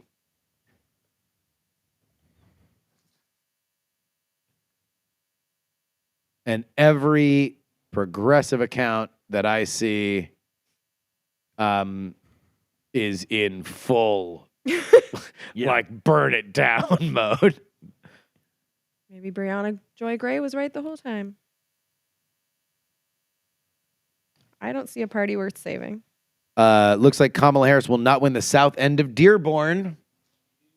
Is that That is the Got the Muslim vote. majority community, 90% Muslim. Biden won it with 88% of the vote 4 years ago.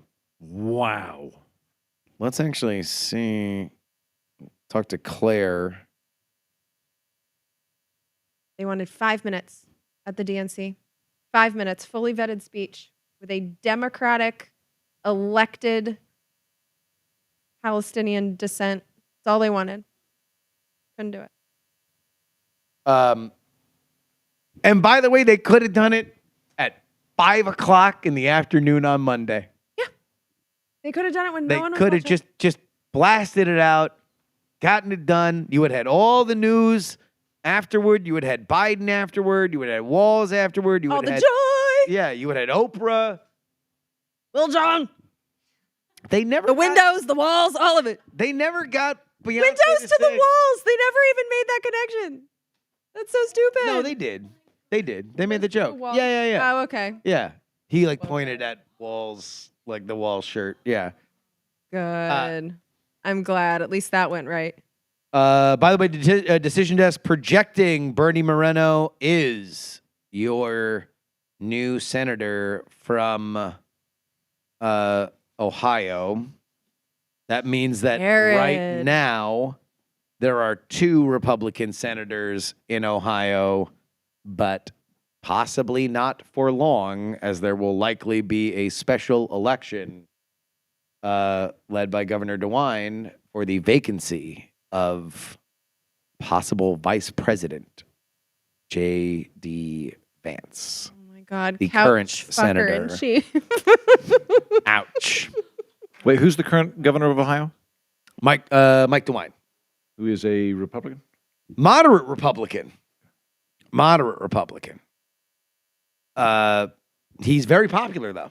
Mhm. Very, very popular. So That's New Kasich York territory, Times right? hasn't called that Ohio one yet, but when they do, that'll put the Republicans at 49 seats in the Senate. We're getting real close.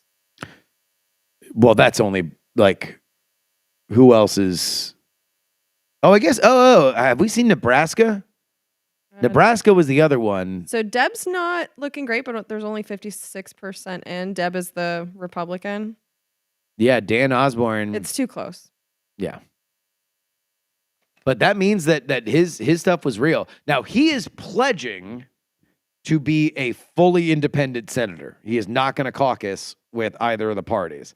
That would be nice. I don't believe him. I mean, Bernie's done it forever. But He- Bernie's he- a he pretty did reliable stop around Democratic 2020, vote. didn't he? Yeah. What's Like, that? I mean, He's a reliable Democratic vote. Not he like literally ran as a Democrat. Yeah.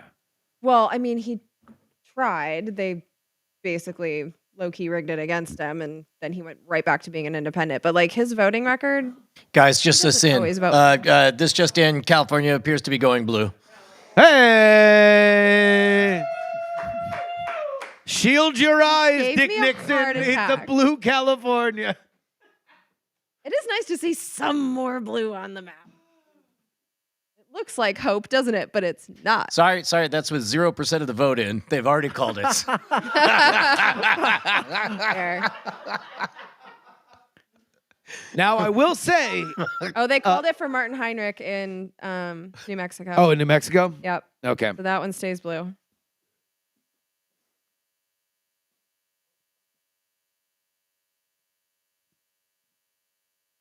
Maria Cantwell will remain the senator with 0% of the vote in. Oh. Also, by the way, a reminder, Congratulations. everybody, all the things I've previewed here, trust me, they will be in florid detail discussed on my show over the next several months. You have the opportunity now to get that $99 deal.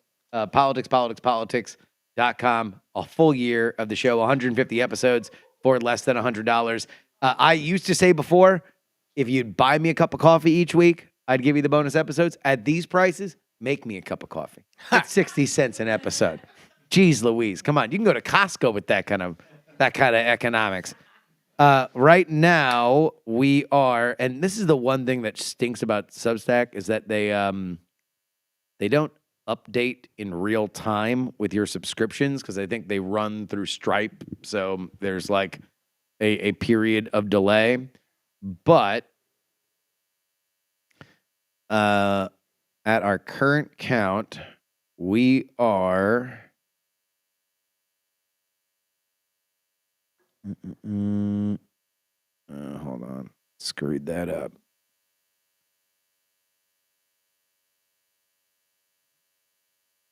We are 87% to where we were.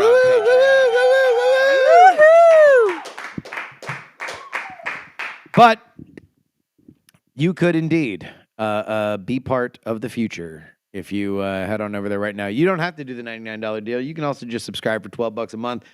Trust me, look, you're going to get it. And also, it looks like I nailed this election. I nailed every inch of it. That also sounds Where dirty. am I wrong? I feel like I have every beat of this motherfucker. I mean, ouch. Like, come on.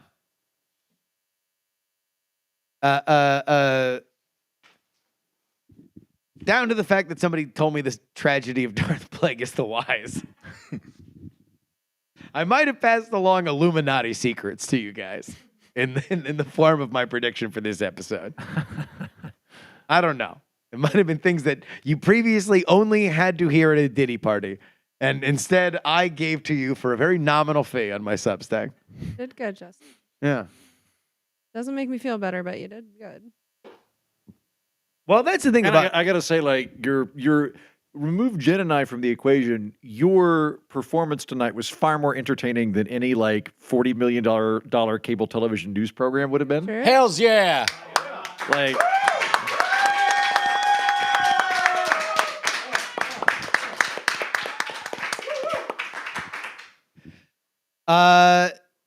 Yeah, guys. I mean, I thought this was going to be an early night. I thought there was a possibility it was going to be an early night, and I didn't know which way it was going to go. I mostly just knew that when in the previous two presidential elections there were heavy polling favorites. Hillary Clinton was a heavy polling favorite. Joe Biden was a heavy polling favorite. Donald Trump was underestimated, and so it became close. So if the polling was super close, then that means that any polling error means that things are like kind of wrapped, right? If it's a 2.5 point polling error on one side, then Donald Trump, it's an earlier night for Donald Trump. If it's a 2.5 error polled on the other side, then it's an earlier night for Kamala Harris. So I thought it might be an early night.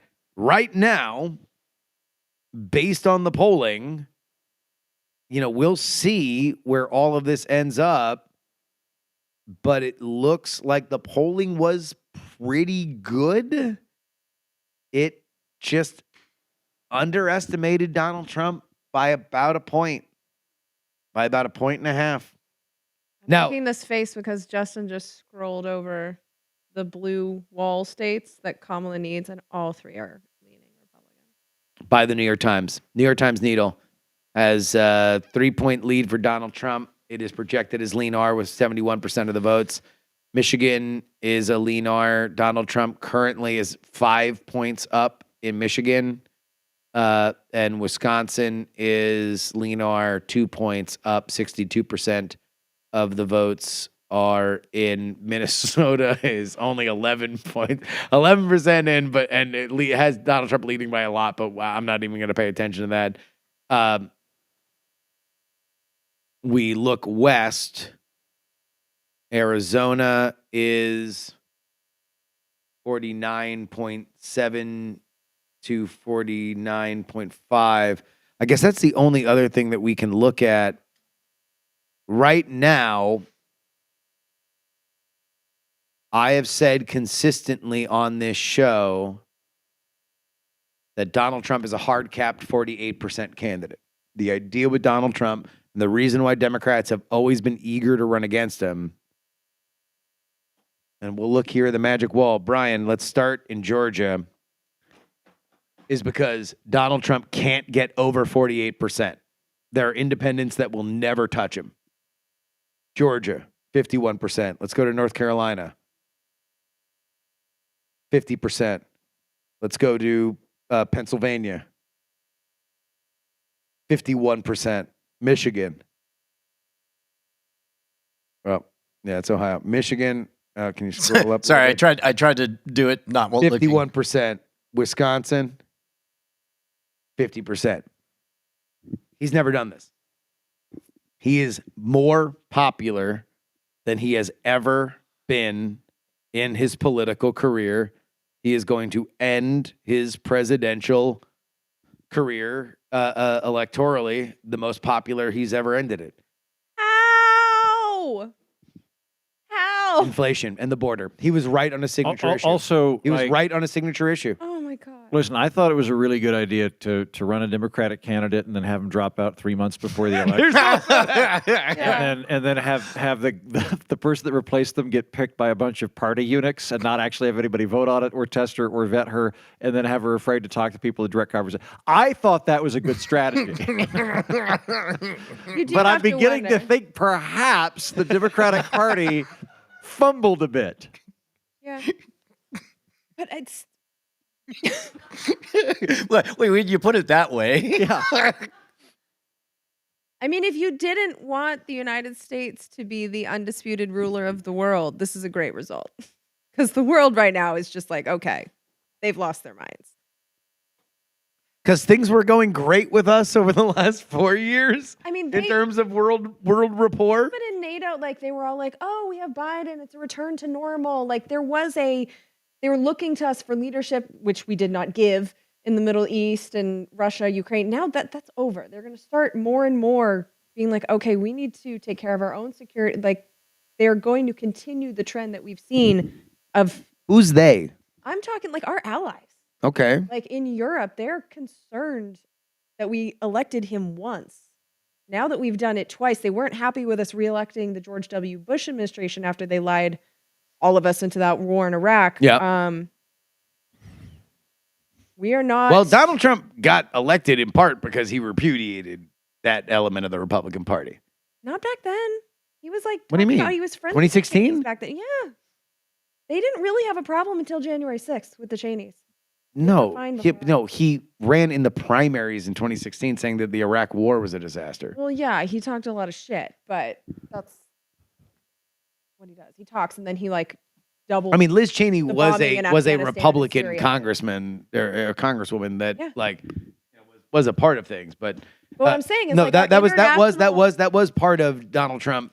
And look, I agree. I don't think that you're making any point that is incorrect. I think that you are absolutely right. The only difference is that I wonder exactly how much we should give a shit about what international consensus is. They have a lot of electoral votes. Oh, wait. Here's why I think it matters. There was a BRICS conference that just happened that no one paid attention to. But BRICS is trying to set up a parallel economic system because we keep abusing our sanctions ability. We keep going to these countries and like blocking them out of the financial system. I'm going to say maybe 10 years ago, there were 5 countries. That's why it's BRICS. There were 5 of them. At this latest conference, there are now 9 permanent members. There were 13 members that were at the conference, and there's a waiting list. And I think that is just going to accelerate. And one of their main missions is to de-dollarize, to have a system where the dollar is not central to it, because that's where we get a lot of our power, is by indebting these countries, and they need dollars. Like the dollar is a big part of this. And it's not just like the countries you would think are enemies, right? Like the I in BRICS is India, and like Turkey is now involved in this. That's a NATO country. And so what I'm looking at is right now we've been able to exert enormous control in the world, and we get enormous financial benefits by having the dollar be the reserve currency. Any move away from that, I mean, you think inflation's bad now. That's the big picture. Like that, I wish in this country, when we talked about voting for the president, we talked about the international relations, because we're voting for the commander in chief. We're not voting for the guy who determines what's in your children's textbooks or abortion. They have no control over that. They do have control over international relations, and that is where I'm most concerned about what appears to be happening right now. Eric Hovde has taken the lead over Tammy Baldwin in the Senate in Wisconsin. I do want to read here. This is from the Harris team. Team, as polls close across the country, I wanted to give everyone an update on what we're seeing. As we have known all along, this is a razor-thin race. Thanks to the amazing team, we've seen incredible turnout across the battleground states, and the closeness of the race is exactly what we prepared for. While we continue to see data trickle in from the Sun Belt states, we have known all along that our clearest path to 270 electoral votes lies through the blue wall states, and we feel good about what we're seeing. I'm going to pause here and speak campaign. We're giving up on Georgia. We're giving up on North Carolina. Don't even look at them anymore. All of your hopes are on the blue wall states. And now they go in state by state. In Pennsylvania, we've overperformed turnout expectations in Philadelphia and overperformed our early vote expectations in Bucks County. We don't have election day results from Philadelphia, but we do know that we overperformed turnout expectations there and have seen especially high turnout in places with large non-white and student populations. We expect to see a higher turnout in Philadelphia than in 2020. Outside of Philadelphia, we have limited data on turnout and support right now. That's not good. Why would you write that and send it? Why would you say that? This is a bad campaign. But what we do have is tracking with our expectations. We are awaiting more results like everyone else. They literally wrote that.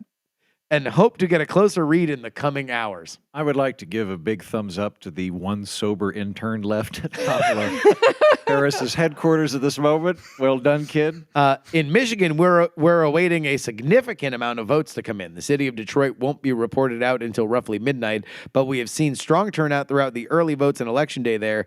Other results in Michigan are harder to parse since results are coming in a more piecemeal than anywhere. In Wisconsin, we know there are a significant amount of votes remaining in Dane and Milwaukee counties, and we are seeing signs of strong performance in the WOW counties where we have partial data. We don't expect complete results from Wisconsin until tomorrow morning. Oh, Trump just tweeted a picture of him spraying champagne on a stripper's tits. So I feel like the campaigns are projecting. Polls just closed in Nevada and Arizona. As expected, it will be a while before we have more information from both states. We've been saying this for weeks that this race might not be called tonight. Those of you who are around in 2020 know this well. It takes time for all the votes to be counted and all the votes to be counted. That's how our system works. We'll continue to keep you updated. They're trying to punt till tomorrow already. That's bad. That's bad. That is bad.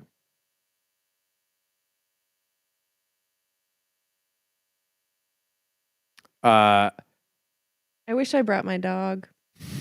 I want to snuggle. Well, if I knew you guys were coming and I had babysitters. I know. David McCormick is 50-50 with who's that? Bob Casey. Oh. That's wild.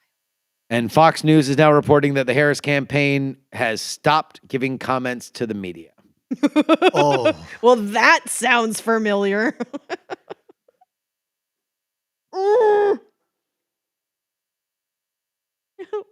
It's happening again.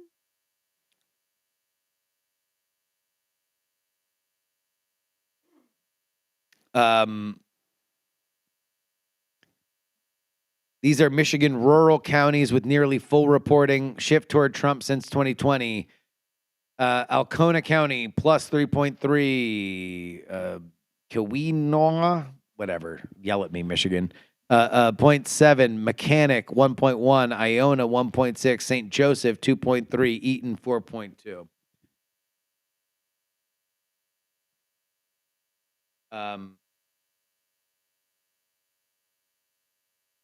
Nebraska has been called, but the big key there is that race with Deb Fischer and Dan Osborne, although now it matters less since Bernie Moreno is the senator from Ohio. So that means that the Republican majority is not at stake. And with McCormick and Hovde running competitive, then this might actually be like a majority for the Republicans in the Senate. The first time that has happened. Well, not a 60, right?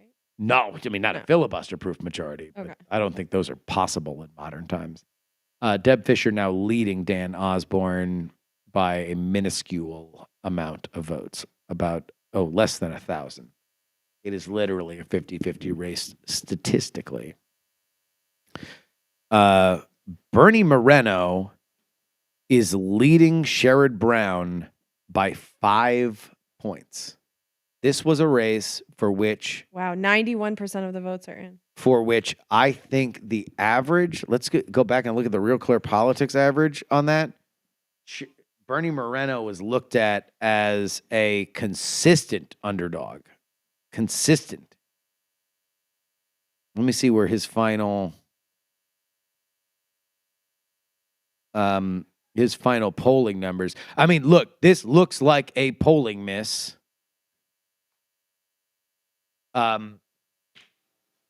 They undercounted Trump votes again, the polls. 3 times in a row. There's something to the idea that Trump voters didn't want to say it. I think there's something to be said that the Trump voters, they just come out of the hills. They come, it's like, it's like Thriller. They just like, they're climbing out of the ground and they vote for Trump and then they don't vote for anyone else. And like they might check other people that are red down the ticket, but then they just return to their little tunnels and then and then that's it. So look, Bernie Moreno ended the polling as a 1.7 favorite. Trafalgar Group, which is looked at as like a laughable joke. They just called it. Where? No, not the whole thing. In North Carolina. North Carolina has been called by the New York Times. Moreno was a 1.7. So the heat and chicken shit index is running at 95% Trump right now. Just oh no, you'd bet $97. I would bet $97. Yes. So when they were gasps here, like prepare yourselves, people. Right now, Bernie Moreno is winning by 5. They undercounted Bernie Moreno by over 3 points. That is the Trump effect. Again, I want to point out,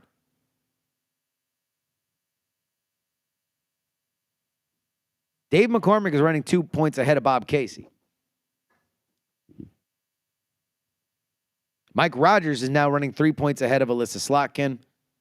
And Eric Hovde is running a point ahead of Tammy Baldwin. This is, right now, this is Pax MAGA. This is not Democratic Civil War. This is Pax MAGA. This is a Republican drubbing as we are seeing it right now. Make no mistake. If Donald Trump sweeps Bernie Moreno, Senator Moreno, Senator McCormick, Senator Rogers, Senator Hovde, Senator Sheehy, who is up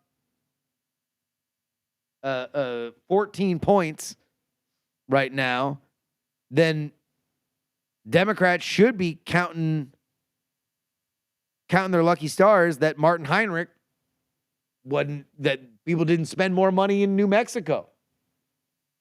That they didn't spend more money on hung cow in Virginia. How now, hung cow? Now, I will say that amongst all that, Carrie Lake is still down 8 points. I'm okay with that. Carrie Lake. Do you think this will be the end of her political career? I hope. Look, I spent a lot of time talking shit about Democrats in this tonight. I will say this.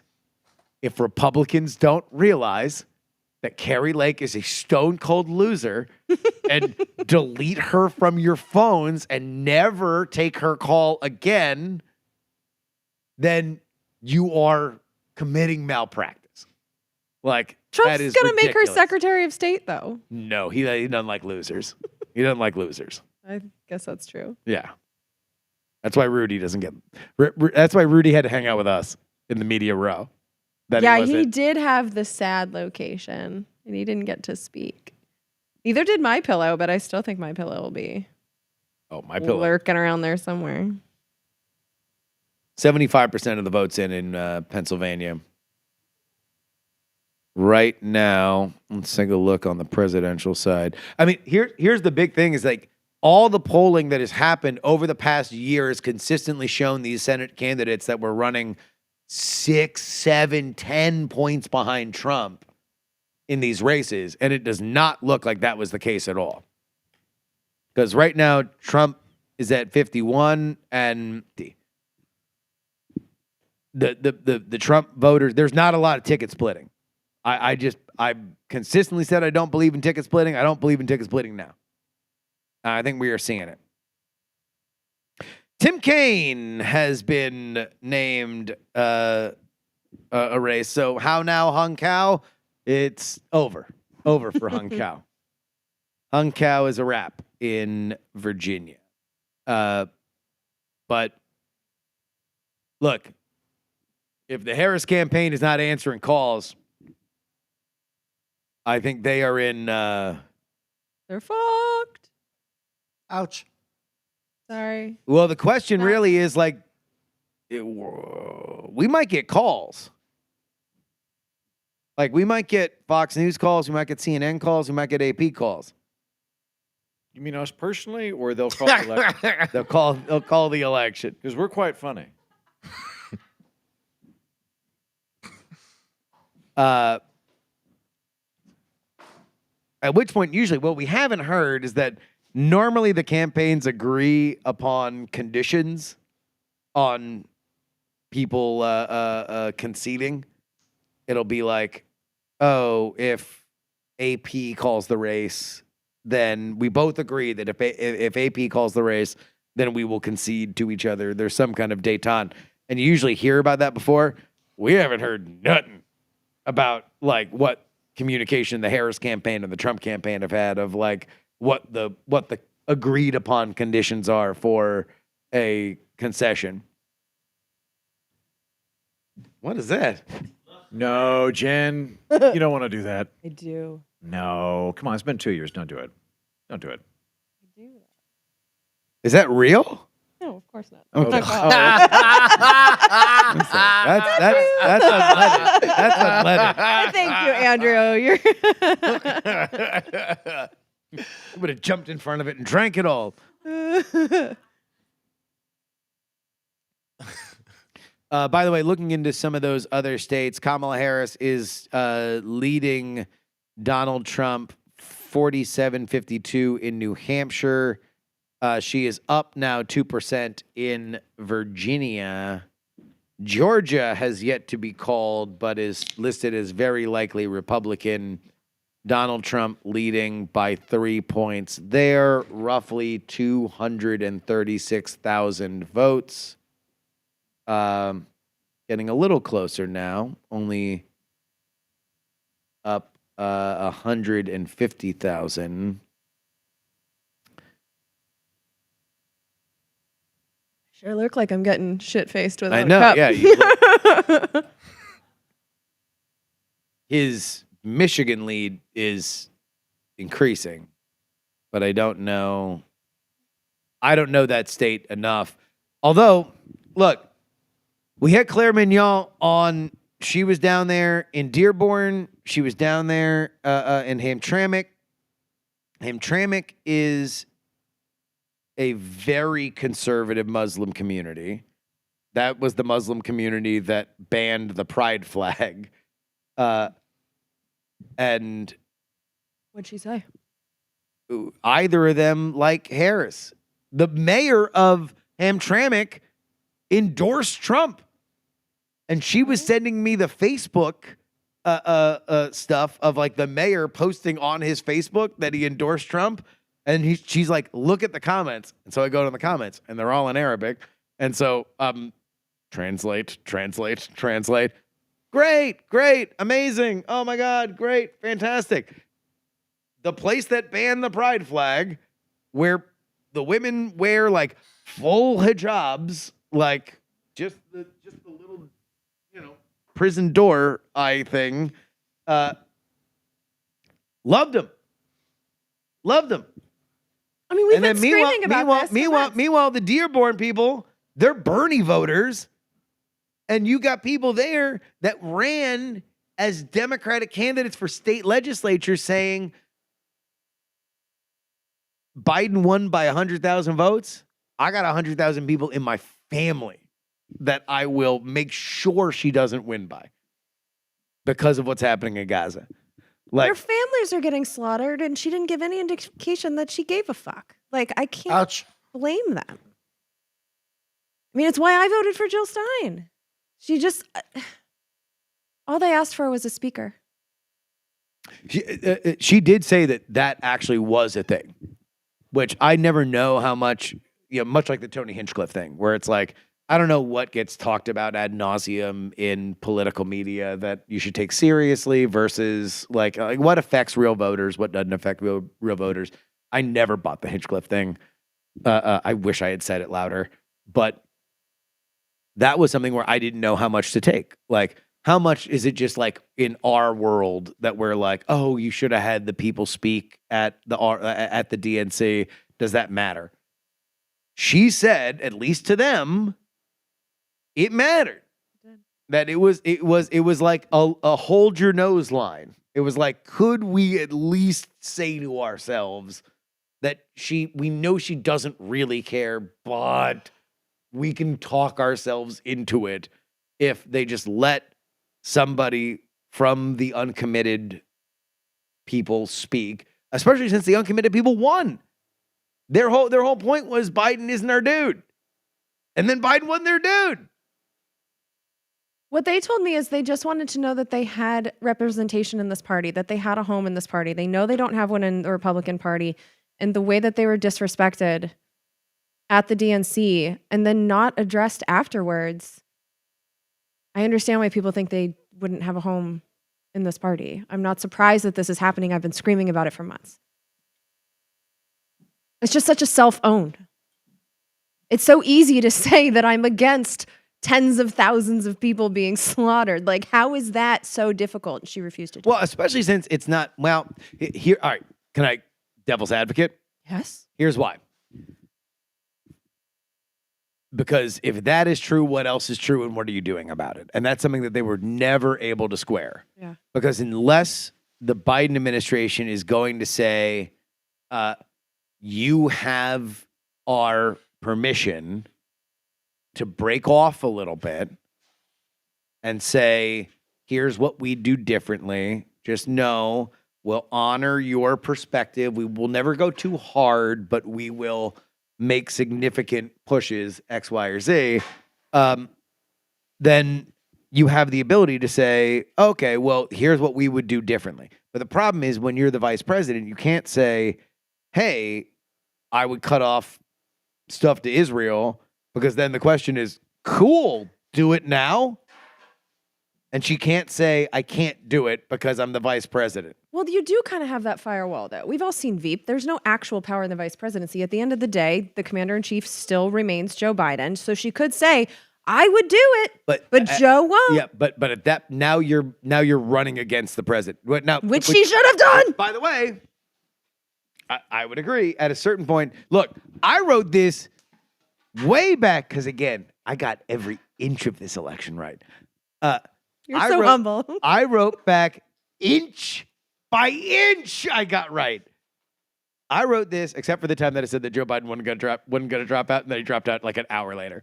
Yeah, you still owe me steak. I'll get you a steak. I'll get you 10 steaks. I forgot about my steak. I said when it was becoming untenable for Joe Biden that the Democrats either now or later were going to have to torch him. Yeah. But they only half torched him. No, they didn't. He stepped down, and they all said he was the greatest president of all time. We love Joe. We love Joe. Yeah. That was that's another thing. Knock it off with trying to cover for the chants. You want to know who never had to cover for a chant? Obama. Obama, they would chant. Obama would say, hey, what are you doing? Let him chant. Well, now, here's what I'll explain to you. Mitch McConnell doesn't want that. He wants another thing. Because he was good. Maybe if you can't do that, then you should not be at the top level of your party. Anyway, if they can't, like, if they were not going to torch Joe Biden, they had to work with him. If they were going to work with him, then you have to work with his administration. Now, what I think is very clear is that Joe Biden is so diminished that there is no cooperation between the departments. They're all their own little fiefdoms. Yeah. And so it's like part of what I think is like, if I were working within the Biden administration, what I might assume is something that they're dealing with is like, hey, solving something like Gaza requires State Department and Defense Department. Mhm. You need both of them on the same page. Yeah. If they're both their own little kingdoms, then now they have to negotiate with each other before anything gets done. Mhm. And so it's like, if you don't have a strong president to say, here's what's happening, do it, Mhm. then what are you doing? What is it? They certainly don't have that. They don't. I don't know why they're not calling Georgia. 95% in, Donald Trump leading by 3 points. Obviously, there might be a situation where I think they want to be super, super, super sure. I support that. although I'll bet you Trump's like, I don't know, y'all were a real cavalier when you called Arizona in 2020. Certainly called that Arizona real quick. Although, I don't know. At this point, I think he'd probably like to live in this moment for as long as possible. So,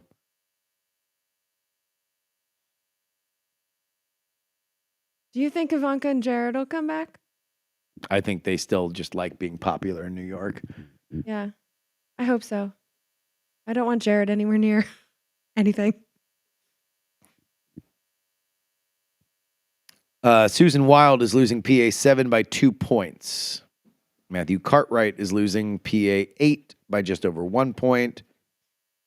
I said this a few hours ago, but let me say it again. We've gotten through 4 years of this already. If this happens, we were fine.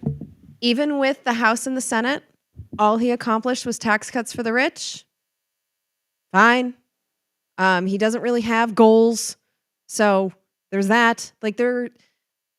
We did 4 years. They were chaotic, but we kind of know his game now. We know the gig. It's less shocking. He can't run again after this. We will survive another 4 years. We've already done it. I mean, there's definitely, I'm not saying they're going to be a fun 4 years. I think But- they'll be a very interesting 4 years. That's a word for it. But I do I have the anxiety for sure. I don't think this is a good thing, obviously, but I don't think this is the end of our democracy. I don't think we're in any physical danger. I think the biggest danger that we face is that our empire isn't going to control the world. And honestly, we've killed a lot of people. So maybe having a bipolar world instead of this unipolar, maybe in the grand scheme of things, that's not the worst thing. We don't know what the results of this are going to be. They don't necessarily have to be all bad.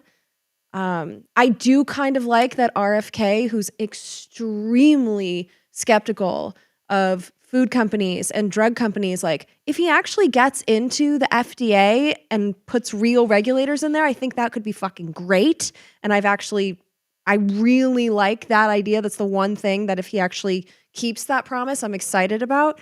Because they do have people like Casey and Callie Means that have the ear of that administration who are saying we shouldn't have these dyes in our Fruit Loops when they don't have them overseas.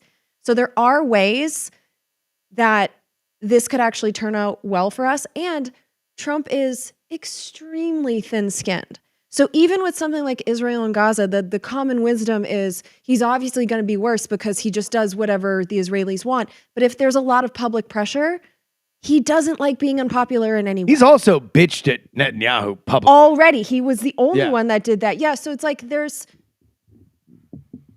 I'm not saying it's going to be good, but it's not the end of America. Like, we'll be okay. We were okay in the first 4 years. It'll be okay. And I'm not saying this just to make people feel better. Like, I honest to God believe this with 100% of my soul. Okay. Here we go. Good. We've hugged our teddy bear. Let's talk about numbers again. This is the biggest metros. Miami-Dade County, 2024, R plus 12. New York, R plus 9. Harris County, Texas. That's Houston, Wait, R sorry, plus 8. New York County where? New York County, New York. Okay. I'm sorry. New York plus 9 confused me for Trump. That was a swing of 9. Oh, Yeah. okay, got it. Everything Okay, got more. Got so it, okay. The question was, okay, well, like the rurals were on fire for Trump. All the Kings County, New York, R plus 11. I mean, these are places that like Democrats won by 40%, but it wasn't 50%. You know, there is again, it's he is the most popular I've ever been. And by the way, right now, the New York Times electoral forecast has Donald Trump winning the popular vote by 1% and winning 301 electoral votes. That would make him the first Republican to do that since George W. Bush in 2004. Awesome. CNN at Kamala headquarters, quote, the operative word right now is silence. Not a lot is being said. The Harris team appears to be searching for bright spots in the map. Good luck. Illinois. Vermont. California, that's a big one. Virginia, kind of. The bulk bit, the majority bit, no. Yeah. Jesus Christ. Brian, if I were to send you something to put up on the board, where would I send it? Just email it to me. Email it? Okay. Republicans have now officially flipped 2 Senate seats. They are at 49. So what, Moreno? Yeah, they called and Moreno and Justice. Jim Justice. The dump trunk dog. Big fat puppy coming to Congress. Do you see he put his butthole up one time? The dog Yeah. or Jim Justice? Jim Justice's butthole was not. That we know. We You have never to clarify. I think Yeah. you'd have to work very hard to get know. I mean, it. at the margins, he won. It's not out of the out of the question. Well, yeah, and we just had an elected official on Nude Africa. So Well, you never no, know. he was not elected. Oh, well, he tried to be elected. He did try to be elected. Yeah, didn't go good. Brian, I sent it to @Gmail. Yeah. Hang on, I'm having to re-log in. Oh, they just called Ted Cruz. Let's see though what that margin was. Old Ted Cruz. Ted Cruz won by 10 points. It was a lot. 10 points. Well, 76% of the votes are in. That could change. I mean, it could get It could get worse. it could get worse. Yeah. By the way, Gmail helpfully said, this message seems dangerous. If you are a Democrat, it's right. But yeah, put that up. I just want to show you. These are trend arrows for the country. Wow. That's so gnarly. So all the blue ones are places, counties that The blue pond there in the middle. that is north. So that's like elements of Atlanta, I guess. Parts of South Carolina. Looks like a weather map. But otherwise, it's like we're going to war with England. It is all right. And the biggest thing that you are freaking out about is number 1, Georgia, number 2, North Carolina. The fact that like these Florida spikes are just insane, right? These are acupuncture spikes here in Florida. But Virginia, North Carolina, Ohio is what it is, but Ohio was red before. It got redder. And then you have Pennsylvania. That was the for all the marble state, and it looks like Donald Trump might win it at 50%. Again, the whole thing with Democrats was that Donald Trump raised a bunch of money for Democrats, and he's beatable if you can get over 48%. He's at 50 in all the blue wall states. Speaking of 50, nuts. the Republicans now have 50 Senate seats. Did something else get called? Ted Cruz. Oh, Cruz. Yeah. Okay. Yeah. Yeah, it's official 50. One more, they have the Senate. Which that's just whenever they call she, he. That's that. The question then becomes Nevada, because Sam Brown has run behind Jackie Rosen consistently by like 6, 7, 8 points. If Sam Brown wins, ooh boy. I mean, obviously, we got to take a look at what's happening here in the blue wall states right now. Dave McCormick up 2 points on Bob Casey. Mike Rogers up 3 points on Alyssa Slotkin. Eric Hovde up 2 points on Tammy Baldwin. Amy Klobuchar has won re-election in Minnesota. The Klobes. Former NBA player who is a actual lunatic, Royce White, got drubbed by 20 points. Oh, okay. I was like, yeah, no, look up Royce White. Royce White is an absolute disaster. He is a disaster. All right. at least we dodged that bullet. You guys cover. I got to use the bathroom again. All right, what do you want to talk about? Tell me more about this wizard who fell down a well. Bye, gang. Yeah, love you guys. We should give shouts out and thank yous to all of the fine folks who tuned in for the coverage. Can we take a moment and thank Annalisa and Yes. and Nathan Thank for you all guys of their for hard being here, work? yeah. We had real production and cameras and the whole 9 yards. Uh-huh. There we go. Woohoo! Annalisa, good job. There you go. There's That's Na- our There's Annalisa. Nathan. Yeah. There we go. Good job. Yeah, thank you guys. And thank you, Brian. Hey.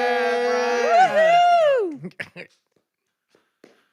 I was up for an ambassadorship with the Harris administration, so I don't think it's going to happen now. I don't think so, yeah. Boy, Right.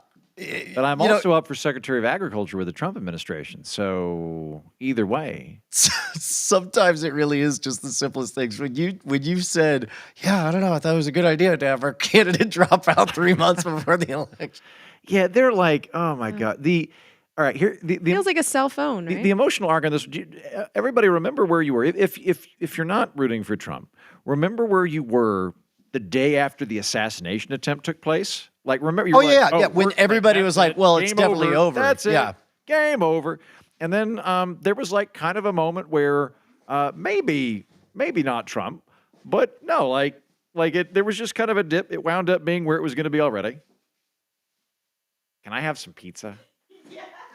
Ooh. Thank you. No, I was just Ooh, rambling. people are saying waiting for nice Justin things to get about back. our stream. Nice. I'm glad we're not on mushrooms. I'm not gonna lie. Yeah, I'm not gonna lie. Gang, we thought about doing mushrooms. I think I could handle them right now. I'm actually more afraid that they would keep me awake. Because I Yeah. think that, like, don't they have kind of an energizing effect? They I'm do. all right. I'm frighteningly Oh, sane. yes. Thank you. Oh, this is like a miracle. All right, so given that we're now stuffing our faces, listeners, I rely on you for interactions on what's happening here. So provide us with some questions and/or thoughts. I got a question for you. I shaved recently. What do you think? Yeah, stick with it. I You think know what? look like I 10 like years I like younger a little than bit the of last time I was the on camera. I like a little bit of Look that like a 5 o'clock dust. Huh? I like a little bit of your 5 o'clock shadow. Yeah. Yeah. Then people know I also have testosterone. I can create that illusion. I don't know. Yeah. I like young Heaton. Yeah, I I think I'm he's gonna a do. cutie. I'm gonna do Young Heaton for a bit. I'm liking this. I feel newscastery. Are we? So we're doing a show tomorrow, are we not? I think so, yeah. Ah. I don't know what time, but yeah, I'm planning on it. I imagine we'll have things to discuss. I think I fly out directly from the show, so I would not be able to. I can take you to the airport. I fly out at 5:15, so I would like have. I could probably do lunch and then go. Yeah, I would love to ride to the airport. Thank Yeah, you. of course. So we'll probably talk about the election tomorrow. I'll block your ride to the airport. I'll stand in front of it. You're so nice.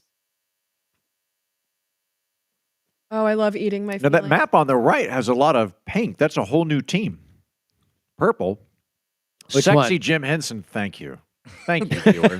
Oh, I like Hey, that. how do you think? What makes you think they're talking about you? That's good. You know what? That's probably you. You're right. I'm now like somebody described me recently as the most handsome character in a claymation film. Which I'll take. Yeah, I can kind of see that. We're like if Wallace and Gromit had a fucking hot neighbor, I'd be that guy. I could see you dabbling in puppeteering. Yeah. Yep. Have you ever managed a puppet? No, but I used to be like a puppet fan. There was a group called Team Lopez, which was an improv puppet team in New York. I thought they were terribly funny, and I was the only person that would go to their shows that was not actively sleeping with or married to one of the puppeteers. Like I was the only actual civilian fan. That checks out. I feel like it would be really hard to coordinate the hands, like especially if you have the puppets that have the feet and the hands and the mouth, and you have to do the little stick thing. A lot of the time they've got difficult. monitors because I've done a surprising amount of sketches now that have puppets on them because puppets are inherently funny. This is the thing. I'm going to let people in on a But you little. have worked with puppets. I have worked with puppets. I'm not. Have I manned? I've manned them a couple times, but sometimes for the complicated lied ones, to me. they'll have like a monitor down below so that you can see how it's moving as you're doing it.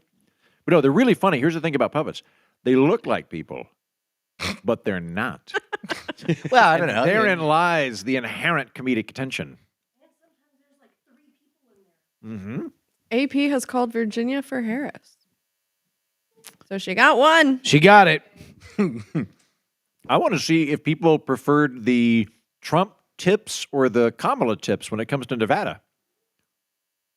What? Like Trump was like, tips will no longer be taxed.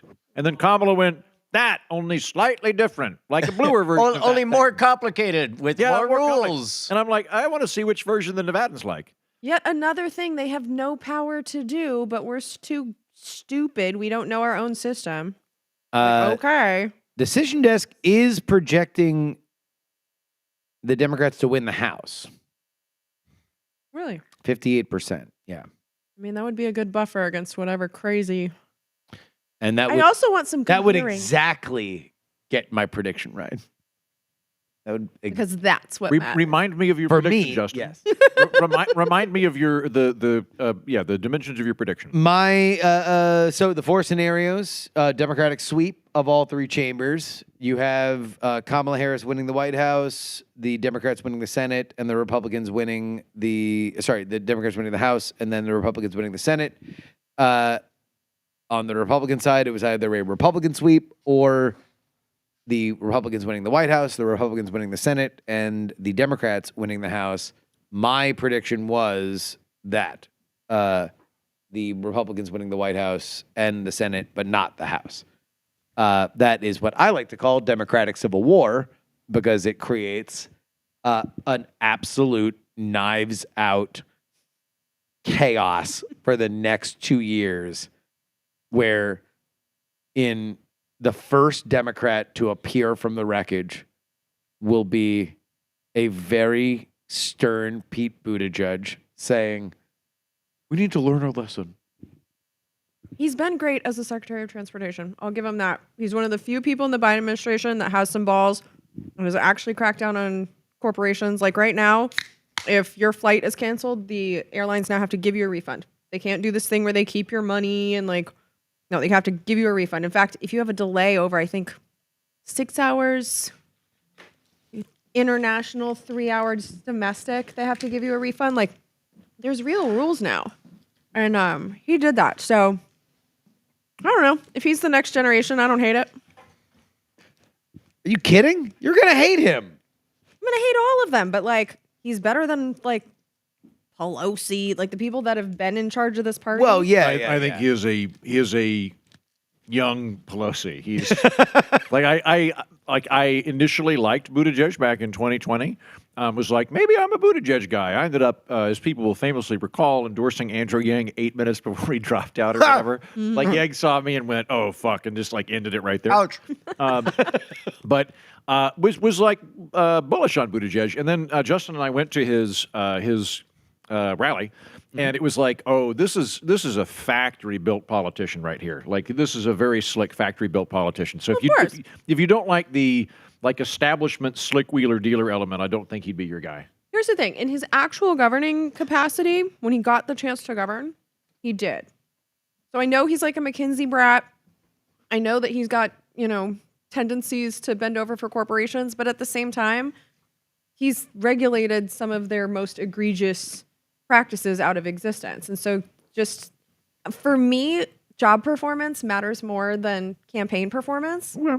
And I don't hate what he's done. So I would say, let's really get into it. Okay.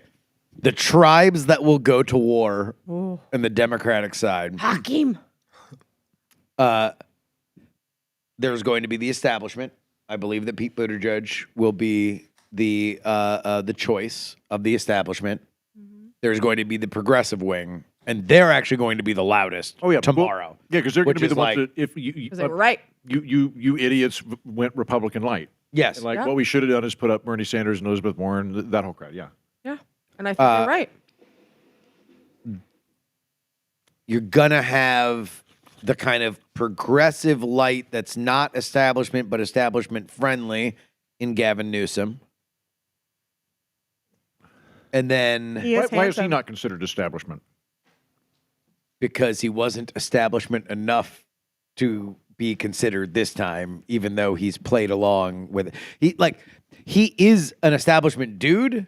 He's just not selected by the establishment. He's that flavor. He's just not been invited into the VIP lounge. He's also not DC. Like he's a California guy. True. Yeah. Which I don't know whether or not the appetite for California candidates is going to be particularly high after tonight.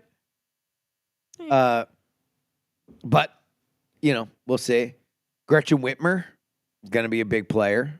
JB Pritzker. Basically, everybody who took their name out of the running suspiciously for Kamala Harris's VP, they're all running. Elizabeth Warren will be back. No, you think so? Yeah. She would be a progressive winger. Yeah. She would. But she also gets along with, I think she could be a good candidate if she, stopped pretending to be an Indian. I also like that. It would be helpful.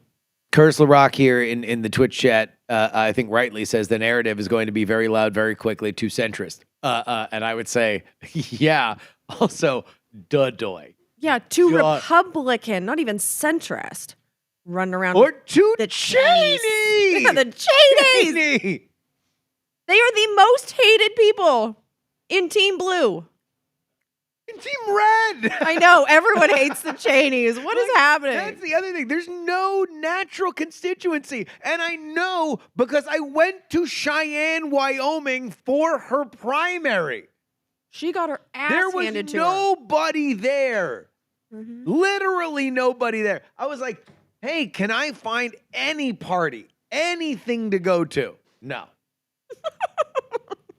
I flew to Cheyenne for nothing. Silver lining, the Cheneys will not be back in government. What's the over-under on when the lame dunk Trump's approval rating hits 30%? Oh, immediately. Yeah. Well, I guess that's the other side of this is J.D. Vance is now the most powerful person on the planet. What? One of the I speak axioms. Justin, all power is future power. Mm-hmm. And Donald Trump, from the And second, the spice from flow. right now, this is the most powerful he'll ever be because he's going to get 100 days. Not even.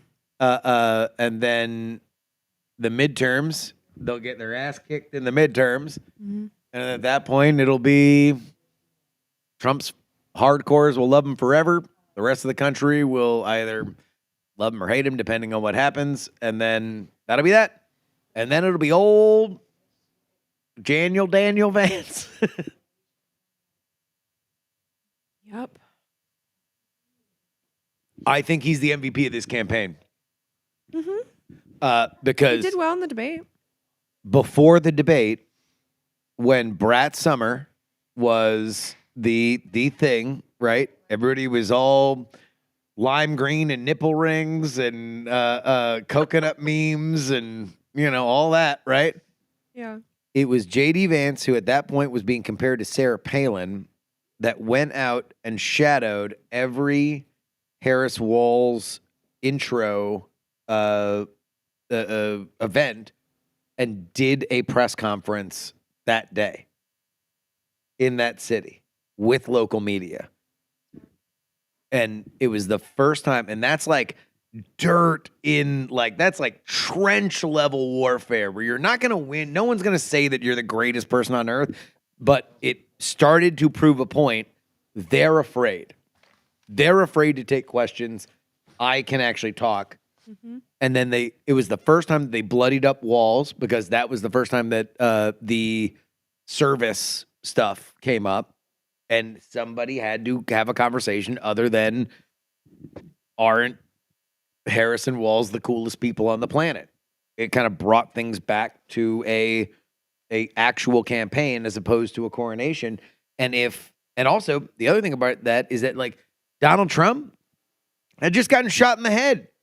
I still think that dude has PTSD. Oh, he has to. Like, there's no way that you get almost your head blown off on national television while you're running for president, and then you probably shouldn't, like you should see a therapist as opposed to immediately walk into an arena where everyone's gonna worship you like a god. Like, there's no way that's healthy. There's zero chance that's healthy. Well, and he keeps talking about it and bringing up that chart, being like, "This was the chart that was on the stage that like saved my life," and he does it at all. I mean, wait, rallies. hold on. So weird. What are you not going to ride that all the way to the bank? I mean, Yeah, I would ride that. yeah, come on. Yeah, but I just think Justin's right that there's no way he's okay. Like, sanity. Which is weird, because I found him to be very stable and emotionally potent and rhetorically lucid prior to that. But now, Yeah, the way he's almost reliving it.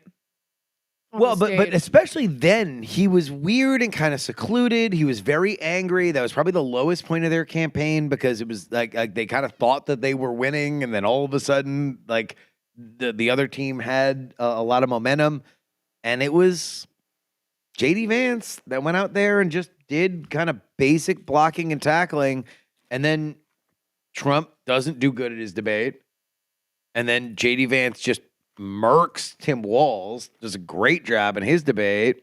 Just by being competent. The bar was set quite low. And also did the thing that I think, like, if you look at what's happening right now, part of this is America saying, we don't believe you to the narrative of the mainstream media that Donald Trump is a dumb Hitler. Right? Yeah. A They didn't weird, have to callow, exaggerate. callous Hitler. Mhm. And J.D. Vance is the poster child of don't believe the media. Because all you heard about was childless cat ladies. Oh, he effed his couch. What an awful person. Worse than Sarah Palin, blah, blah, blah. And then people saw him and they're like, oh, Yeah, he's fine. I don't know. He's a little churchy, I guess, but like, he's not the worst person. Like, if I saw him at a potluck, I wouldn't punch him. I think the exaggerations were a big problem because there was enough about Trump's actual record as president that they could have credibly brought up over and over again. That would be problematic for people. But because they decided to go so overboard and so consistently, I think that's what led to the people like Joe Rogan that were like, but you're lying. Which Yeah. then, like, when you look at his actual bad behavior, you don't know if that's real either. So it's like, it all got muddied up and people saw him as a victim, when if the Democrats had just stuck to the facts, even though they might not have been as dramatic as like Hitler, I think this could have gone differently for them. Yeah. Poly market now at 97% for Trump for the Electoral College, 92% for the popular vote. For the record, Do there we was trust Poly Market? yes, those are the. It's literally where the smart money is. Well, I mean, but right now there's no smart money. There's literally just race to grab dollars. There's just dollars falling out in the street, and people are racing to grab them. So if it's at 97%, then that just is like they just believe that's what's going to happen. Because if there was not that thought, then there's a gigantic opportunity for somebody to put $10 million in and buy $10 million for 3 cents on the dollar. So Nate Silver could recoup the $100,000 that he lost at this point.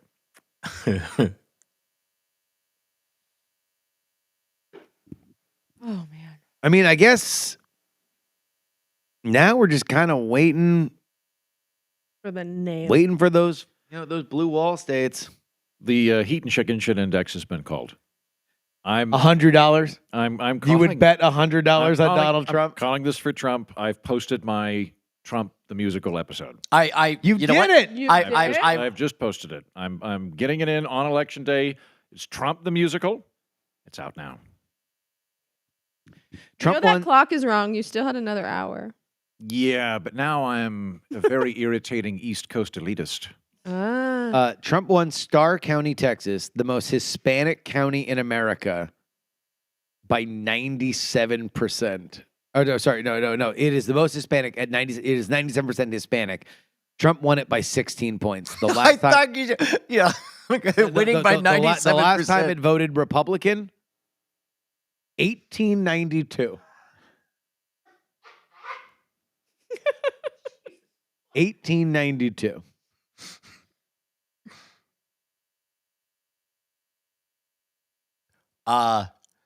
So do you think they just love Trump that much, or Yeah, what is that?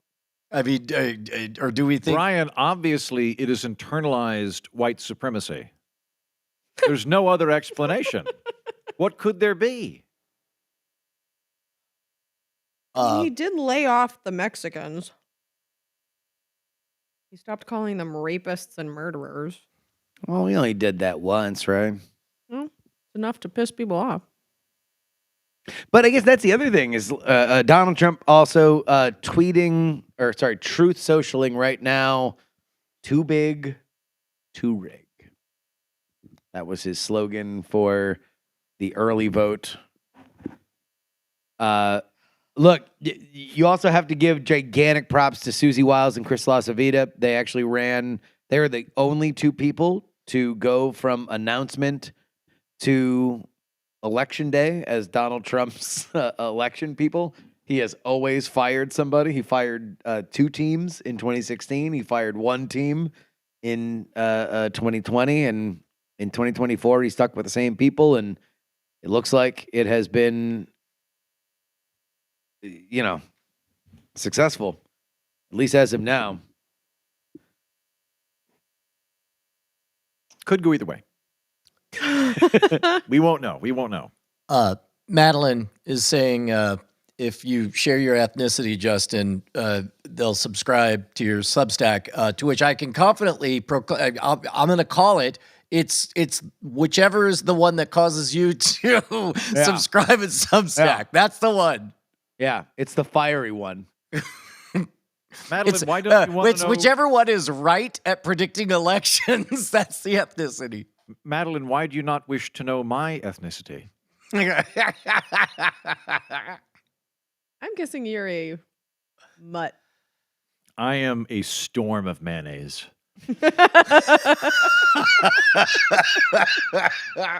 You're an aggressive. Every Northern European aggressor there has ever been flows through my veins. By the way, final results from Hamtramck. This is the place where the mayor endorsed Donald Trump, majority Muslim. Kamala Harris wins 46% to 42%. Jill Stein got 8%. However, that is a 65% shift toward Donald Trump. Where was this? Wow. Hamtramck, Michigan. This is right next to Dearborn, majority Muslim. But this was the area that banned the pride flag. They are so conservative Muslim. Well, Also majority Lebanese, which has been activated recently. Wonder why. That's a pickle.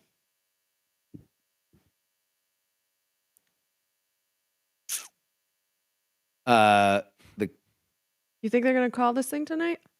yeah. I think. I mean, if the heat and chicken shit index Ouch. The most accurate of has index. already been called, and I put in it chicken shit for a reason, and I'm willing to call it. Yeah. No, I think they will. I mean, like the New York Times is running it, what was it, 89% 30 minutes ago?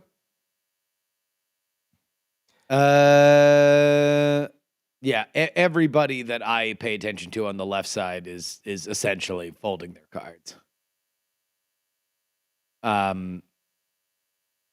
Trump now up 5 points in Michigan. He is up 4 points in Wisconsin. Kamala has regained the lead in Minnesota just to preserve some dignity. It is tight in Arizona, 53% of the votes. But in does that Arizona. matter if No, she it does loses? not. It does not. If she gets swept in the blue wall, it's over.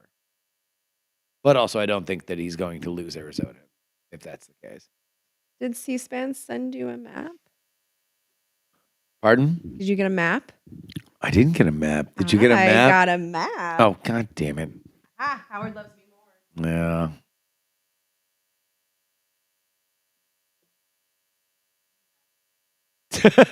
All right, so I've got a theory. The reason that the Harris campaign is not conceded is they're angry and they want to keep America awake for another 4 hours. Why do you hate America? I know, I am sleepy.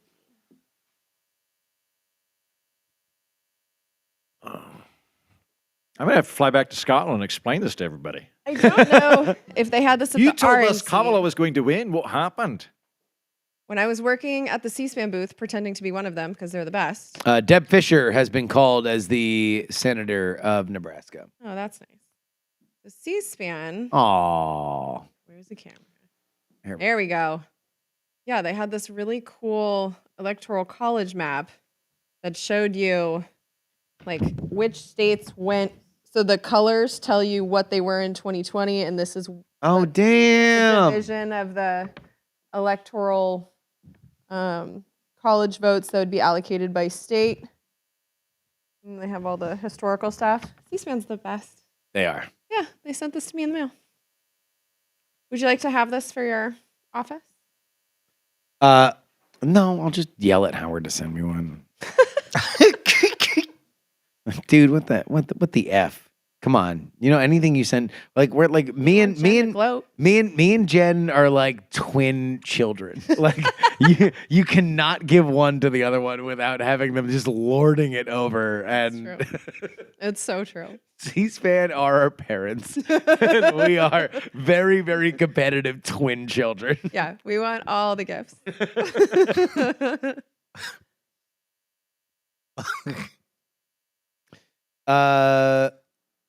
Yeah, I mean, I don't know. I mean, do you think Harris concedes? I think that she will stage a protest that marches on Congress.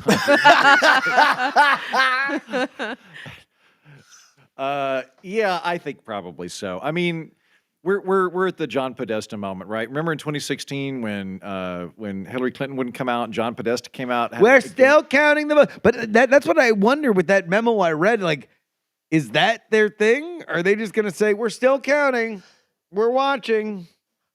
Yeah, I don't. I think you called it, Justin, that they want to push this to tomorrow. Oh, they definitely want to push it to tomorrow. I don't think they want to have to go out on the stage at their like victory, because that's gotta suck. You have all these people that are expecting a party, and then you go into the room and you have to be like, "Sorry, no party also, for you." Also, here's the other thing. You know, she has to certify them. Right. Oh, she does. Yeah. Oh, that sucks.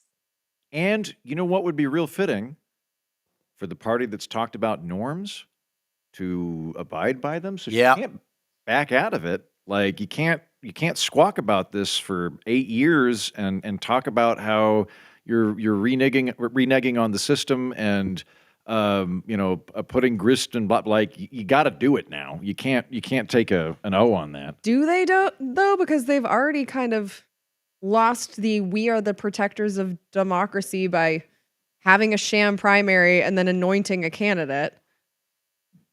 They would never do that. They're the party of democracy. This depends. Eric on how Erickson is reporting right now. Kamala Harris's senior team is telling Democratic leaders they do not believe she has a path to win the presidency. Oh shit! Ouch. Wow. You know, I kind of thought this was going to happen all day, but now that it's happened, I'm like, how the fuck did this happen? Ouch.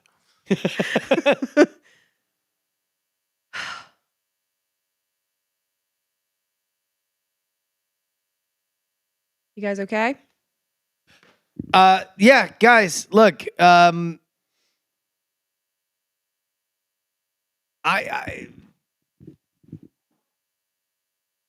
Joe Biden's administration was 60-30 unpopular. It's a 60-30 wrong track, right track. There's a reason why I stick to the fundamentals. The fundamentals are the fundamentals are the fundamentals. And to be totally honest, if Joe Biden were still in this race, I would still be thinking about believing he would win, because usually presidents win re-election. But if you are 60-30 wrong track, right track, then this is what happens. This is just what happens. It doesn't matter the filigree. It doesn't matter everything else that goes around. It doesn't even really matter the little small issues that center. If people are pissed, they want something different. And unfortunately for the Democrats, Donald Trump was different but safe. The reason why he was dangerous in 2016 is because who knows what the lunatic game show host is going to do when he's president. But everybody remembers that he was president, and at least for the things that they remembered, they liked it. At least the economy. I just think that we have very short memories. Well, and this also gets back to what we were talking earlier about the indictments. You start to think back about the Trump presidency, and you're like, okay, well, the Russia thing never really turned out to be a thing, right? It was all fake. And the Ukraine thing, ticky-tacky with the call, so if you just take away all the days that were dominated by bullshit, ouch, then what would you think of the Trump administration? Now, I'm not saying that it was good. Save your emails. I'm just saying that, if you look at what the average person thought, chaotic, dangerous. Oh, he might be something existentially awful. And if you take away just the stuff that turned out to not matter all that much, then there's the child separations at the border. There's a good economy. Locking up the Muslims in the airport. The Muslim ban, and then then COVID, right? And the violence. There were some really scary times when he was assassinating people and dropping bombs and arming Ukraine, and there were some scary moments of foreign policy. I think we've largely forgotten those, but those were scary. Hey, gang. But also, but that's a wash with the Biden Harris I was going to administration. Yeah, because at least I literally couldn't tell which administration you were talking about. I tuned out for just a little bit. I was talking about Trump, but I hear what you're saying. It does sound exactly the same. But also, it's I don't know. At least with Trump, there was a purpose. It's we killed Soleimani. Yeah. Stop blowing up our troops. Iran, you want to start some shit? We'll escalate. Ouch. It's it wasn't just okay, well, Iran's allowed to send 50 missiles at Israel, but Israel, if you send 51, then we'll be very cross with you, and I'll send a very strongly worded letter. It's get out of here. All this makes sense, but I think the emotions people are feeling right now are still. Oh, God. It doesn't make any of it okay or feel better. I don't want to go back to those 4 years. I don't want to relive them, and we're going to.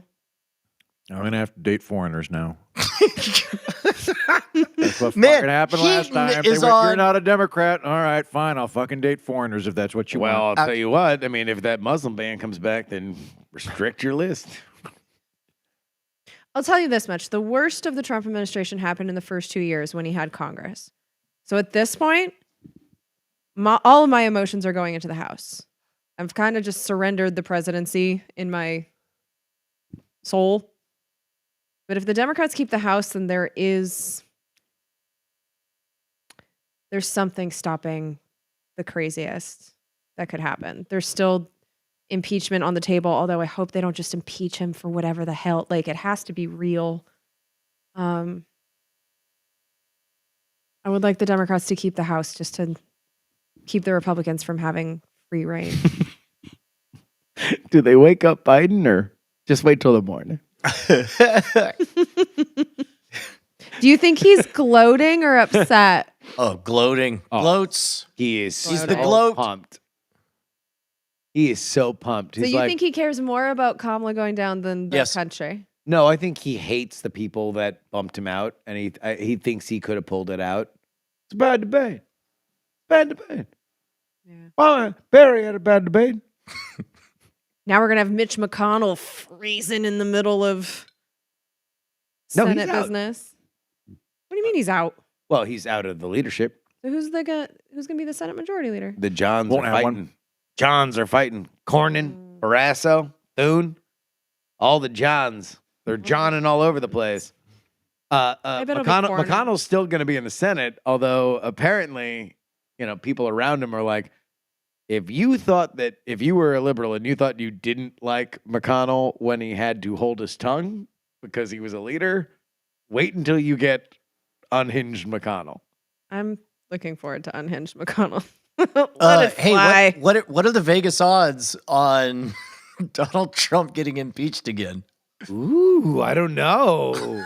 I don't know if there's a poly market on that yet. I mean, the Democrats don't learn lessons. So wouldn't it be surprising me if they impeach him immediately? Maybe if we impeach him 7 more times. Okay, I'm not even kidding about this. I could see them impeaching him, see them trying to impeach him for trying to fake those 7 election certifications because they botched the first impeachment, but that was never a part of it. And Jamie Raskin, like I said, he's back in Congress. If they take the House, they could impeach him for that right away. I think it would be fucking stupid. the dumbest. But look who we're talking about. I know. They don't learn. And the other thing that really sucks about this is the 2 people that have lost to this buffoon are both women. So you're going to hear, like, Yes. Yes. it's Because America. 2-time woman beater. yeah. America's not ready for a woman president. Yeah, I've already seen it here. Have you? Yeah, in our own chat. He is the only candidate in American history to beat 3 Democrats.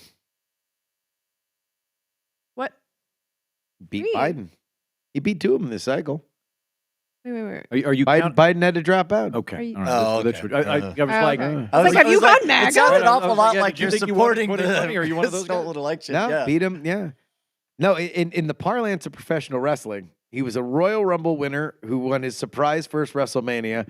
Big shock when he loses his next WrestleMania, gets his win back at SummerSlam, and then ultimately rides off in the sunset in his 3rd WrestleMania. He's a WWE Hall of Famer for a reason. 96.6%, by the way, on the poly market for the Electoral College. Let's take a look at the popular vote. Well, People on the really upshot, we believe. won't have Wow! to- Look at that.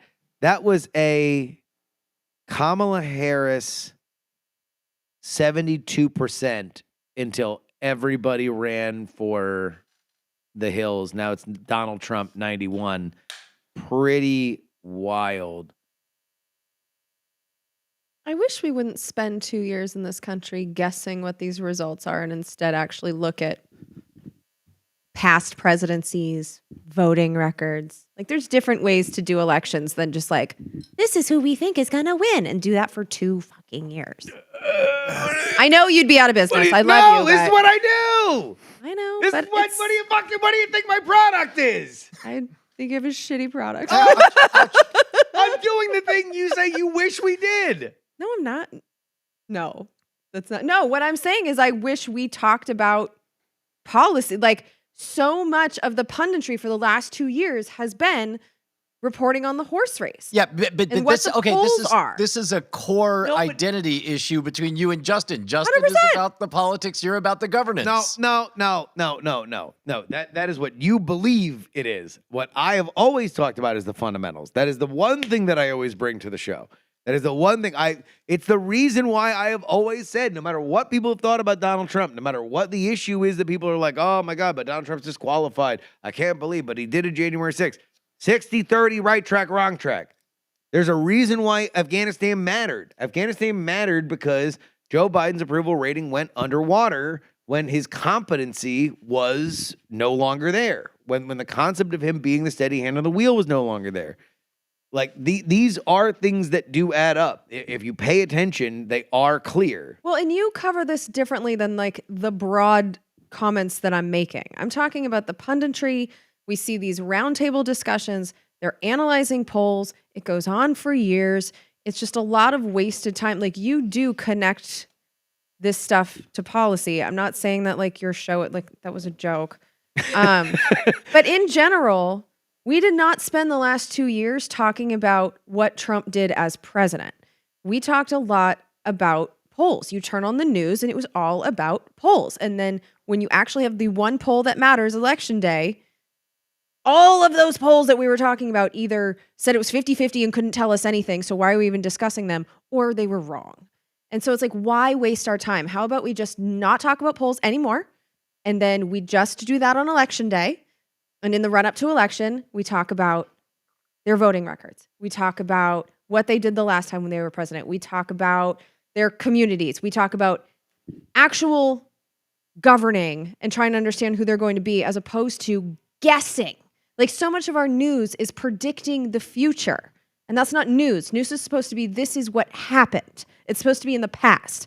And so much of our news is focusing on guessing that I think it's doing us a huge disservice. I would agree with you. I do think that number one, if I thought that political news were good, then I wouldn't do a show that I think addresses an unmet need. Yeah.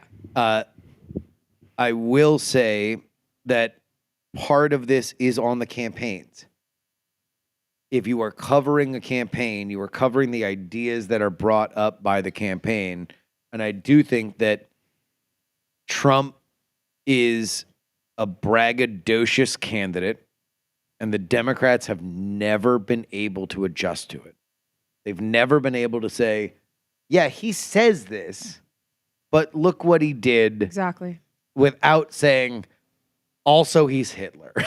Yeah. Like, it's always, it's you know. There's also, I think, this tendency of like, if we can just report to the principal that this guy's breaking the rules, that the universe will go up, up, up. Yeah. You know what? You're right. He's bad. We're gonna. And there's this sort of presumption of, look, he did a bad thing. That once we alert, then everybody will go, yeah, you're right. Okay, we're putting him in timeout. And like, that doesn't seem to be how it's playing out. We are hanging on in Georgia. Nobody has named it yet. Yeah, I think you were gone when the report is from Eric Erickson that the Kamala Harris campaign is telling other senior Democratic leadership that they don't have a chance to win. So we might see it. We might see a folding tonight by the Harris campaign. What do you like? In all honesty, what are they holding out on at this point? Calls. Calls. They're hoping that a handful of states will get a bunch of like mail-in ballots from overseas that'll tip the election or something. Well, nobody wants to be the most recent version of this would be George W. Bush in 2000, where he conceded to Al Gore in Florida. Oh, I forgot about that. And then Jeb was like, "Wait a minute, we got votes that you weren't expecting," and then W called him back and said, "Psych." Yeah. So you don't want to do that. You don't want to concede too early out of being gracious. But I also don't know. We're in this weird like election season, not election night idea of like, oh, well, the late votes might get counted late and the other things might happen. But at this point, Well, and isn't Pennsylvania one of those states where they can't count their mail-ins Yeah. until that And day? Wisconsin. Pennsylvania, Yeah. Wisconsin, yeah. That's dumb. It's dumb. That's why, like you saw how fast Florida got called Yeah, what was that? because Florida's the best in the nation at it because Says Florida man. no, because they screwed up so bad in 2000. And so it's pretty simple. Cut off mail ballots 3 days before the election, have them counted immediately upon receipt, and then have it by law that they have to be reported as soon as polls close. Boom. Then you That count works. all the election day votes. But does that you're mean done. that you can't walk in your mail-in ballot? Because I don't like to have any middleman No, between then it just gets counted with the like a electoral. normal ballot. Yeah. Okay. Yeah. No, it's just like if it goes to the mail facility, they don't wait. That's the other thing is that like there's all these rules about okay, we're gonna wait until election day and then count them as opposed to counting them upon receipt. I don't know why Nevada has not reported anything. Yeah, I noticed that too. Their polls closed a long time ago. Yeah. All of Nevada is like the child who has arguing parents. It is just like, I ain't gonna say nothing. I can't get in trouble. That's kind of how Nate Silver played this whole election. He was like, it's a 50-50 toss-up, so no one get mad at me. And yet, people did. And he lost $100,000. And he's out $100 grand. Whoopsie. Kamala Harris will not speak at Howard University tonight. The crowds have begun to leave. Oh, that coward doesn't want to do it in person. Fits her entire campaign. Well, she could say something off the cuff and it could cost her the election. So you gotta be real fucking careful with her.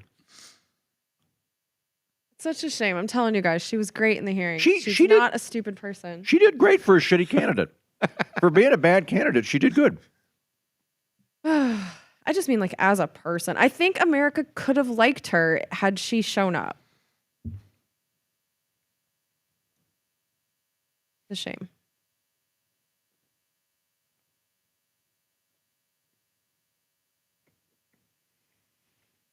Fuck. Oh, 51 Republicans in the Senate. It is official. He. No, Who was it? I don't know. Who got named? I'm looking. Oh, that might have been the Deb Fisher call that did it. Okay. Yeah, then it's going to be at least 52. And then we're going to wait to see Pennsylvania. McCormick is up by a point. Mike Rogers is up by 5 Yeah, he's in looking, Michigan. I mean, only half of the And votes are Hovde in. is up by 2 in Wisconsin. That'd be sad for Tammy Baldwin. She's Did you see not the worst. Did you see the thing that turned that race? No. Whether or not Tammy Baldwin was legislating on things that would financially benefit her girlfriend. So her girlfriend is a Wall Street trader. Oh no.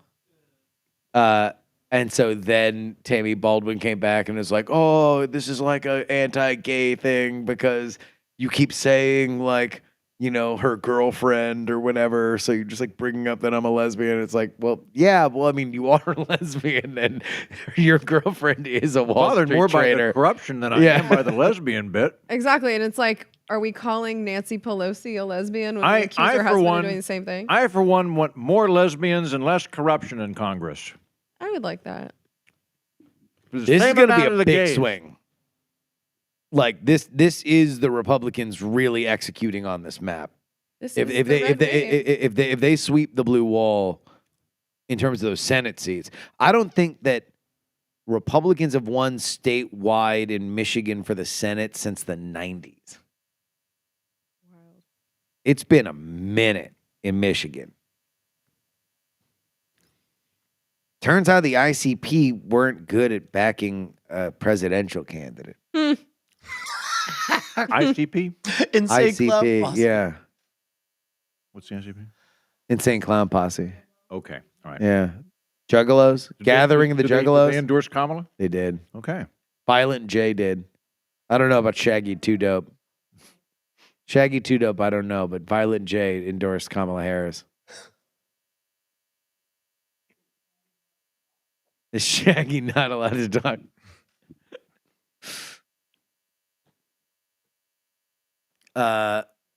My friend got into a car accident with Tammy Baldwin, which also killed another woman and her kid. I think that's mostly what swung it here in Wisconsin. Are you reading something or are you telling us? That's Or are you just making a horrific announcement? no, it's Yeah, not. like how have you never told me this? Yeah.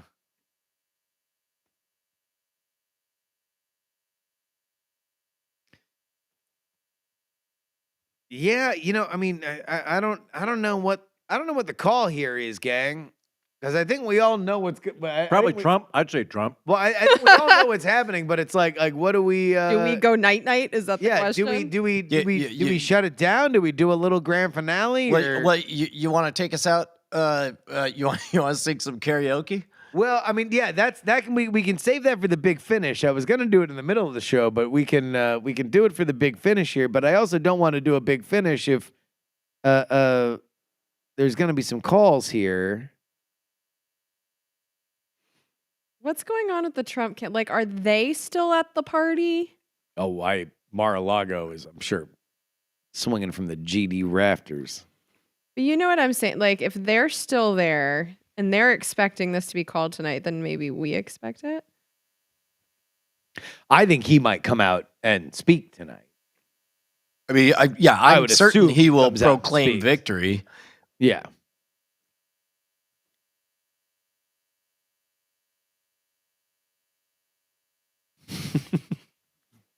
Robbie Suave. Man, having a boring old guy named Tim on your ticket is a real death sentence. Not wrong. Chloe, dog it. Doggone it. Yeah.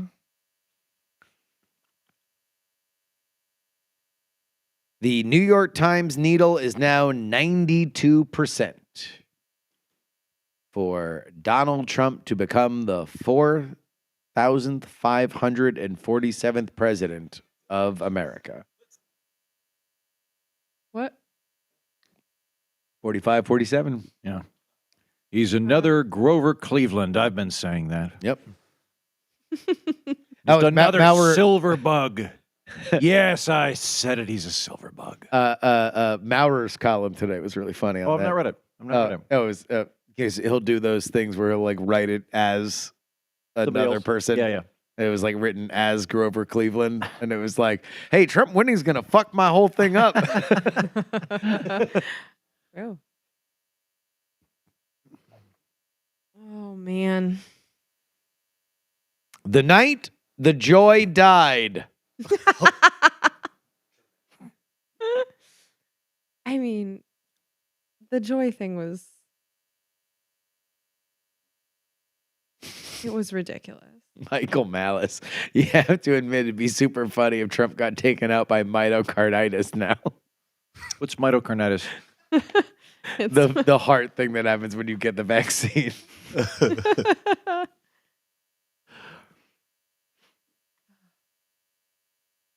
I feel like that big God, this is thunderstorm we had last night was like an ominous sign. It was wild. Yeah, we got about that in downtown.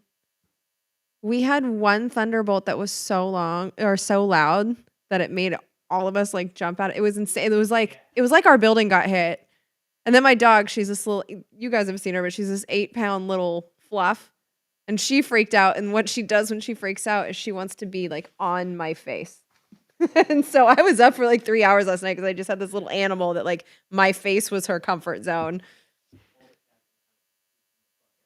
It was real loud. But I remember thinking last night, like, this can't be good. And I love thunderstorms. So it was just like, this is a vibe. I've got like 3 different weather apps and I was watching all of them. Yeah, it was exciting to get some. I mean, we've had a gnarly no rain, no storms, all heat. So I enjoyed it, but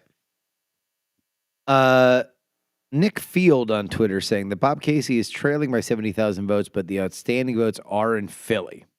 oh, So okay. Bob So Casey might save his seat.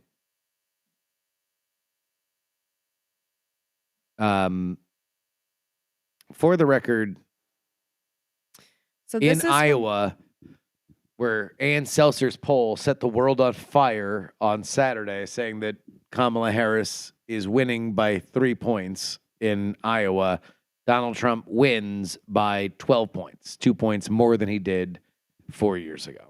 guessing game is just useless to the Ann American Seltzer's public. good. I actually, even though she took a gigantic L on this one, I'm actually glad that she published the poll. Oh, no, I think it speaks very highly of her, truly, because if she'd got those results, she'd looked at them and went, "This does not look right. I'm going to file them away, or I'm going to goose them." That would be either cowardice or malpractice. As it was, she had something that didn't make any sense, but she followed the math as best she could and put it out there. So I think she's an honest pollster. That's fine. I don't think the pollster job is doing us any good. Either way. So this is from a source I actually trust, David Dayan. So ABC News is projecting that Robert Breshnahan, a Republican, has defeated Representative Matt Cartwright, who's a Democrat, in Pennsylvania's 8. And this is a pretty big upset because Cartwright had proven his ability to survive on pro-Trump turf. And David says that this is really bad for the Democratic House hopes because Cartwright, he says, was a mini Marcy Kaptur, who's very liberal representative when she was in the House. So she was a Dem in a Trump seat who consistently survived. And so the fact that she went down, the numbers are looking worse in the House now. Hey, Brian, Yo. could you record on vMix? Yeah. You want me to press record? Yeah, just press record. All right. And we are. Recording? We're not yet. And we're recording. On this edition of the program, Donald Trump has won. We're going to give you a quick recap of what has happened and where we are. It's all coming up. On this edition of the program on election night, we are at 11:39 Central Time, so that is inching into the 1 o'clock hour Eastern Time. I am Justin Robert Young in Austin, Texas, joined by Mr. Andrew Heaton. Howdy. And Jen Briney. Hello. And as I speak to you right now, it looks by all accounts that Donald Trump will be the 47th president of the United States of America. Georgia, Pennsylvania, That's Michigan, just Wisconsin. if you're looking at the math, though. Yeah. They have not yet been called as we are talking. Kamala Harris has decided she will not speak tonight. Donald Trump apparently will speak tonight. But I figured we should probably have a little bit in your feed immediately. We begin with you, Andrew Heaton. What do you think? This is just further proof that the Electoral College doesn't work and America is sexist. And I think Trump has probably won, and it looks like it's going to be a fairly Republican blowout. And this is where we're going the next few years. Jen? I'm not happy that we're going to have to do another 4 years of the Trump administration. This is not what I wanted, but I can't say that I'm surprised. Kamala ran a terrible campaign after not actually getting elected by anyone to be the nominee. They ignored a lot of Joe Biden, Nancy Pelosi, and The View, all handpicked. What did you need some sort of Democratic? Ari from Entourage. Ari from Entourage picked her. Yeah. Do you need Democratic input? I know that I'm so picky, but I do actually think voters What would would we have learned through any kind of competitive vetting process involving an incredulous media? What could we have possibly learned through that? Nothing, apparently. Yeah. Anointing was clearly the right play based on this obvious and scary red wave. So at this point, I'm sitting here staring at the U.S. House election because the Republicans have already taken the Senate. If they take the House too, that gives the Republicans a lot of opportunity to do whatever they want to do. So I'm hoping the Democrats at least keep the House or take the House so that there's some kind of backstop towards to stop their worst intentions. But this feels a lot like 2016. At least this time, I've been saying this all night. I'm going to say it again. We've already lived through 4 years of Trump. We know what it looks like. We survived it once. We'll survive it again. I'm not crying now. I'm not going to cry in the car. I'm not going to cry at home. We will be okay, but it's going to be a bumpy few years. Let me point out a few things. Number one, at least in terms of the 4 scenarios, there are only 2 that I really think are still in play. That is, of course, Democratic Civil War or Pax MAGA. And at this point, it is probably 50-50 between the 2 of them. And it really is just dependent on a lot of those House races that are going to happen in blue states. And that's really going to determine who controls that chamber. Although it does look like no one's going to have any kind of lead in that chamber that is going to make anything less chaotic than it's been in the past, because whoever controls it, be it Mike Johnson or Hakeem Jeffries, they're going to have to deal with the lunatics, the fringe in their party that will, now that the Republicans have proven, if you point the loaded gun, everybody will dance, and Nancy Pelosi is not running things anymore, that will be what it is. I don't want to focus on that for right now. I do want to focus on something that we have talked a lot about on this show, and that is the Senate. Let me tell you this. How many polls did we read where Senate candidates were running 6, 7, 10 points behind Donald Trump? Let me tell you this. Bernie Moreno won by 4 points over Sherrod Brown. Right now, Dave McCormick running about a point ahead of Bob Casey. We will see where that ends, but it's not far off from Donald Trump, about a point off from Donald Trump. Mike Rogers running 5 points ahead of Alyssa Slotkin. Eric Hovde running 2 points ahead of Tammy Baldwin. All of them are at pace or slightly below Donald Trump, and that could be the difference between a real governing majority in the Senate. If you can get anything out of the House, they're going to really be able to pass it, because they're going to, number one, they've kind of excised a lot of the Mitt Romneys out of the Senate that would be squeamish about stuff.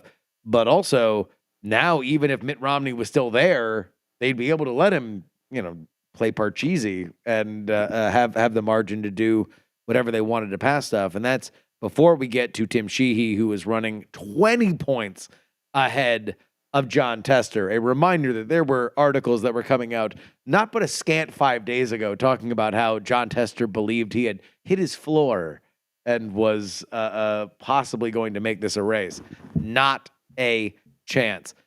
As we speak to you right now, Jackie Rosen and Sam Brown, Nevada apparently is just not going to play ball tonight. They're just not going to report. They might have just forgotten. Yeah, that's definitely a thing that happens. And the one blemish on a so far stellar Republican record in terms of these Senate races is Carrie Lake, who I believe has run her last statewide race in Arizona.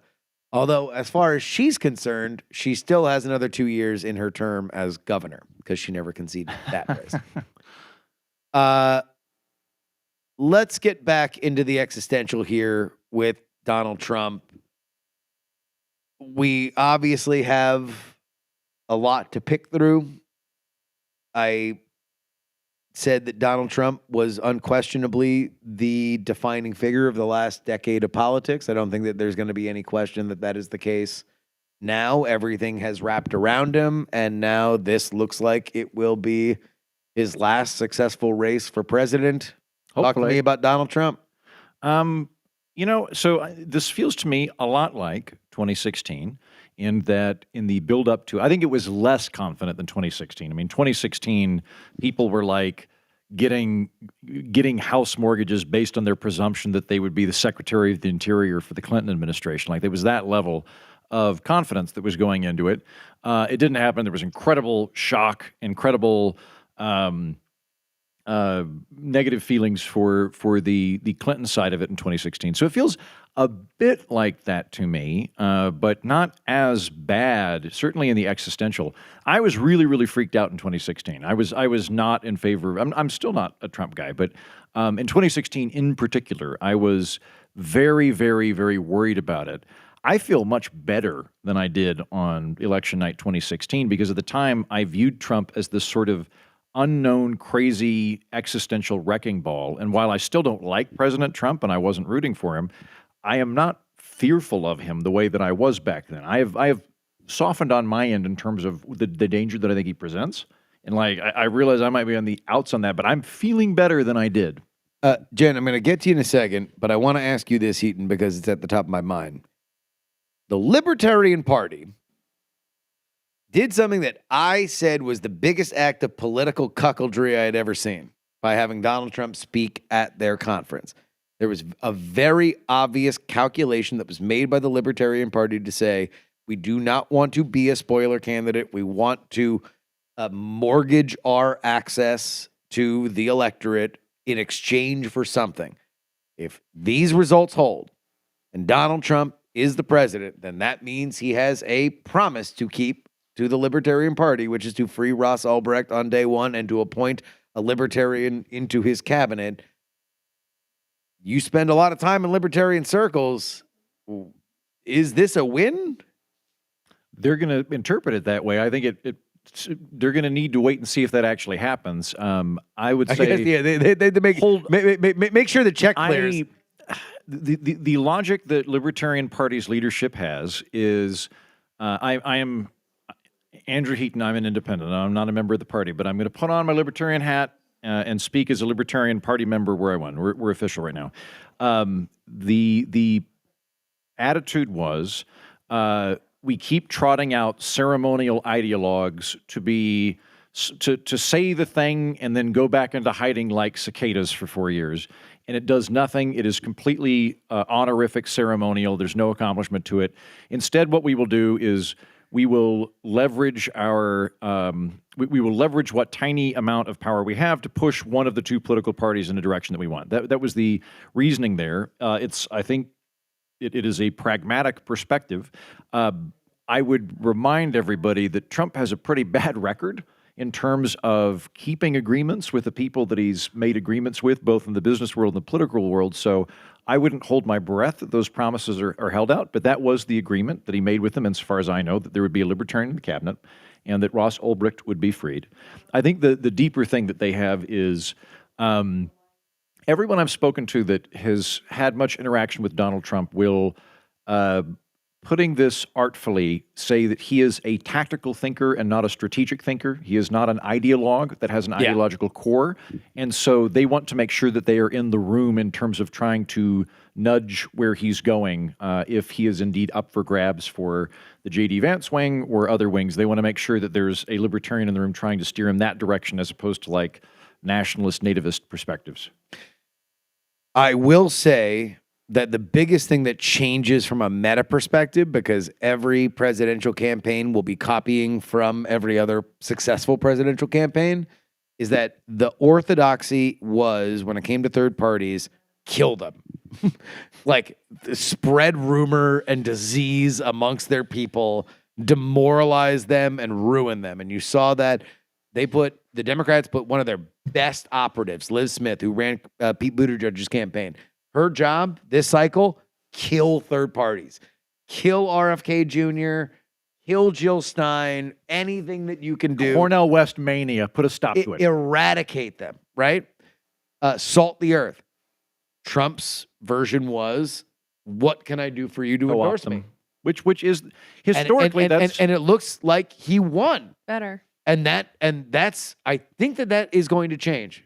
Jen, you pointed out as we were literally recording this right now, Georgia has been called. That means that the eastern side of the Sun Belt is now in Donald Trump's holster. We still await the blue wall, although things do not look good for Kamala Harris right now.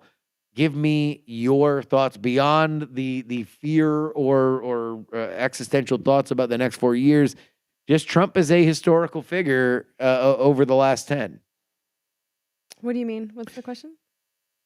The Trump of it all in terms of running for president and winning. Well, What did I'll put a finer point on it. What have Democrats gotten wrong twice?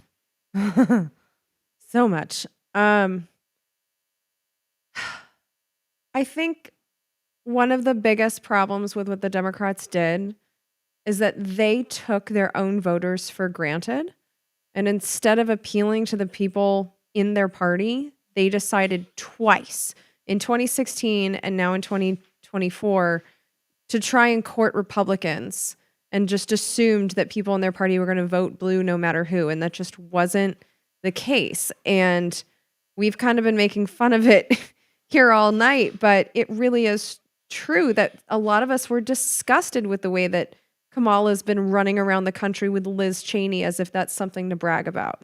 Like the Cheney family, one of the things that made me get into caring about our role in the world is that Dick Cheney, as part of the George W. Bush administration, started an illegal and very deadly war. And almost I honestly, through this situation, and I would have never said it, I thought if there was ever an opportunity for you to vote Trump, it was how much they were hanging Liz Cheney as the hood ornament of this campaign. Yeah.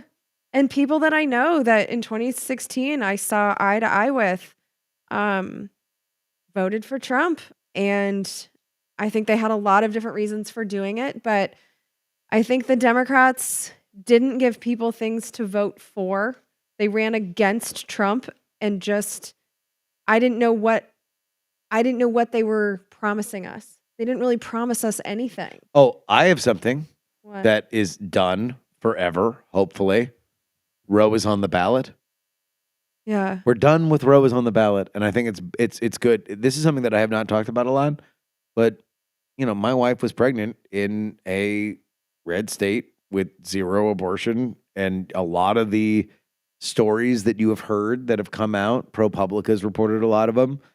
They happened in and around a time when my wife was pregnant, and I was terrified about it. It was very, very scary. Now, politically, I wound up becoming angrier at Democrats than I did with the Republicans, because at least Republicans have worn on their sleeves that they have a religious conviction to ban abortions, full stop, right? The Democrats are supposed to be the party that understands the reality, the science, the biology of this. And what did they do? They said, well, first vote for us, and then wait for us to get a 60 vote majority in the Senate again. But this time we'll do it. This time we'll codify Roe versus. Hold on. Wait a minute. Just wait for us to get a 50 vote majority. Then we'll abolish the filibuster and totally send the Senate into a huge tailspin. But we'll get that codified just as soon as you vote for us. I was consistent when talking about the Harris campaign. What they should have done from the very beginning is go to every single state that had abortion on the ballot. Florida, which failed. Arizona, which succeeded. Go there, both of which had Senate seats up, by the way, which would have helped them get to where they needed to be. Say, look, Roe is obviously on the ballot. If we get to a 50 vote, if we get to a 60 vote, we're going to do something. But we can't wait. We can't wait. So that's why I'm going to go state by state, and I'm going to help move this ball forward. I got $1 billion from the moment that I became a thing, and we're going to go ahead and try to make this more than it is right now, incrementally. Because if you're talking about women dying, then this idea of Roe is on the ballot. Don't worry, vote for us, and it's the thing. You can't do it the same way that you did it before when it was a sword of Damocles hanging with the Supreme Court.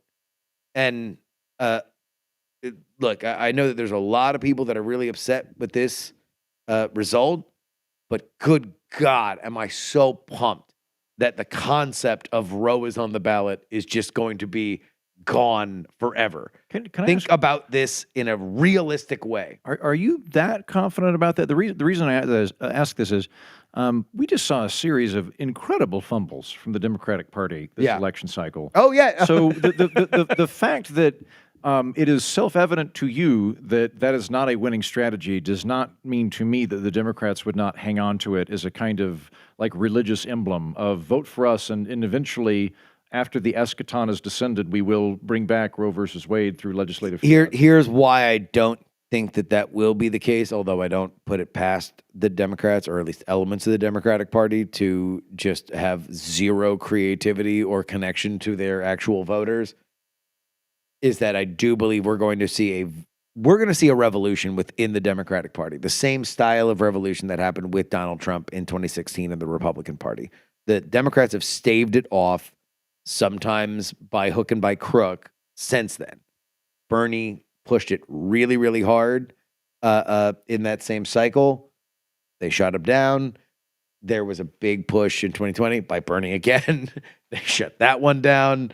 I don't know. Canceled the primary entirely in 2024. Yeah, I don't know if it's going to be a progressive version, but I do think that the one thing that partially pushed that progressive candidate was that people just didn't want this inbred, like the same 6 advisors and their flunkies decide this like dirt dumb strategy that keeps screwing up.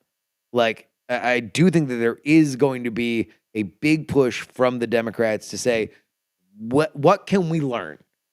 We have failed. The Obama machine is dead. It is done. That Voltron is at the bottom of the ocean and it's never coming back. You need to build something else. And so if, the good thing about the Chicago fire was that they were able to build a modern city, what is the new Democratic Party? I think that's going to be the next 4 years. But I think in the meantime, women are still dying. Yes. Like, we have to do something about it. And I think one of the ways that the Harris campaign failed is that whole scenario that you just laid out, like, okay, we need to get to 60 votes and then we can do da-da-da-da. Like, they didn't even articulate that much. No. Like, they didn't articulate anything. They just said, vote for us. And it was like, well, we've done that. And so it was just, they were so devoid of policy. They were so devoid of promises. And the stuff that they did specifically promise, like Kamala went on The View and promised to put a Republican in her cabinet. That's not appealing. God, I can't wait for these books. Wait, can I step in on that? Just to point this out real quick. That was the norm until Trump, to have somebody on your cabinet that was from the outer party. That's a long-standing practice. What typically happens is one of the positions that's not of incredible importance, like Secretary of the Interior, or one of the ones that's very, very far away from the military spending or the line of succession, but that was a very common thing, and it was considered a conciliatory element of American politics that up until Trump was every administration of my life. I'm not saying that I'm against it. Yeah. But the promise that was made was also followed up by Whoopi Goldberg saying, oh, Liz Cheney would be good for, I think, Secretary of State. Was that what she said? Or CIA or something. Yeah, something really important. And we do know that the Republican that she was palling around with was a Cheney.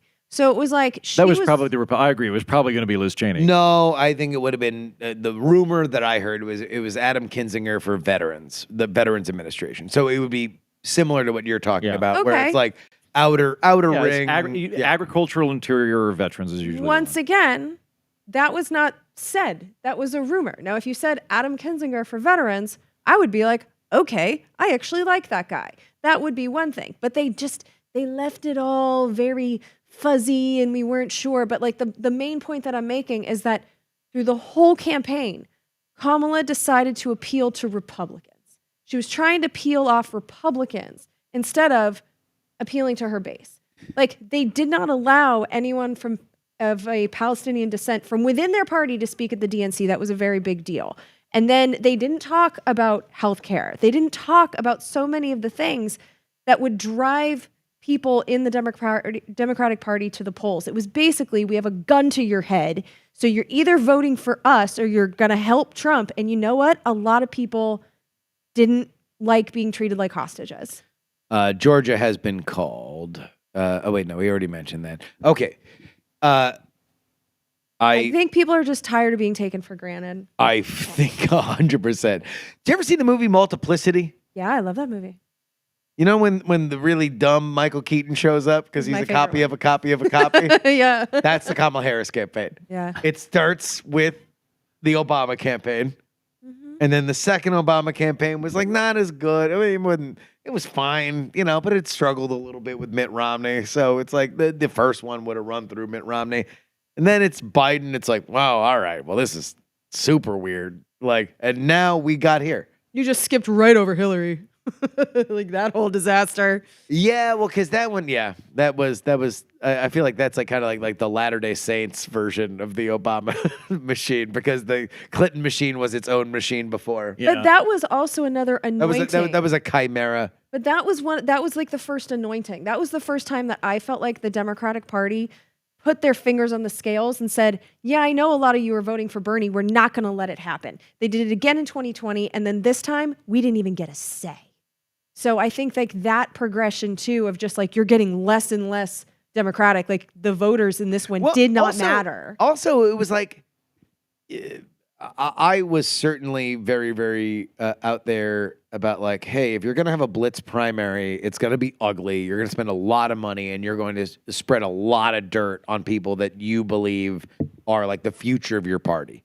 Like if you actually went like wacky races and threw like all the number one people that you think are going to be top leaders in the Democratic Party at each other, would it be amazing? Hell yeah. It would be awesome. But like, would you also be getting a lot of like, hey, Wes Moore lied about his military service, which wound up coming out anyway. Like, hey, Tim Walz is Chinese and gay or whatever. Like all this kind of stuff. Like, yes, you would have. But I think now would have been the time. Because at least now you're throwing shit out there. It would have only been like 3 weeks.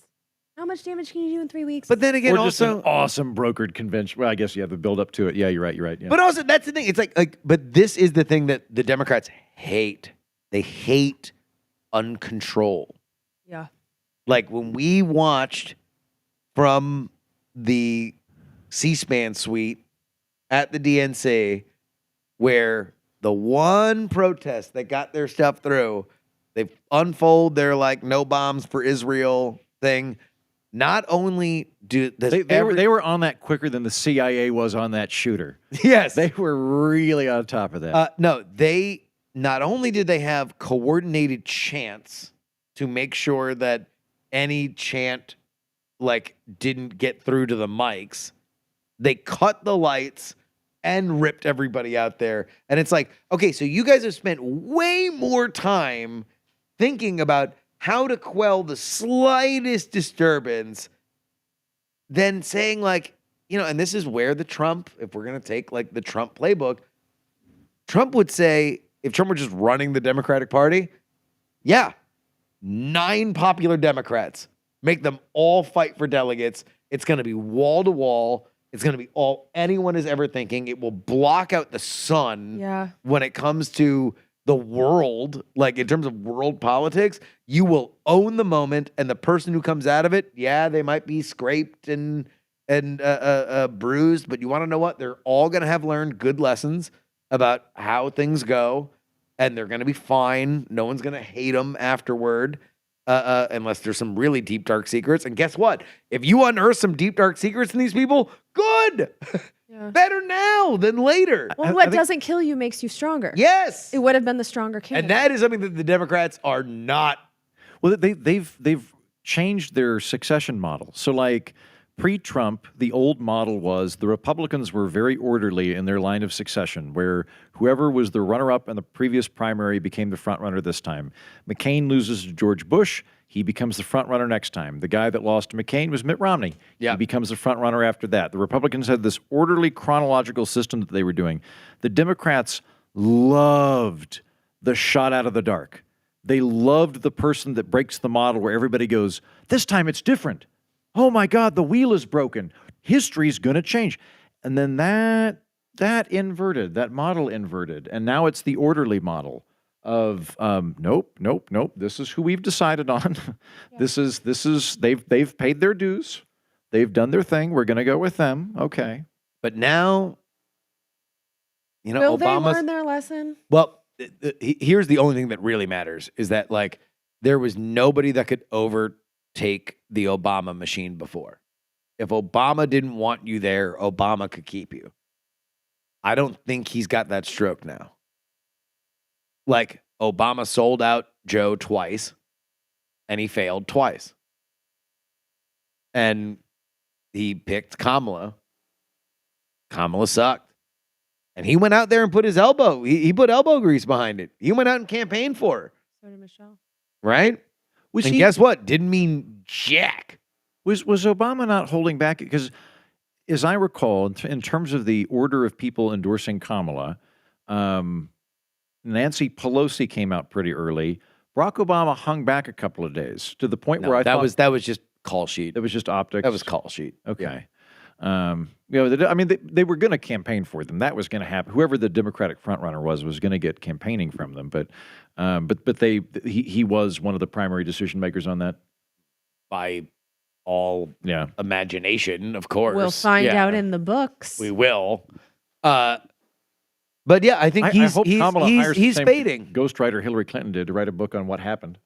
I don't think she's going to be heard from again. Yeah, I hope Kamala goes out for a hike in the woods. So done with these people.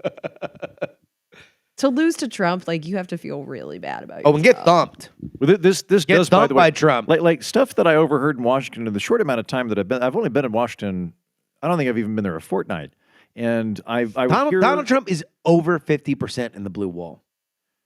That's wild. I would hear folks say things like Trump is such a repugnant character that any generic Democrat can beat him. Mm-hmm. Now that Joe Biden's out, Joe Biden, because he broke down and steam was coming out of his, but like it's Trump or not Trump, and Kamala will be fine. And like no, that did not appear to be correct. It did not. It turns out Trump had a lot of popularity. Yeah, it turns out that the guy that defines politics for a decade, maybe you should take him seriously. Maybe you should look at him and say, like, oh, your strength is the border? Why don't we bring back up child separations? Child separations were really unpopular. Instead of saying, no, you're right. Well, also, I don't know. Biden screwed this up. Let's also say, whatever Kamala's race was, let's also just understand that Joe Biden was a 60-30 wrong track, right track candidate because he did a bad job. He opened up the border and created an asylum crisis for clout on day one because anything Trump did was bad. He screwed up in terms of foreign policy in however many ways you want to, order that. And inflation was bad, and he lied to the American public about it and said that it was transitory and it was Putin's price hike and it was everything but that, hey, they spent a bunch of money. And then they, like, I know that you were a fan of the Inflation Reduction Act, which they eventually wound up calling the generational climate change bill that it kind of always was. But for other people, if they tie that to the fact that eggs are $3 more than they were otherwise, they're like, yeah, good. I'm really glad that the solar panel manufacturers got their Biden Well, and they annual never fee. actually gave people the details of what they did. So they say that, like, oh, we had this great bill, but people didn't realize how much money was in there to help them pay for their washers and their dryers and the insulation in their house. And like, when I say these things, people are surprised. They don't know how to get the money. They don't know that it's available. Like, the Democrats threw money at people and then never told you about it. So it's like, even when they talk about the things they did right, they did it wrong. I think Biden and Kamala kind of got at both barrels in terms of positioning the moderate and the progressive wing. As noted, they took the progressive base for granted and assumed that they were going to have to do it. On the moderate wing, like, I liked Biden as a moderate, and I liked him less and less as he was president. So he ran as a moderate. He did not run as a progressive. He ran as a moderate, which I liked. I was in favor of that, right? So, like, me and the people that were like, oh, moderate, normalcy, centrist, we ended up going, whoop, you pulled the wool over our eyes. He was a very expensive president. This is not what he ran on. And like the moderates went, well, I kind of got screwed over by that guy. I'm not excited about him. I'm not excited by his people. Meanwhile, the progressives were like, why aren't they running on a progressive platform? So I don't think they ended up getting a significant amount of moderates or progressives. That's the thing, is they're part of the bankruptcy that they're going to be allowed to declare as a party is that they're going to have, I assume, a bunch of different pitches, because also donors are going to back a bunch of different candidates that are going to say, here's what we believe the Democratic Party is going to be. I think it's going to be healthier for them, but they needed to eat a gigantic crap sandwich, and that is what they were served. You know what? In a way, like I had Kevin Williamson on the program on the Political Orphanage, my show, about a month ago, and I asked him, like, because he's a never Trumper. I was like, what are you rooting for with this election? And when you talk to him, he's very conservative, libertarian sounding. And I was like, what's the best outcome for you? And he was like, I just want whoever wins to give the other party a shellacking.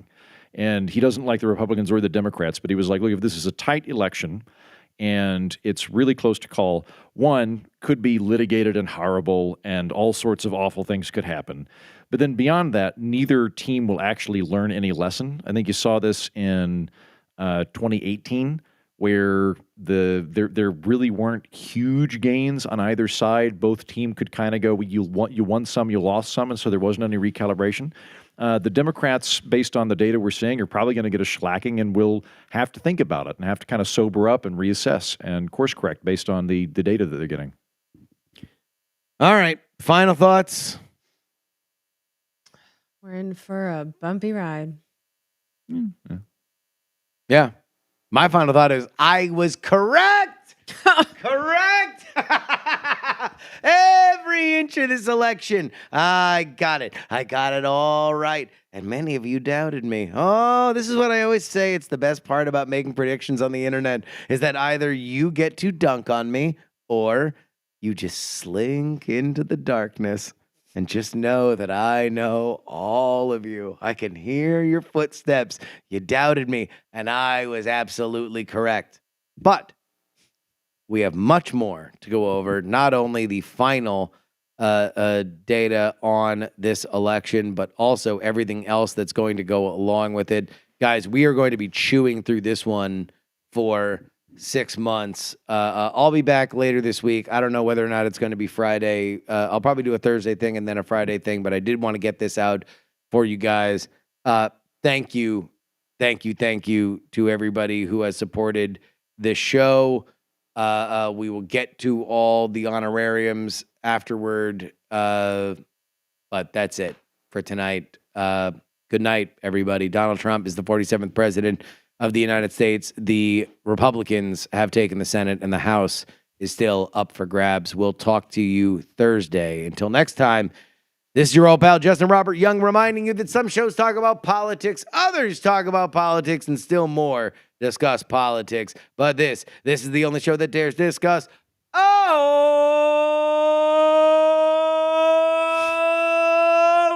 three. Who do you like for 28? I think it'll be AOC, and then I'll have to move. Mayor Pete.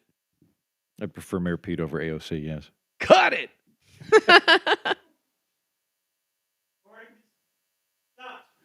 All right. Yeah. I think we go to bed. I think, I don't think we have the energy for the pinatas. We got the one pinata, but I don't think we have the results officially. we don't have we don't have them. It can be a we're not wrong beating. Yeah, I guess I'll have to bring them back. Although I don't want all the candy. So are we planning? Everyone will get a candy. 11 o'clock as per usual tomorrow? Yeah, we'll do 11 o'clock.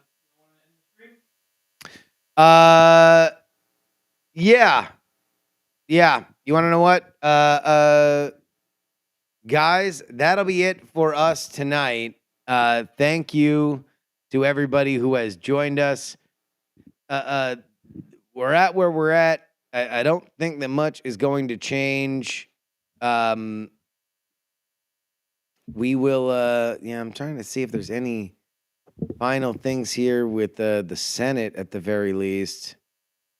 they're still at 51. Yeah. I mean, nobody's called Wisconsin, Michigan. It looks like Mike Rogers is going to beat Alyssa Slotkin.